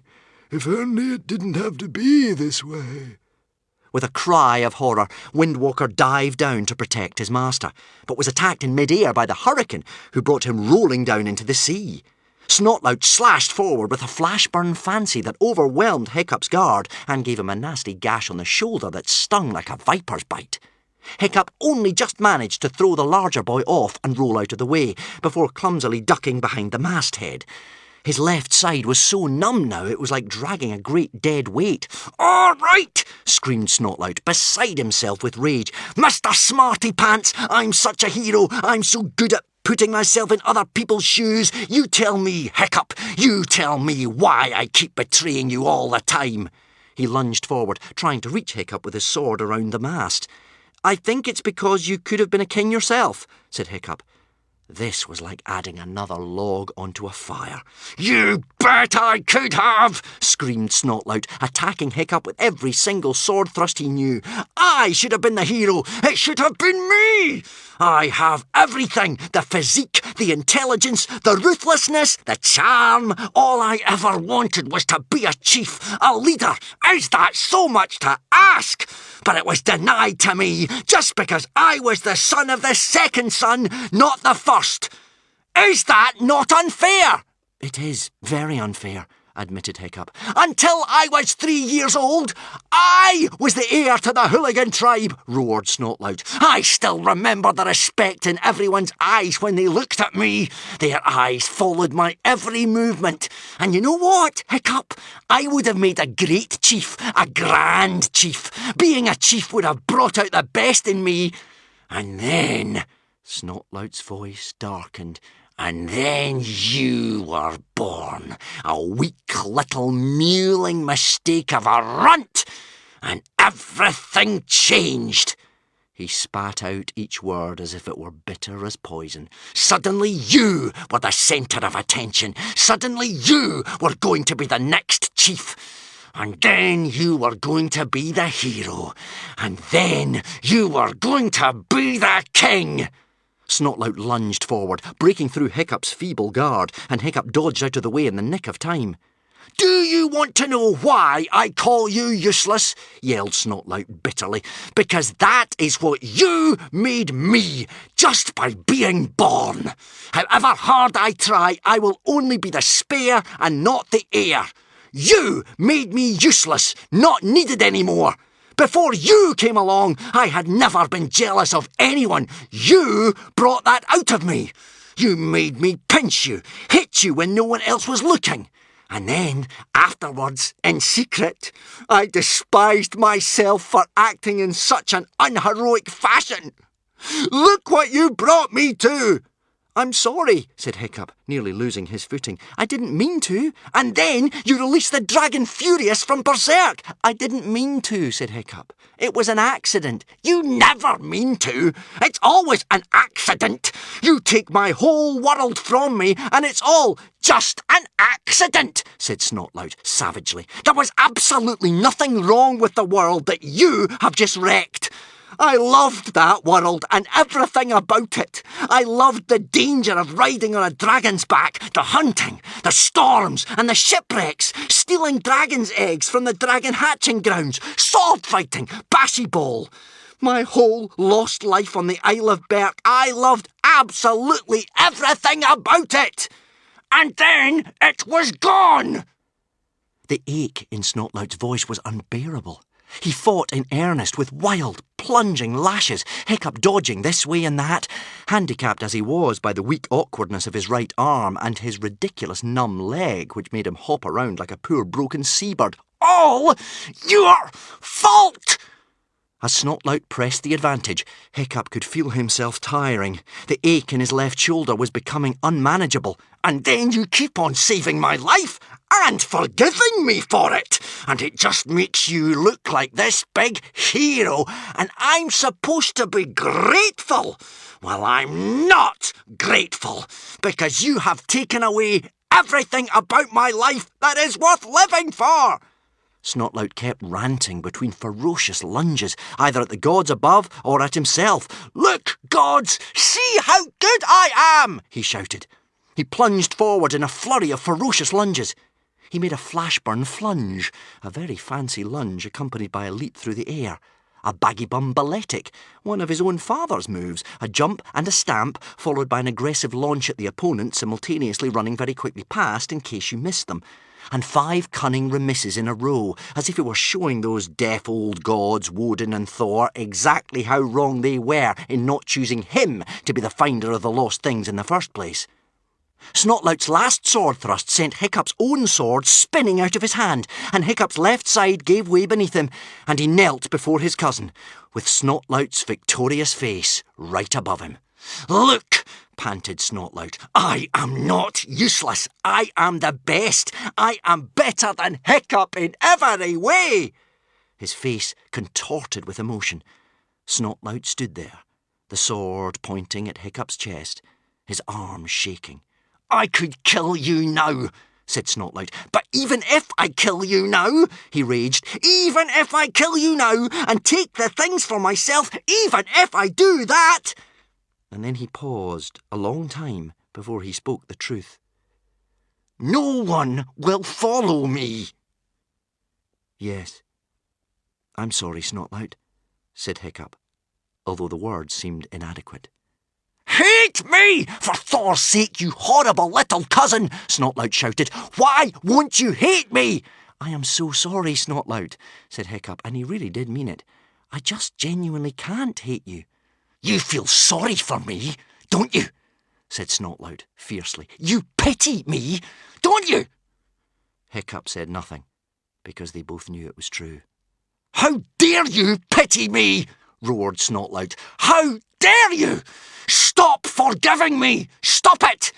Why can't you understand? I need to be angry. I have to keep being angry, because if I slow down and I stop being angry, I have to look at where I am now. Snotlout's sword was trembling. Something in his voice changed from anger to absolute despair. If I stop being angry, then I have to look back at what I have been fighting for all these years, and it has all been for nothing. If I stop being angry, it bursts on me like a kind of horror that perhaps my hatred of you has led me to fight for the wrong side. My hatred of you crept in like a green poison and twisted my judgment, clouded my sight, and led me to follow Alvin, that evil thing, and there I lost my way. Now I have seen what Alvin is, and that devil his mother, and I know that he is worse than I ever dreamt evil could be. My jealousy has made me destroy all the things that in my heart of hearts I value. My honour, the respect of Gobber, the respect of my father, my whole world, the world of dragons, dragons that I love. If I stop being angry, I have to see what I am. And what I am now is what the witch said. I am a treacherous worm. I am worthless, useless, nothing of value. I am not surprised that all those people turned their backs on me. I have turned my back on me. I have turned my back on myself. Snotlout dropped his sword to the deck, where it fell on the wood with an ugly clang. He put his face in his elbow. His shoulders heaved with uncontainable sobs. There was a long and terrible silence. Hiccup struggled to find the right words, for it was truly awful and piteous to see a person in the miserable state of having turned their back on themselves. But somehow he found the words of a person who was meant to be a king. "You are being too hard on yourself, Snotlout," said Hiccup at last. "A weaker person than you would have killed me just now. You could have done that. You won the sword fight. You disarmed me. But you knew that the plight of the world was more important than your own personal feelings. You put your honour before your pride, and that is what heroes do. Do not take this all on yourself. This is not all your fault. Fate and the stars have put us in a difficult situation. I know I am not what you wanted in a king," said Hiccup. "I know that it is hard for you to follow someone who is physically weaker than you are, and, what is more, your younger cousin. And it is not surprising that it is hard. How can you follow someone that in your heart you do not respect? I wish I could offer you a king who is greater than I am. I can't turn into someone else. I can only be me. But I have discovered that I, too, am stronger than I thought I was. I think I can do this. I think I can be this king that the dragon markers want me to be." "What are you saying?" said Snotlout. "I'm asking you, once again, whether you will join the dragon marker side," said Hiccup. Another long pause. Snotlout wasn't expecting this at all. It took him completely by surprise. "If you put your faith in me, I will try not to disappoint you," added Hiccup. "Are you saying," said Snotlout, wonderingly taking his face out of his elbow, "that you are still prepared to take the risk and trust me after I have betrayed you again and again and again?" "I know in my heart that you are a hero in the making," said Hiccup. "We all make mistakes. We all need second chances, and even third, fourth, and fifth chances. Maybe you just needed to have that one last fight with me, and then you'd be able to join our side." Another long, long pause. It was like a door had suddenly opened in the very dark and tiny room which Snotlout's life had become, a room in which he had been so trapped and cramped and contorted, and he had not seen light for such a very long time, that he had almost forgotten light existed. At last, Snotlout took his face out of his elbow entirely and wiped it with his waistcoat. His face had lost its ill green colour, and he looked better than he had in ages. "You," said Snotlout, "are a very unusual person, Hiccup." Well, it was better than "you are a little weirdo, Hiccup," which was what Snotlout normally said. "I haven't really allowed myself to think this until now," Snotlout said awkwardly, and it was obviously hard for him to get out these words. "But maybe you might not be quite such a disastrous king as I used to think you'd be. You were quite brave back there in the witch's camp, I thought." "Thank you," said Hiccup. "And perhaps," said Snotlout, "perhaps fate does know her business after all. You aren't the king that we wanted, but maybe you are the king that we need." He bent down to pick up his sword, slowly, as if he were beginning to recover from a long, long illness. "I guess I could be helpful to you, couldn't I?" said Snotlout thoughtfully. "After all, you would only have one paltry little thing if it wasn't for me. Not much hope of being crowned king with one measly little thing, and now, thanks to me, you have all of them." "Yes, it's brilliant, Snotlout. I have to say, you've done the most magnificent job," admitted Hiccup. "We'd never have got all the things without your help. My parents are going to be so pleased. We're in with a real chance now." Snotlout drew himself up to his full, dignified height. He turned to Hiccup and bowed, like a warrior of old, following the ancient code of the kings of the Wilder West when they invited their greatest heroes to join them at high table. "My sword is at your service, king," said Snotlout to Hiccup. Hiccup bowed formally back. "I am honoured to accept it," said Hiccup, in the traditional time-honoured fashion. "Shake hands?" said Snotlout almost shyly. Hiccup grinned. Snotlout and Hiccup shook hands. "Oh, that was well done, Hiccup," whispered Woden's-Fang admiringly. "You could give that witch a lesson or two in changing hearts and minds." "Are you all right up there, master?" came poor Toothless's terrified voice floating up through the floorboards of the deck. "And what's he talking about, the one with the nose so big you could nest in there? Doesn't he know Toothless is the best one?" Hiccup knelt down, and he could actually see Toothless directly below him through a crack in the deck. He was locked in a cage, poor Toothless, his spines drooping, his eyes large and terrified. "I'm fine," Hiccup reassured him. "We haven't got time to break into the hold yet. We're just going to sail to a safe place, and then we'll get you out of there. I promise, Toothless." "Toothless not like being trapped," squeaked poor Toothless. "Oh, for Thor's sake," said Snotlout wryly. "Nothing changes. Stop whispering and blowing kisses to your cute ickle dragon and help me get this ship out of here." In all the drama of their sword fight, they had forgotten that they were supposed to be running away. "Where are we going?" said Hiccup, scrambling to his feet again. "Across Wrecker's Bay to the Dragon Marker hideout," said Snotlout. "I'm presuming you do actually know where that is, after the witch spent so much trouble trying to get the information out of you." "The hideout is in Coral Beach," said Hiccup, with a grin. "My mother told me that just before we split up in the Amber Slave Lands." "OK," said Snotlout. "We'll get there just in time for you to sail across the Hero's Gap for Doomsday Eve. You really like to cut it fine, don't you, Hiccup?" Snotlout rubbed his hands together. He was cheering up in front of Hiccup's very eyes. "Operation Make Hiccup King is on its way." "We'll have to be really lucky for this to work," said Hiccup. "You got any better plans, oh brilliant one?" snorted Snotlout. "Why don't you just concentrate on sailing this boat and try not to sink it, eh? Like you always did with the hopeful Puffin?" It was as good a plan as any under the circumstances.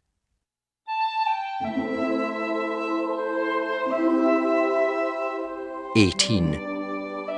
A very short chapter in which it looks like everything is about to go right for 5 minutes.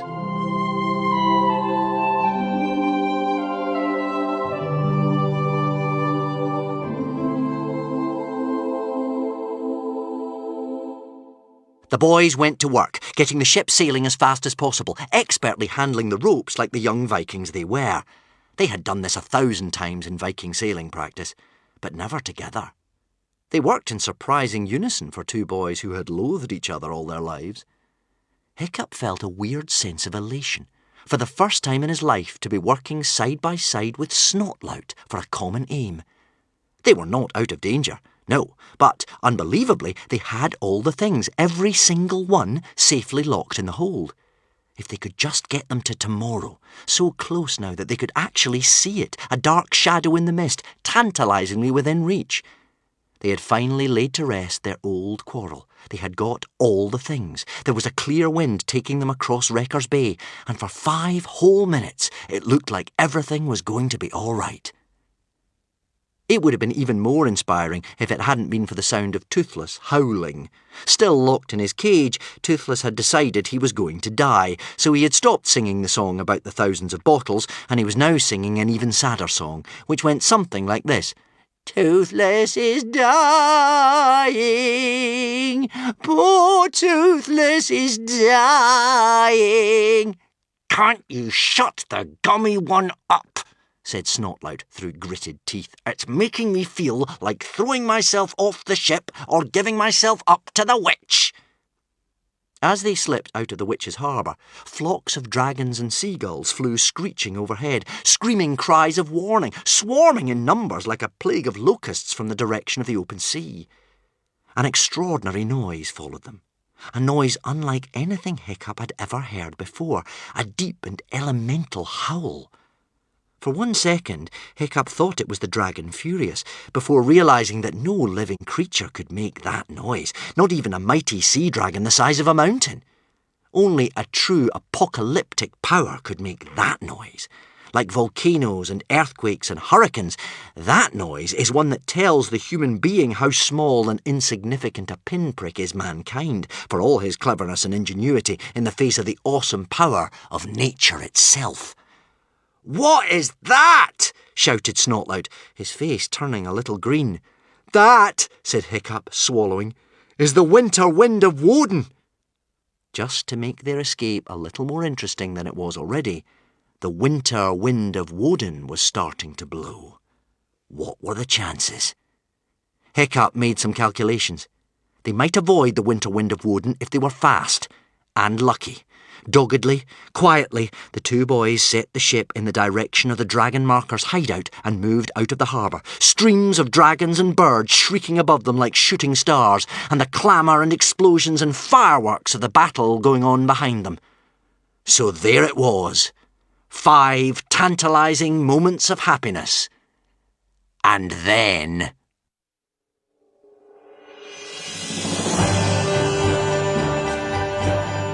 19. Everything goes wrong again, very rapidly.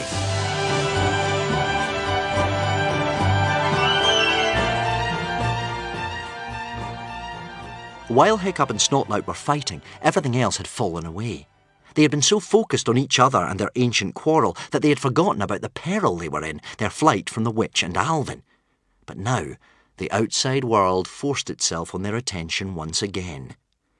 Just as they had got the ship on course, sailing towards the dragon marker hideout, Snotlout stared with an arrested expression at something back at the waterfall, on the shore they had just left, and nudged Hiccup. They were halfway across Wrecker's Bay, halfway to Coral Beach and safety, but a little group of black specks had crawled out of the calm, distant waterfall like bluebottles creeping out of a crack in the wall. Tense with anxiety, Snotlout and Hiccup stared at the distant land, hoping against hope that they were mistaken, that the little black specks were just tricks of the light and the wind. But as the specks flew nearer, there was a hollow feeling in Hiccup's heart. He knew what they were. Raven hunters. A flock of the witch's raven hunters pursuing them like an inescapable, unwearying fate. Raven hunters were too small for riders, but they acted as spies for the witch. On they came with remorseless flaps. Flying dragons can easily outpace a ship. Nearer, nearer, nearer. "Shoot them!" yelled Snotlout, grabbing his bow. Windwalker and the Hurricane leapt bravely from the deck of the ship to confront the raven hunters mid-air as they flew overhead. Snotlout shot 5 of them. Even Hiccup, with one dead hand, shot 1. Windwalker and the Hurricane took out even more, diving after them as the remainder flapped back to the witch, squawking. But there were too many to catch. "They'll fetch reinforcements," shouted Snotlout, "and this time they will bring bull guards with riders. Those bull guards are quick. They'll catch us before we get to the Dragon Marker hideout, if it's where you say it is." It was too cruel. Even half an hour later and they might have got to safety. They were so close to getting away with it, sneaking those things away from underneath the very noses of Alvin and the witch. Hiccup scanned the horizon. The winter wind of Woden, blowing like an angry god, was closer than the Dragon Marker hideout. "Could we steer the ship into the winter wind?" asked Hiccup. "They'd never follow us in there." "There's a reason for that," said Snotlout with a hollow laugh. "It's a guaranteed death sentence. Besides, I don't think there's time. Look, I can see the bull guards coming out already. They'll reach us before we get to the wind." The 2 boys looked at Windwalker and the Hurricane. The things were trapped. They were locked in the hold. But the boys themselves did have a choice. They could climb onto the riding dragons' backs and fly themselves to safety. Both Windwalker and the Hurricane were faster than bull guards. But that would mean abandoning all of the lost things to Alvin and the witch, including Toothless. What else could they do? Stay here and die? Well, what's going on? Came the voice of Toothless, floating up from the hold of the boat. "It's okay, Toothless," Hiccup shouted down. "We've just hit a little hitch. Nothing to worry about." Hurricane gave an unhappy whine, his spines drooping, his tail between his legs.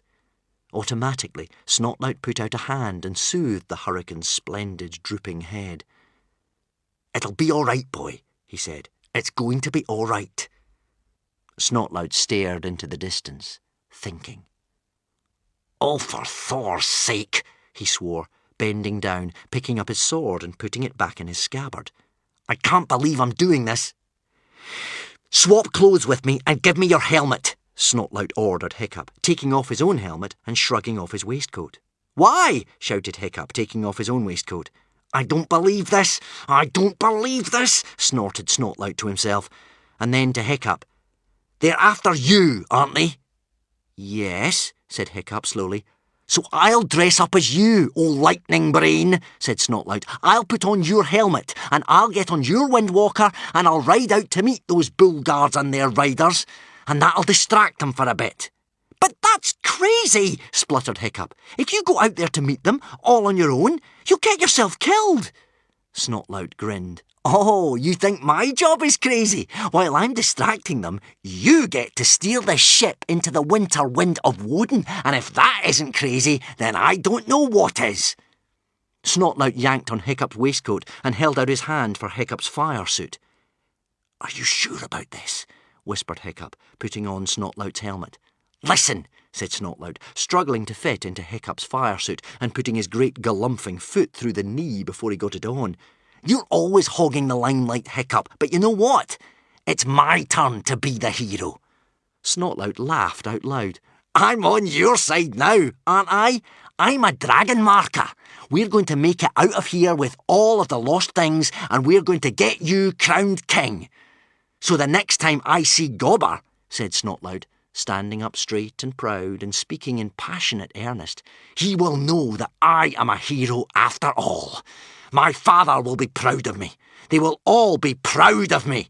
They will turn their backs round again and look me in the eye, not with disgust, but admiration. The sagas will sing my name, and they will never forget me." Hiccup was now wearing Snotlout's helmet and body armour. As a final touch, Snotlout hung his black star around Hiccup's neck. "There," Snotlout said, with satisfaction. "X marks the spot. It looks good on you, Hiccup. It'll give those guardian protectors of tomorrow something to aim at. You are only borrowing this, mind," he warned. "Don't you dare lose it, however scary those guardians are. Look after it until we meet again. That star is very important to me." "Hang on, Snotlout," said Hiccup wildly. "You don't have to do this. I'll think of something." "But I've thought of something," said Snotlout. "You're not the only one who can make plans, Hiccup. Let me do this." Hiccup had an appalling premonition of disaster. "Windwalker, don't take him!" cried Hiccup. Windwalker was an obedient dragon, and in normal circumstances he would have obeyed Hiccup. But Windwalker had followed enough of what was going on to know that this was their only chance. He gave his master an apologetic, slobbery nuzzle and knelt down so that Snotlout could climb on his back. "Why you have to have such a mess of a riding dragon, Hiccup, I really do not know," scolded Snotlout. "You're the son of a chief, for Thor's sake." Snotlout reached out and gave Hurricane a last sweeping pat on one regal, shining side. He rested his head briefly on the Hurricane's flank and whispered, "You're a good dragon, Hurricane." Before Snotlout climbed onto Windwalker's back, he remembered something. "Give me the dragon mark before I go," he said. "What do you mean, give you the dragon mark?" asked Hiccup. "I don't want to be like that young Grimbeard the Ghastly in the Woden's story," said Snotlout.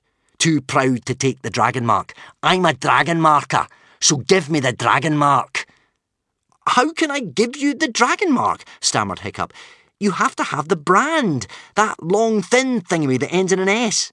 "Improvise," said Snotlout impatiently. "You're a king, aren't you? Do your king thing." Snotlout knelt in front of his cousin. Hiccup put his finger in some charred charcoal from a burnt bit on one of the masts. Solemnly, he made an S shape on Snotlout's forehead. Then he searched for some suitably kingly thing to say on such an occasion. "You are, now and forever, a companion of the dragon mark," he said at last.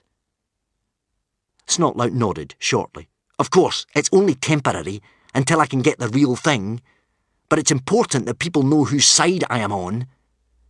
Snotlout climbed on Windwalker's back. Hiccup's far too big helmet with the far too big plume fitted Snotlout far better than it had ever fitted Hiccup. Snotlout pulled down the front of the helmet. Suddenly, he looked like a stranger. Very noble. A hero of old. Snotlout urged Windwalker upwards with his knees, shouting at the top of his voice, "Heroes live forever!"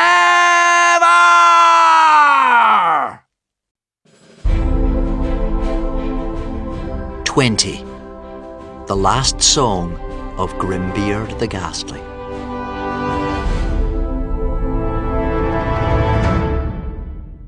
Neighing in terror, the valiant Windwalker leaped into the sky, carrying his helmeted rider towards the oncoming army of Alvin's men. For each bullguard with a rider, there were 5 more attached to the rider's wrists by long chains, like horses pulling racing chariots in the air. The bullguards halted, wings humming, not quite sure what to make of a lone boy attacking them. Were there more invisible deadly shadow dragons backing him up? Surely he could not be alone. Did this impudent human not know how terrifying they were? Hiccup picked up the backpack with the still sleeping hogfly in it and put it on his back. "Don't worry, Toothless," he called through the locked hatch to his little dragon. "It's all perfectly fine." Hiccup turned the ship straight south now, out of the protection of Wrecker's Bay, directing its furling sails towards the screaming hurricane of the wind. Further back, and invisible to all, Kamikaze and Fishlegs had just left Alvin's underground war bunker and were urging the deadly shadow forward. They weren't quite within range of shooting at the bullguards yet. "Oh, for Thor's sake," moaned Fishlegs. "That's Hiccup! Why is he riding at Alvin's army?" The witch herself was seated on a queen bullguard, a dragon rather larger than the rest of its species. Her white cloak streamed out behind her. Alvin was on a king bullguard by her side. She, too, thought she recognised Hiccup. "It's him," she whispered. "The Hiccup boy. His dragon must have saved him. But what is he doing now? Has he turned mad?" It was typical of Snotlout, somehow, that even in a situation of desperate peril, he was still showing off. For as he flew towards the swarm of hovering bullguards, Snotlout threw in an entirely unnecessary somersault. It was one of Flashburn's favourites, a loop-de-loop special and highly difficult to carry out at the best of times. You had to grip very tightly indeed onto the dragon's back with your knees in order not to fall off when the dragon was upside down. "You see," Snotlout called over his shoulder for Hiccup's benefit, though Hiccup could hardly hear him. "I'm the best dragon flyer in the world!" He then tried to get up on his feet, another Flashburn trick, but the Windwalker was flying too fast now for that one, and he hastily reseated himself. As Snotlout rode straight at the Bullguards, Hiccup could hear him singing Grimbeard's song, the song that Grimbeard sang once, long ago, when he sailed into the west on his ship, the Endless Journey, after he had killed his own son and broken up the kingdom of the Wilder West. Here is the song that Snotlout sang. "I sailed so far to be a king, but the time was never right. I lost my way on a stormy past, got wrecked in starless night. But let my heart be wrecked by hurricanes, and my ship by stormy weather. I know I am a hero, and a hero is forever!" Hiccup could feel the sea beneath the ship picking up more strongly as he sailed closer and closer, nearer and nearer to that howling hurricane din, the winter wind of Woden. "In another time, another place, I could have been a king, but in my castle's ruined towers, the lonely seabirds sing. I burnt up my tomorrows, I cannot go back ever. But I am still a hero, and a hero is forever!" The Bullguards hovered suspiciously. Their whiskers were out, feeling the air. "What is he doing?" hissed the witch suspiciously. "It could be a trick." But Alvin was sensing imminent triumph. He screwed in his favourite hook. "No, he's trapped," Alvin gloated. "That's Grimbeard the Ghastly's last song he is singing there. He knows he is trapped, and he is going down fighting. He is going down like a hero, trying to make us look bad, the little rat." For behind their leaders, Alvin was acutely aware that the Alvinsmen were whispering to one another. "Wow, he's still alive, and he's singing that song." "Attack!" roared Alvin the treacherous. The Bullguards let out a simultaneous scream, terrible to hear, and the Bullguard and Alvinsman army shot after Snotlout and the Windwalker like a vast swarm of hornets, with the witch still shrieking, "No! Wait! It could be a trick! It could be a trick!" Screaming like a madman, Windwalker beneath him glazed with terror, Snotlout fled through the sky, pursued by the Alvinsman army. "Oh, for Thor's sake," whispered Hiccup, petrified, scared to look over his shoulder, but looking nonetheless. "Oh, for Thor's sake!" On Snotlout charged, howling joyful insults over his shoulder and firing arrows at the pursuing Bullguards. "Come and get me, you buck-toothed, pig-ugly grandmas! Catch me if you can, you lick-spittle, worm-wriggling night creatures!" Hiccup was too far away to hear what the insults were, but he almost grinned as he imagined them, for Snotlout had always been brilliant at insults on the pirate training programme. "Take that, you mangy hippo-slow vipers for handbags! Can't catch me, you vile rabbit-hearted loser snakes!" Hiccup was steering the boat very close to the wind now. Snotlout was sailing very close to the wind himself, for though the Windwalker could fly much faster than the Bullguards, Snotlout was deliberately flying the dragon slowly to make himself a more tempting lure to chase. The maddened swarm converged on Snotlout so closely that Hiccup thought for one heart-stopping moment that they might have caught him. And then Snotlout pulled out an impudent death dive, steering Windwalker down like he was a peregrine falcon, diving at over 180 miles per hour towards the sea. The Bullguards followed, plunging after him like arrows falling from the sky. At the absolute last minute, Snotlout brought Windwalker out of the dive, so late that the Windwalker brushed the tops of the waves with the tips of his wings. A large number of Bullguards could not correct themselves in time and went plunging into the water. Many others put the brakes on in the nick of time, but were put off course and went spiralling into other Bullguards. When the swarm righted itself, squawking, and set off in pursuit once more, they had lost about a third of their number, who were picking themselves up out of the sea. "Ha ha! You chocolate-coated pig dragons! You can't even fly!" jeered the distant Snotlout. "OK now, Snotlout," whispered Hiccup to himself, watching the tiny figure gesticulating rudely on the back of the Windwalker. "I'm nearly there. You need to get yourself to safety. Fly to Coral Beach and the dragon markers can defend you." It was almost as if Snotlout could hear him, for he now crouched down low over Windwalker's back, and he whispered a word, and Hiccup could see the Windwalker leaping forward. The only dragon that could have beaten the Windwalker now in a straight speed chase was the Silver Phantom. He streaked away in the direction of the Coral Beach. Hiccup heaved a sigh of relief. And then it happened. Almost leisurely, one of the Alvinsmen shot an arrow.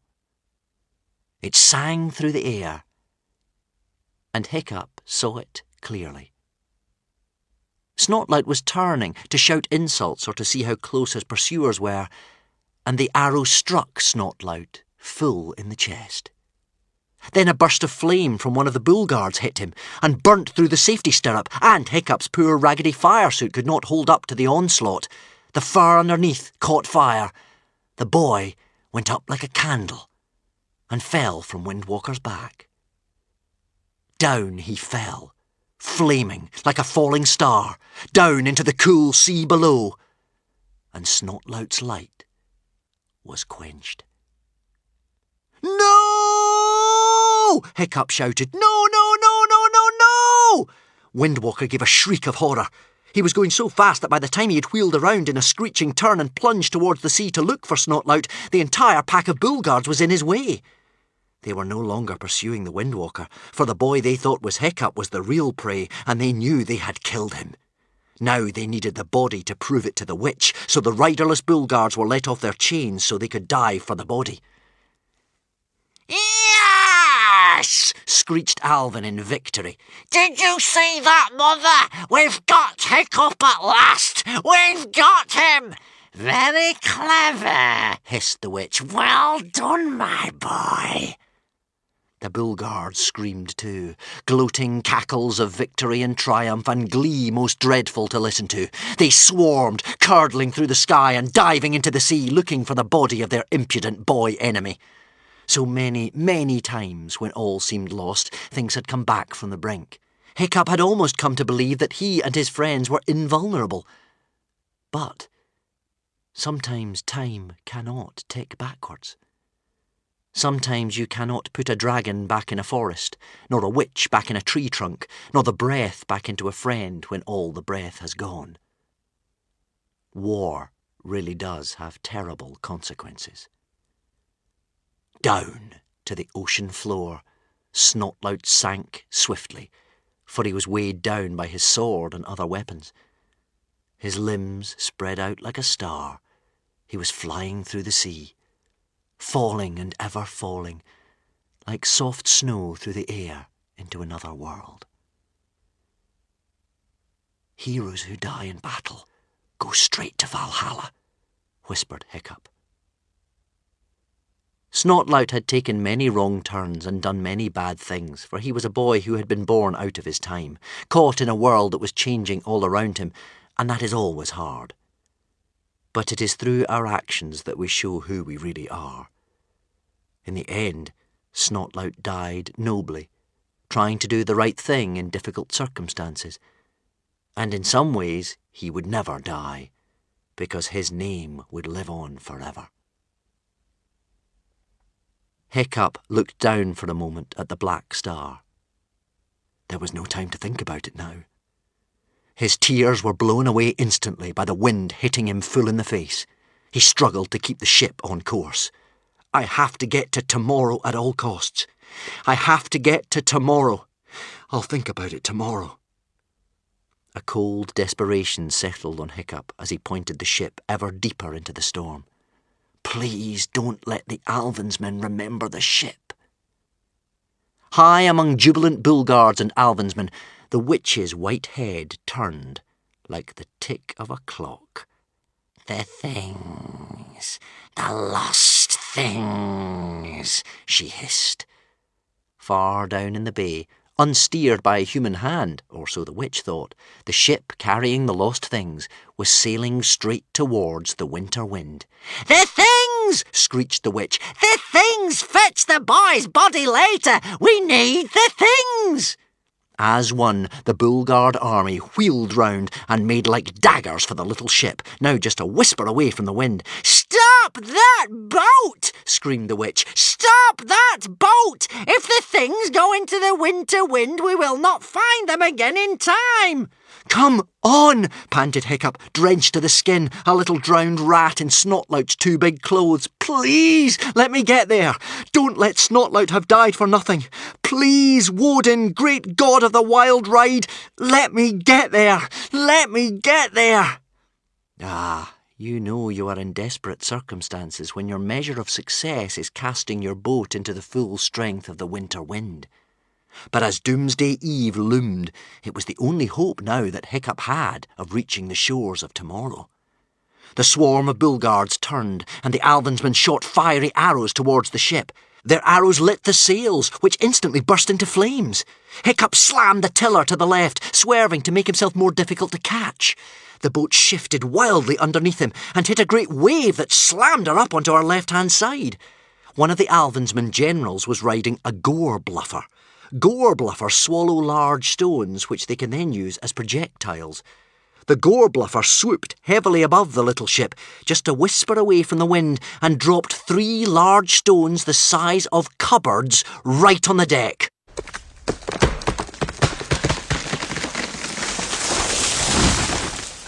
With a sickening sound of breaking wood, the little ship split in two. One half, the half containing the lost things, sank instantly. The other, with Hiccup still at the tiller, drifted on towards the wind. Down the lost things fell, down to the ocean floor. "We got them!" shrieked the witch. "Die for the lost things, Bulgards!" Do not fear for Toothless, dear listener. Even though he is inside a cage, Toothless is a dragon. So he has gills and he can breathe underwater just as easily as he can on land. And if the witch gets him, and she may, she will not hurt him, because he is the last lost thing. And he is the best one. Hiccup had been hit by something, and the cut was bleeding into his eyes so he could not see. He was barely conscious, and mercifully unaware that he had already lost the things. The half of the boat he was still steering had almost completely sunk, but he hadn't even realised. He was still holding on to the tiller, the lower half of his body submerged in the water. He was muttering to himself, "Into the wind, into the wind. I have to get into the wind. Don't worry, Toothless," he said in his delirium. "Don't worry, it's fine. I'm going to get us into the wind. I'll get us there." Way in the distance, Kamikaze and Fishlegs, seated on the back of the Deadly Shadow, had seen the whole drama unfold, had seen what they thought was Hiccup hit in the chest and fall to the sea, had seen the boat with the lost things on it hold just before it went into the wind, and the witch's Bulgards diving in triumph. "No!" screamed Fishlegs. One of the Bulgards had already flown up to give Alvin the key that opens all locks. It was only a matter of time before they found the other things. "No!" wept Fishlegs in horror. "It's not possible!" Kamikaze was white. "No, it isn't possible, Fishlegs," muttered Kamikaze. "Hiccup is not dead. I would know it if he were. I know I would know it if he were. I would feel it in my soul." Hiccup was not dead, although neither his friends nor his enemies could see him. He was blindly struggling in the water, hanging on to the sad remnants of the boat. And then Hiccup was swallowed up by the winter wind of Woden. He and his pathetic broken ship were whirled away on the force and rapidity of the tempest like a tiny piece of bark swept up by a tidal wave. Hiccup went into the wind.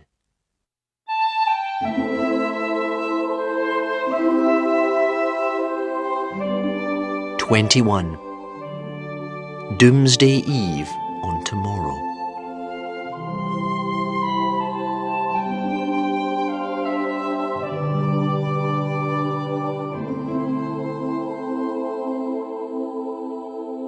during the night, the winter wind of Woden wailed like a banshee across Wrecker's Bay and all the way down towards the blasted, cursed island of Tomorrow.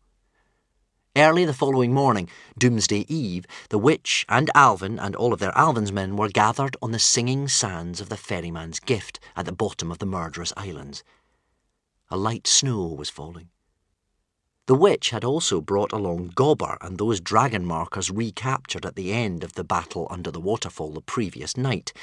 It was 26 dragon markers versus thousands of Alvin's men, so the outcome of the battle was not a surprise. Only Kamikaze and Fishlegs had got away on the back of the invisible deadly shadow.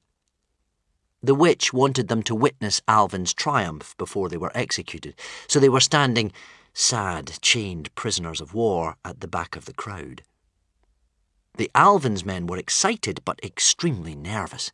Many men and women over the past 100 years had come to the singing sands of the ferryman's gift carrying false things, hoping, like poor foolish Ugg the Ugly Thug, that they might trick the guardian protectors into crowning them king of the Wilder West. All those would-be kings, along with all of their foolish followers, had died here on this spot, on this very beach. A place where so many unhappy things have happened in the past seems to retain a memory of that misery. The singing sands may have sung once, long before the days of Grimbeard the Ghastly, but now they sang no more. Instead, a curse seemed to slouch about those shores, as if it were a live thing looking for prey. An overpowering sense of evil hung there like some dense and heavy mist, and even the witch, an evil thing herself, found the shivering terrors ripple through the sparse hairs on her half-bald head as they waited where so many would-be kings had risked their lives and lost. I can see the ferryman. Check the things, hissed Alvin, his eyes flicking nervously. We have got all 10 of them, haven't we? The witch checked the things once again with a shaking chicken-bone finger. Yes, there were still 10 of them, just as there had been when she had looked 2 minutes earlier. Stop fidgeting, Alvin, scolded the witch, and let's get your crown straight. She adjusted the crown so that it sat more handsomely on Alvin's head. They had settled the throne in the middle of the empty beach, and Alvin was sitting on it, adorned with all of the other lost things, so he looked splendid. Or slightly ridiculous, depending on your point of view. The witch bit her lip until it bled, for she knew how crucial it was that they had got this right. One single mistake meant death for them all. She counted the things one more time, very slowly, just to make absolutely sure. Said the sad little voice of Toothless from his cage, which was covered with a black cloth to drown out the noise of his singing. You have trouble counting to 10. Toothless can count to 100 million. 100 million bottles hanging on a wall. Poor Toothless was just trying to cheer himself up by being cheeky, for he was frightened and tired. Shut up, you horrible little dragon, hissed the witch, balling her clawed hands into fists. She was absolutely dying to do something dreadful to him, but of course she needed to keep the little toothless dragon safe until Alvin was the king. The ferryman was approaching.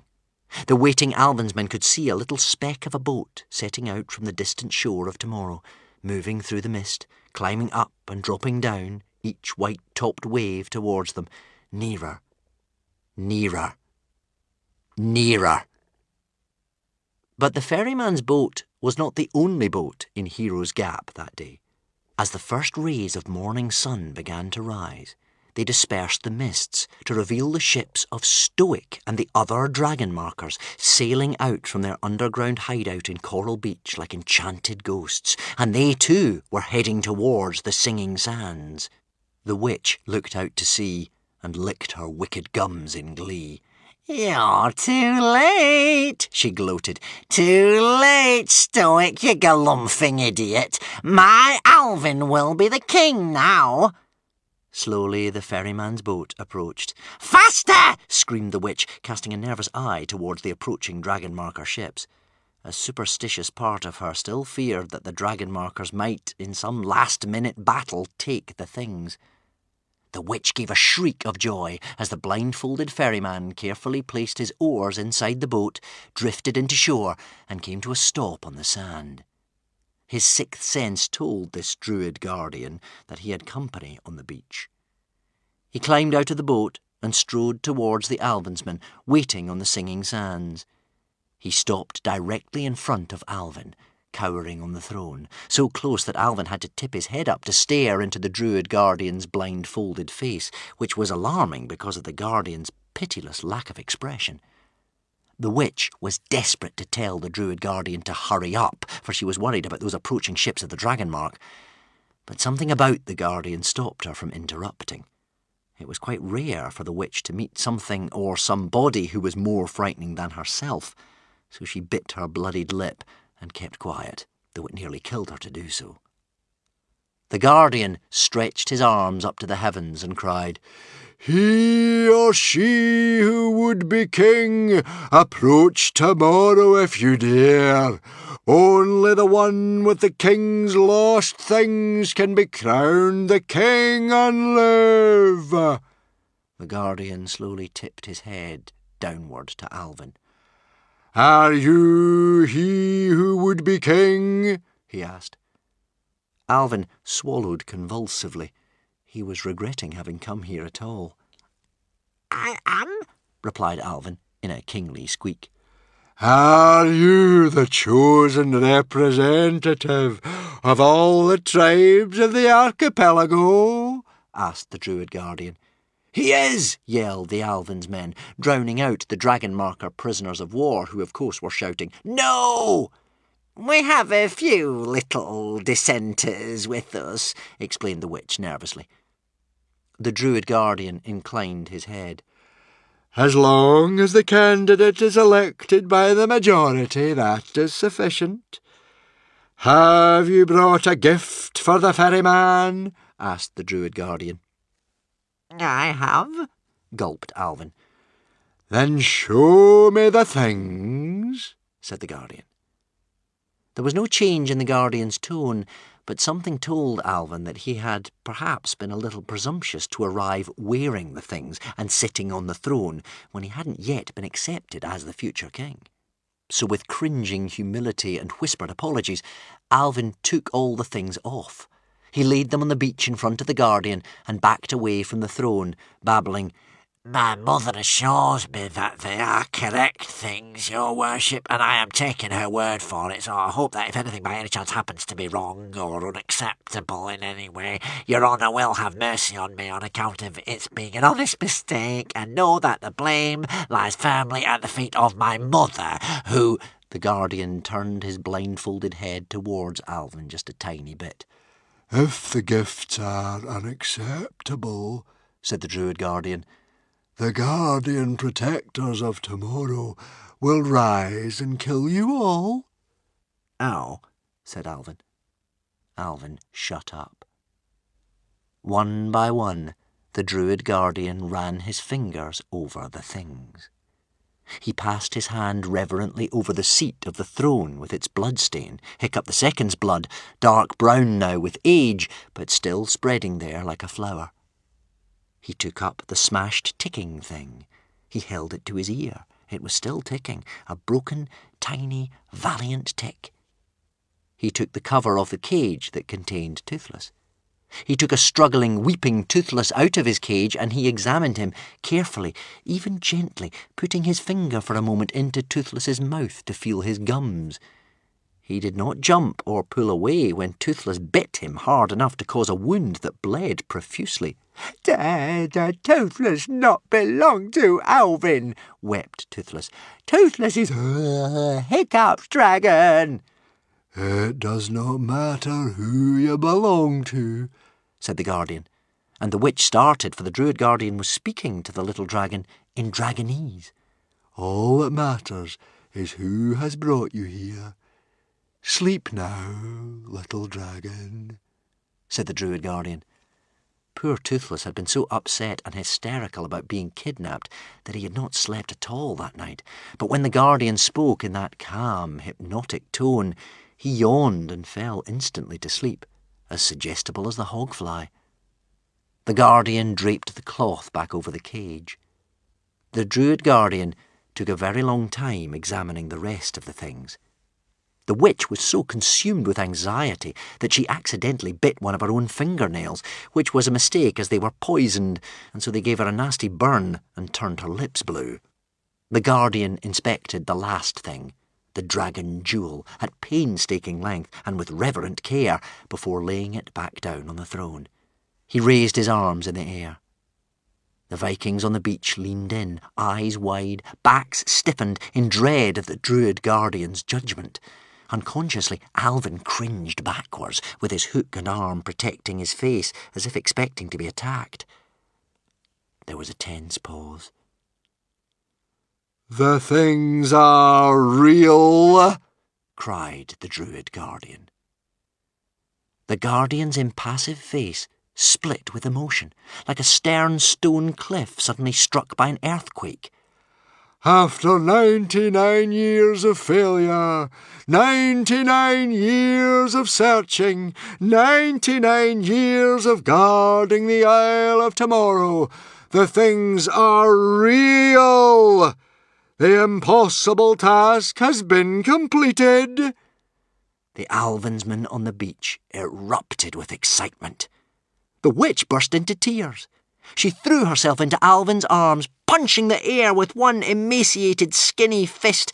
"I knew it!" she screamed beside herself with triumph. "I knew it! 20 years!" panted the witch. 20 years imprisoned inside that tree trunk, that little circle of hell. 20 years I sang my spells, I mixed my poisons, I wove my tapestries of destiny out of rat guts and mice bones. 20 years of longing, dreaming and murdering for you to be king, and you will be. My Alvin is the king! "Guardian protectors of tomorrow," called the Guardian in a great joyful bellow, addressing the Guardians, those dragons or something else lurking beneath the singing sands. "In 24 hours, when this king is crowned, we shall be let loose from 99 years of bondage. We shall be free to roam the skies and seas of the archipelago on airy, careless wings and feet, with no limit, no boundary, no limitation.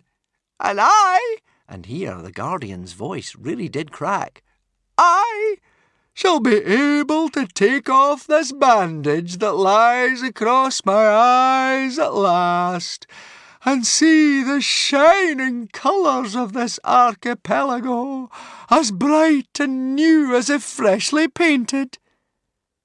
Something extraordinary happened next.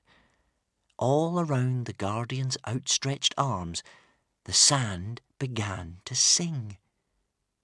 The Alvinsmen were too busy celebrating to notice, and the dragon marker prisoners of war too depressed. But the singing sands of the ferryman's gift were singing once again. It was as if each little grain of sand were rubbing against its neighbour, like a million happy crickets singing a joyful hymn of praise. There was an innocent longing to that sound that brought tears to the eyes. "At last the impossible task has been completed," cried the Druid Guardian. "At last our bondage ends. At last we have found our heir." "It's going to be me!"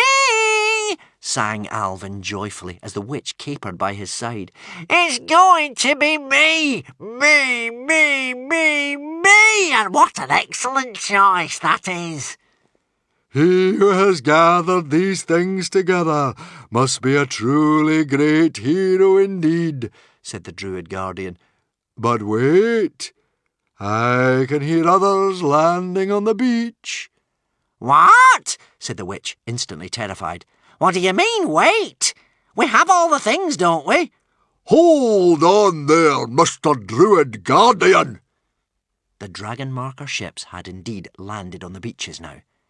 Hiccup's father, Stoic the Vast, great chief of the hooligan tribe, vaulted over the edge of his boat, the Blue Whale, and on to the singing sands of the ferryman's gift. The Guardian turned as Stoic came running forward, splashing through the shallows. Even in his late middle age, Stoic was an impressive figure, built in traditional Viking chieftain mould, with a belly like a battleship and a beard like a flaming gorse bush. Stoic was followed by thousands and thousands of dragon markers, including Bertha of the Bog Burglars, humongously hotshot the hero, his hero wife Tantrum O'Uggerly and her 10 ex-fiancés, Snotlout's father, Baggybum the Beerbelly, and Old Wrinkly, Hiccup's grandfather. Wait! Cried Stoic the Vast, out of breath. Running on sand is hard work, particularly once you have reached a certain age. Who are you? Asked the Druid Guardian sternly. We are the Dragon Markers, Stoic puffed. We represent half the tribes of the archipelago, and this man Alvin must never be our king. The arriving dragon markers cheered simultaneously, a great rousing shout from thousands of throats to show the Guardian how many of them there were. It sounds like you have more than a few little dissenters, said the Guardian to Alvin. If these are half the tribes of the archipelago... But they are the less important half, Your Honour, replied Alvin. We, the Dragon Markers, puffed Stoic, have a claim to the throne.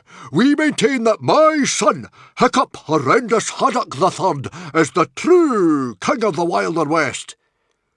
You have a son called Hiccup? Asked the Druid Guardian with interest. Don't read anything into it, howled the witch, forgetting to be polite to the Guardian. Just because he was called Hiccup, like Grimbeard the Ghastly's son, doesn't mean anything at all. Hiccup actually found the things, said Stoic. Every single one of them, and this thief Alvin here, and that devil his mother, stole them. Nonsense and cat nerves, screeched the witch, spitting like a cobra. My wife Valhallarama set out to reclaim the stolen things from this horrible pair, explained Stoic, and she will meet us here, along with Hiccup, whom we put into hiding in case these Alvin's men killed them. Hiccup should be here any minute, along with the last lost thing, the toothless dragon. Stoic stopped. He had been so busy explaining that he had only just noticed that the things were already sitting there on the beach. The things are already here, said Stoic in astonishment. Yes, they are, Stoic, smiled the witch condescendingly. Well spotted. Stoic was not the brightest barbarian in the business, so it took a while for this to sink in. His brow furrowed. But where is my wife, Valhallarama? Poor stupid Stoic, the witch said contemptuously. Always late, always slow on the uptake. We caught your dear wife Valhallarama in the act of burglary and revolution in the early hours of this morning, and I very kindly brought her along so she could have the pleasure of witnessing Alvin's triumph before we executed her. The witch snapped her fingers, and her Alvinsmen staggered over, carrying a box on their shoulders. It was the same broken box that Kamikaze had been kept in earlier, hastily mended and wound round untidily with chains, which one of the Alvinsmen unlocked. Valhallarama exploded out of the box. She was a little crumpled, for a middle-aged woman, even one as fit as Valhallarama, is a little old for being folded up into boxes, but she still had her warrior dignity intact. Stoic whitened. He saw for the first time the dragon marker prisoners of war standing dejectedly in chains on the edges of the crowd. Gobber, my dear fellow, what has happened to your beard? Valhallarama, my love, I don't understand, said Stoic, bewildered. Have you failed? He asked wonderingly, for it was unlike Valhallarama, that splendid hero, to fail at anything. Our son did not stay in the underground treehouse. He raided the witch and Alvin's war bunker to retrieve the things himself. He did not recognise me in my Alvinsman disguise, and he took the things from me, just as I was in the act of reclaiming them, explained Valhallarama. Stoic beamed. Oh, well done, Hiccup. Very rude and disobedient of him, but after all, if he's going to be a king, he can't have his parents doing everything for him. I'm proud of the boy. He stopped, and his brow furrowed again, and he said, But then why are the things here? And where is Hiccup? Valhallarama's face was very, very grim. She turned her face to the witch. Perhaps the witch will be able to answer both those questions, said Valhallarama, and her gaze was as cold and as implacable as iron. Yes, smiled the witch, purring with pleasure. I can answer both those questions. I fear you are a little behind the times, Stoic. For you see, us Alvin's men have all the things now. She whipped the black cloth from Toothless's cage. Stoic recoiled as if he had been bitten, and the dragon marker crowd gave a sigh of distress. The exhausted little dragon was sleeping inside the cage, a pathetic sight, with his wings shivering and dark circles under his eyes from the trauma of separation from Hiccup. The Druid Guardian here has just examined all the things. He has found them to be correct, and he has declared my Alvin to be Grimbeard the Ghastly's heir. We will be crowning him tomorrow on the doomsday of Yule. That is true, acknowledged the Druid Guardian. No! cried Stoic, eyes round with horror. Howls and moans from the dragon markers. But then, my Hiccup, said Stoic. Where is my Hiccup? The witch gave an infinitely nasty smile. Your Hiccup is not coming any minute. He will never be coming back, I am afraid. Valhallarama, proud Valhallarama, dropped to her knees. No, Hiccup, no! She had never collapsed before. Stoic leant down to support her. And old Wrinkly, Hiccup's grandfather, looked thoroughly bewildered. I don't understand it, he said. Your soothsaying was always a little suspect, Wrinkly, sneered the witch rudely. It was Snotlout, said Gobber flatly, standing chained at the back of the crowd. Snotlout betrayed us all. Traitor! cried Grabbit of Grim. Boos and catcalls from the dragon markers. That treasonous traitor of traitors! Baggybum the Beerbelly, Snotlout's father, put his head into his hands and whispered, I'm sorry. I'm so sorry. I'm ashamed to be his father. So, you see how ridiculous it was of you, Dragon Marcus, to come here trying to steal Alvin's throne from him, sneered the witch. You have nothing. Nothing! And the hero you are waiting for is dead. Valhallarama of the White Arms was whiter than a corpse, her hands clasped together. I don't believe you, she said. I saw the arrow hit him full in the chest myself, said the witch. But, as a precaution, we have had our bull guards and raven hunters diving for his body in the bay ever since, so that we can prove that the runt is finally dead. They have not recovered it yet, but what they have found is this. She produced Hiccup's helmet like a conjurer from under her cloak. No, begged Valhallarama and Stoic dropped to his knees too. The two great warriors knelt together in the sand, as if they were getting married once again, holding the helmet, silent tears creeping down their old warrior cheeks. Valhallarama then jumped to her feet and shook her fist fiercely.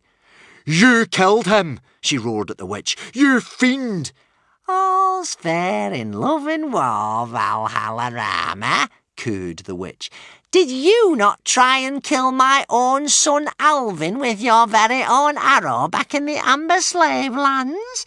Perhaps you should have given your son triple-depth chest armour and maybe he would be alive today. But then maybe you are more of a careless mother than I am myself. You were never around much, were you? The witch had much to pay Valhallarama back for, and that particular poisoned dart really hit home. The poor, crushed warrior showed the hurt in her wounded blue eyes. Valhallarama whirled around, and in one flowing movement she swiped an axe from an Alvinsman standing behind her. She raised the axe above her head and roared, "Blood feud!" The massed crowds of dragon markers drew their own axes in sympathy. A battle between the Alvinsmen and the dragon markers was about to take place. Until, with surprising agility and extraordinary strength for one of his age, the Druid Guardian leapt forward, removing Valhallarama's axe from her hand just before she could kill the witch. He stretched to the height of his full 7 feet and spread wide his arms, bellowing in a voice of electric command, "In the name of tomorrow, stop! Or so help me Thor, I shall call upon the guardian protectors of tomorrow, and they shall carry you up into the outermost reaches of oblivion, and you shall never set foot on this sweet earth again." a speech which in itself caught the attention, even without the Guardian's fingers twitching on the end of his outspread arms, and the sand underneath the warring humans beginning to bubble and sink beneath their feet, as if something were happening under there. Anger turned to fear in an instant. "Put down your swords," ordered the Guardian. "This is sacred land. You are quarrelling on the singing sands of the ferryman's gift. And if you are not careful, I shall give you a gift that you most certainly haven't asked for, and that you will never be able to return." Both sides grew quiet, mute with terror at this invocation of the supernatural, and as they did, the sinking sands fell silent and were still and firm beneath their feet again. "That is better," said the Guardian. "I am in command here on these sands and on tomorrow. Until such time as the king is crowned, my word is absolute, and if my wishes are disobeyed, my punishment is total. In my capacity as a private individual, I can be very reasonable, but unfortunately my role as guardian takes me beyond the reach of reason, and I act only as the law." Everyone stayed very quiet. "Madam," the Guardian turned to Valhallarama, "I understand the rage and fury of a mother's grief, but you must put this aside now. The dragon Furious has grown too strong, and the very existence of the archipelago is at stake." He did not speak loudly, but he spoke with such authority that it seemed to come from the gods themselves. "We Vikings are known for our proud independence and our quarrelsome natures. It is the very essence of our beings. But now the dragon has come, we must give up our personal sorrows, our petty blood feuds, and stand together against a common enemy. We can no longer be fighting each other when the future of humanity itself is in peril. The dragon rebellion has come. The things have been found. The gods have spoken. There is a time to submit to fate and the will of the gods, and the time is now. Madam, put your personal sorrow aside for the sake of us all." Valhallarama stood like a great tree that has been most suddenly struck by lightning, staring at her sword. "So many years," she said, bringing up her great head. "So many, many lonely years I spent questing for these things, giving up the warmth of home and husband and my child. What was it all for? A fruitless quest. And then it seemed that it all might have been worth it.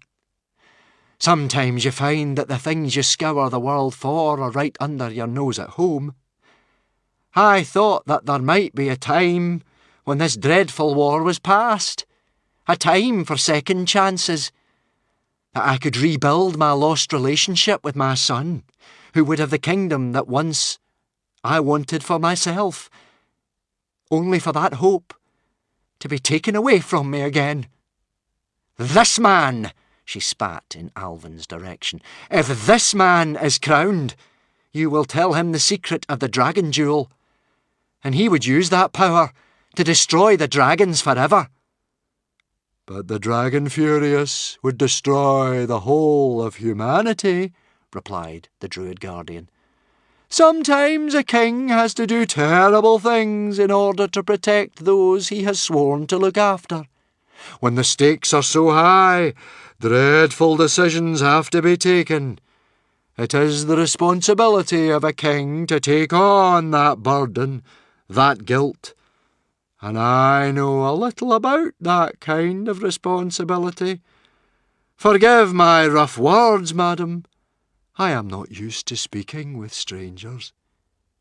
The Druid Guardian spoke gently, for he was aware he was talking to a woman who had lost her son.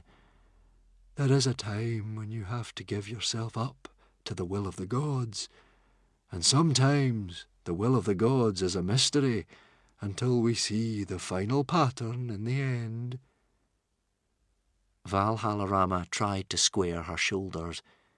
The true sign of a hero is how they act when all is against them. Proudly, she took off her battle glove and gave it to the Druid Guardian.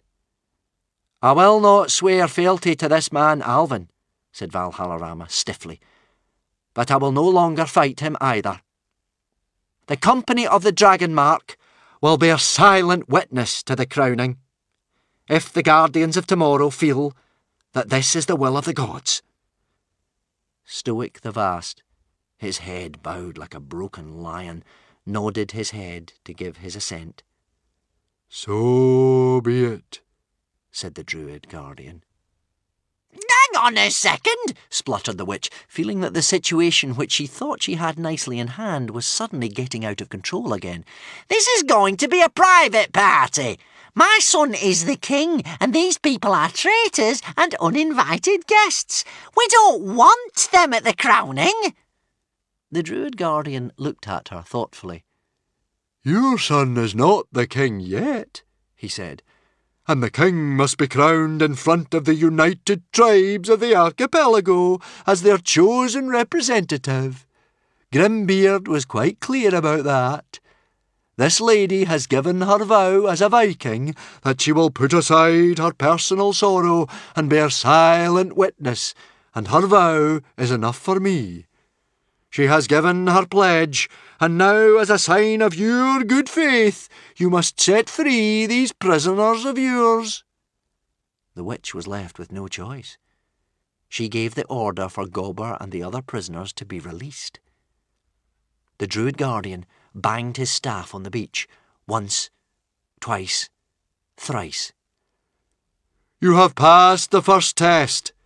We will not kill you, yet. We will proceed now to the cursed lands of tomorrow for the coronation of the king. One moment, please, while I address my fellow guardians. The Druid Guardian lifted up his head and arms to the heavens one last time. He spoke with dreadful finality. It is the 11th day of Doomsday. The heir has been found, and the last chance for any other person to claim the throne has passed. Come, great powers of death and darkness, arise and protect the borders of tomorrow once again. Any man, woman, child, or dragon who dares to cross illegally into tomorrow in the next 24 hours will die by the dreadful wrath of the Guardian Protectors. All around the Vikings on the beach, the sand began to bubble, and the land gave birth again to those same ghastly nightmare creatures that had carried Ugg and his followers to their terrible airy doom 72 hours earlier. This time they left the Vikings alone and went shrieking over their heads like shooting stars or asteroids back to the island of tomorrow to guard the borders there. What in the name of Warden were they? Gulped Alvin, turning to his mother with a green and sickly face. Death by airy oblivion, said the witch grimly. We were lucky we had the things. The king must be crowned on the stumps of Grimbeard's throne, continued the Guardian, turning back to the traumatised crowd on the beach as they gazed after those terrifying apparitions. and the throne is in the centre of tomorrow. Follow me, all of you, to tomorrow. You may find it harder there than you think." As the sun rose higher on Doomsday Eve, the old man in the blindfold rowed his boat slowly, slowly across the Hero's Gap. He was followed by hundreds and hundreds of boats with tattered sails and burnt Vikings, weary and homeless, drained of all hope and energy by this dreadful war. Far away in the distance, too afraid of tomorrow to approach any closer, the dragons of the Dragon Rebellion watched them go and flew to tell their leader. The Dragon Furious stretched out, victorious in the hot springs and deep snow of his icy stronghold to the north, 2 trails of smoke leaking from his mighty nostrils. "They have the things, my lord, all of them," said a razor wing, its eyes dilated with anxiety. "The little gummy toothless dragon, they've got that too." "And I saw," the razor wing was panting with horror, "I saw the jewel that has the power to destroy dragons forever." The Dragon Furious did not appear to be frightened by this news. "Ah," mused the mighty dragon, "but you see, I have something greater than the jewel. I have the Woden Fang's promise."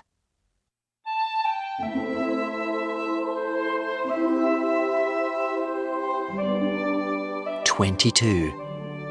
Hero's End at the 11th hour.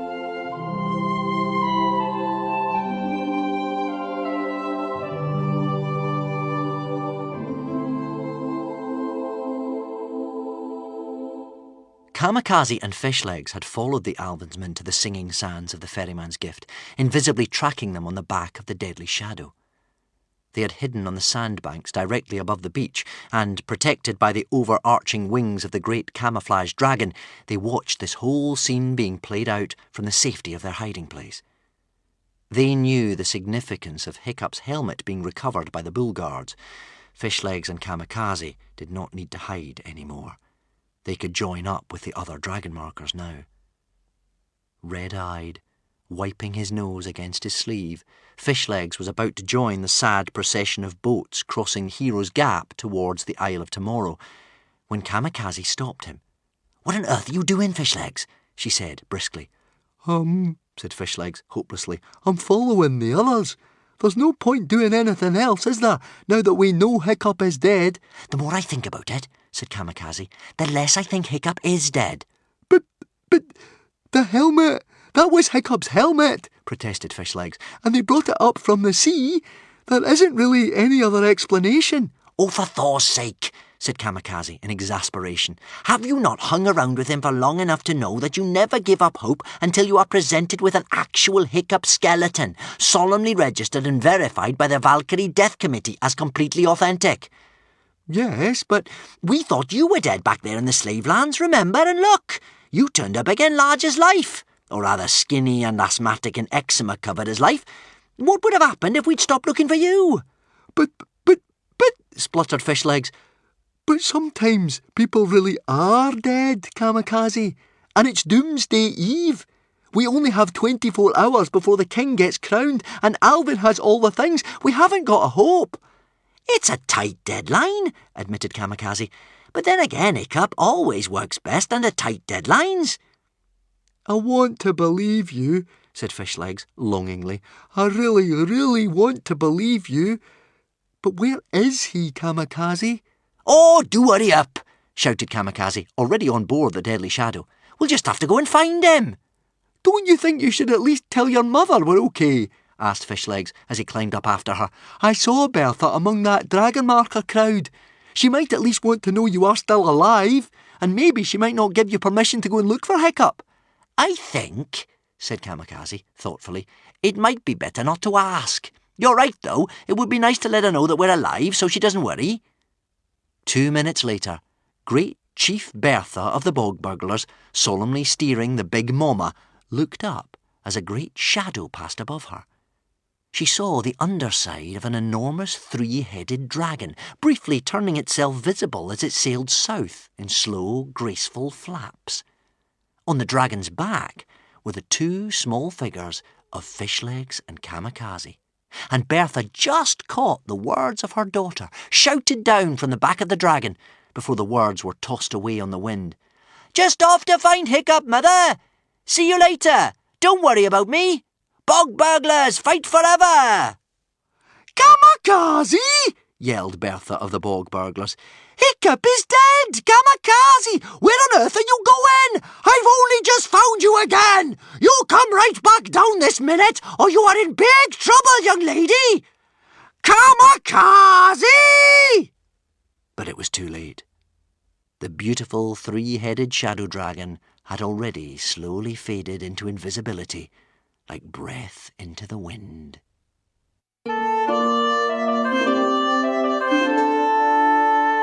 23. One more day.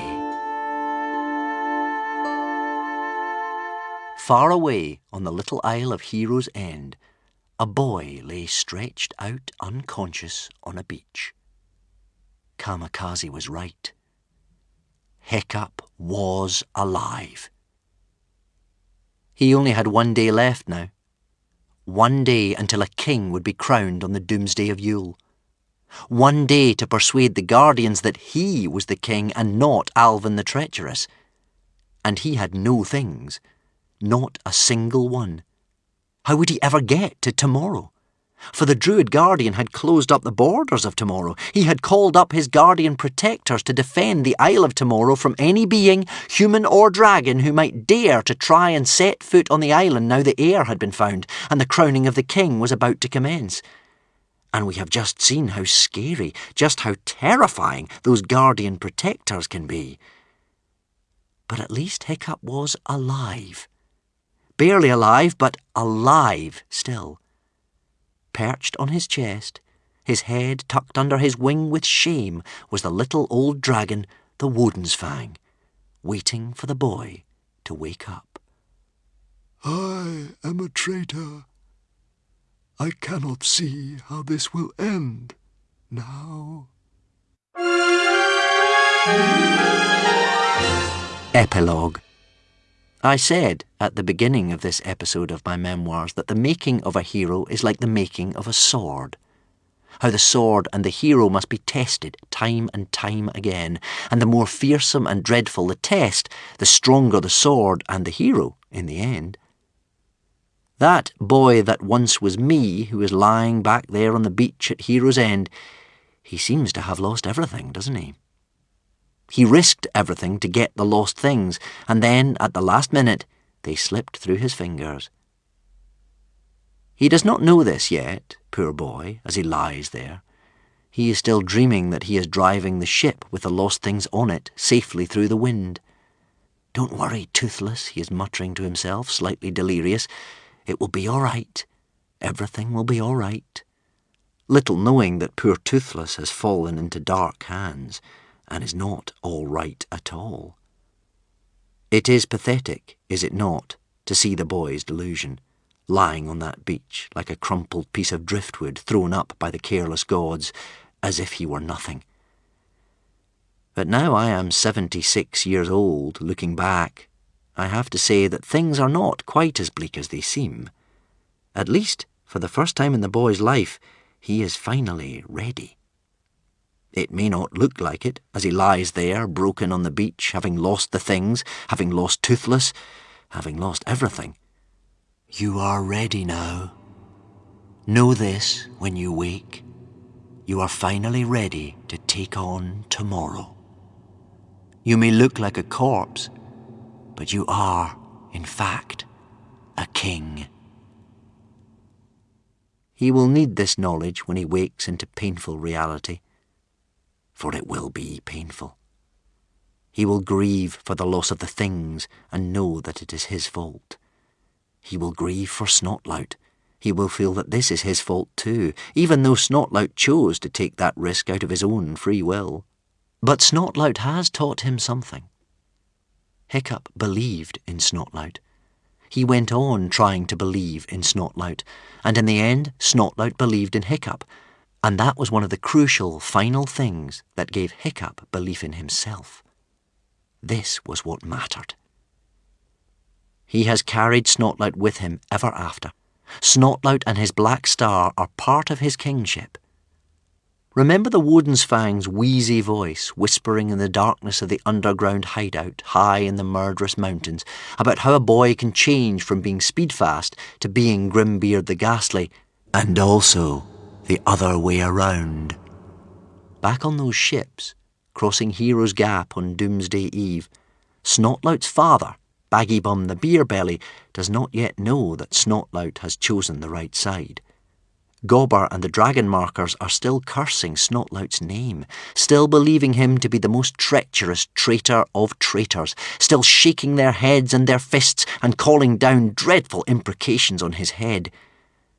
But they will find out the truth, in the end.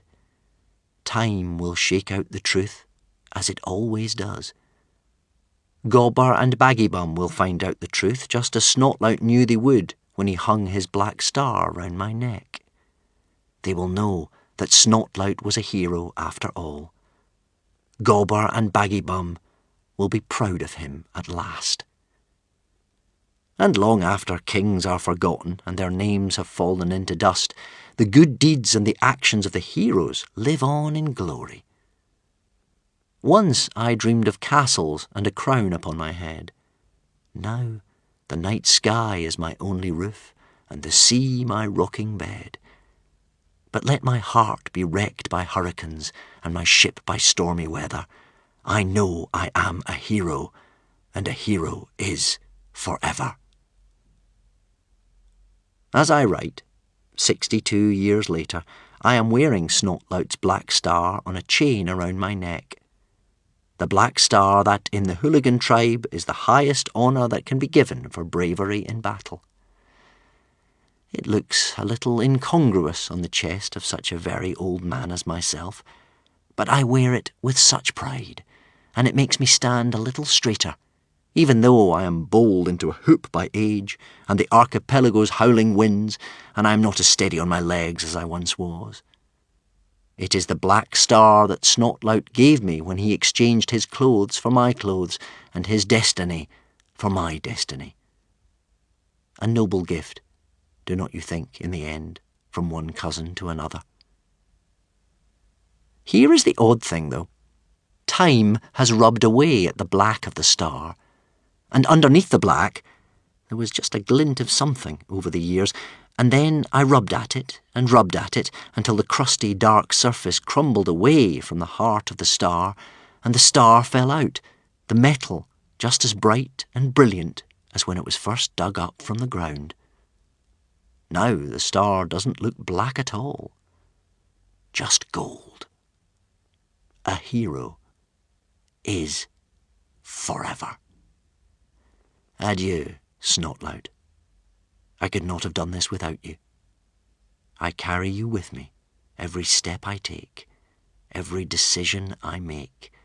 You are part of my blood, and I would never have got this far without you. We shall meet again, in a better world than this one.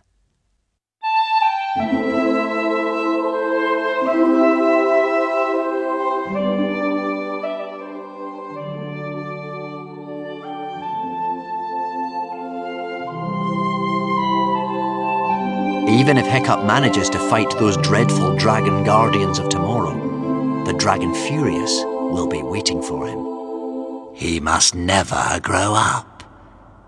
I will swoop down from the heavens and obliterate him. One more day.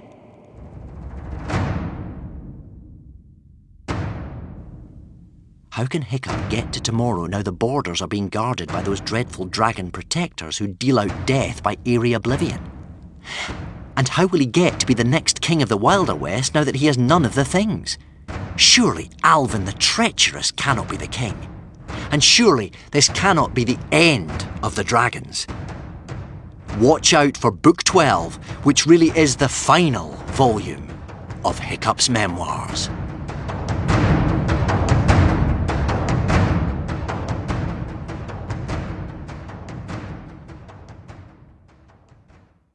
Conversations with Toothless.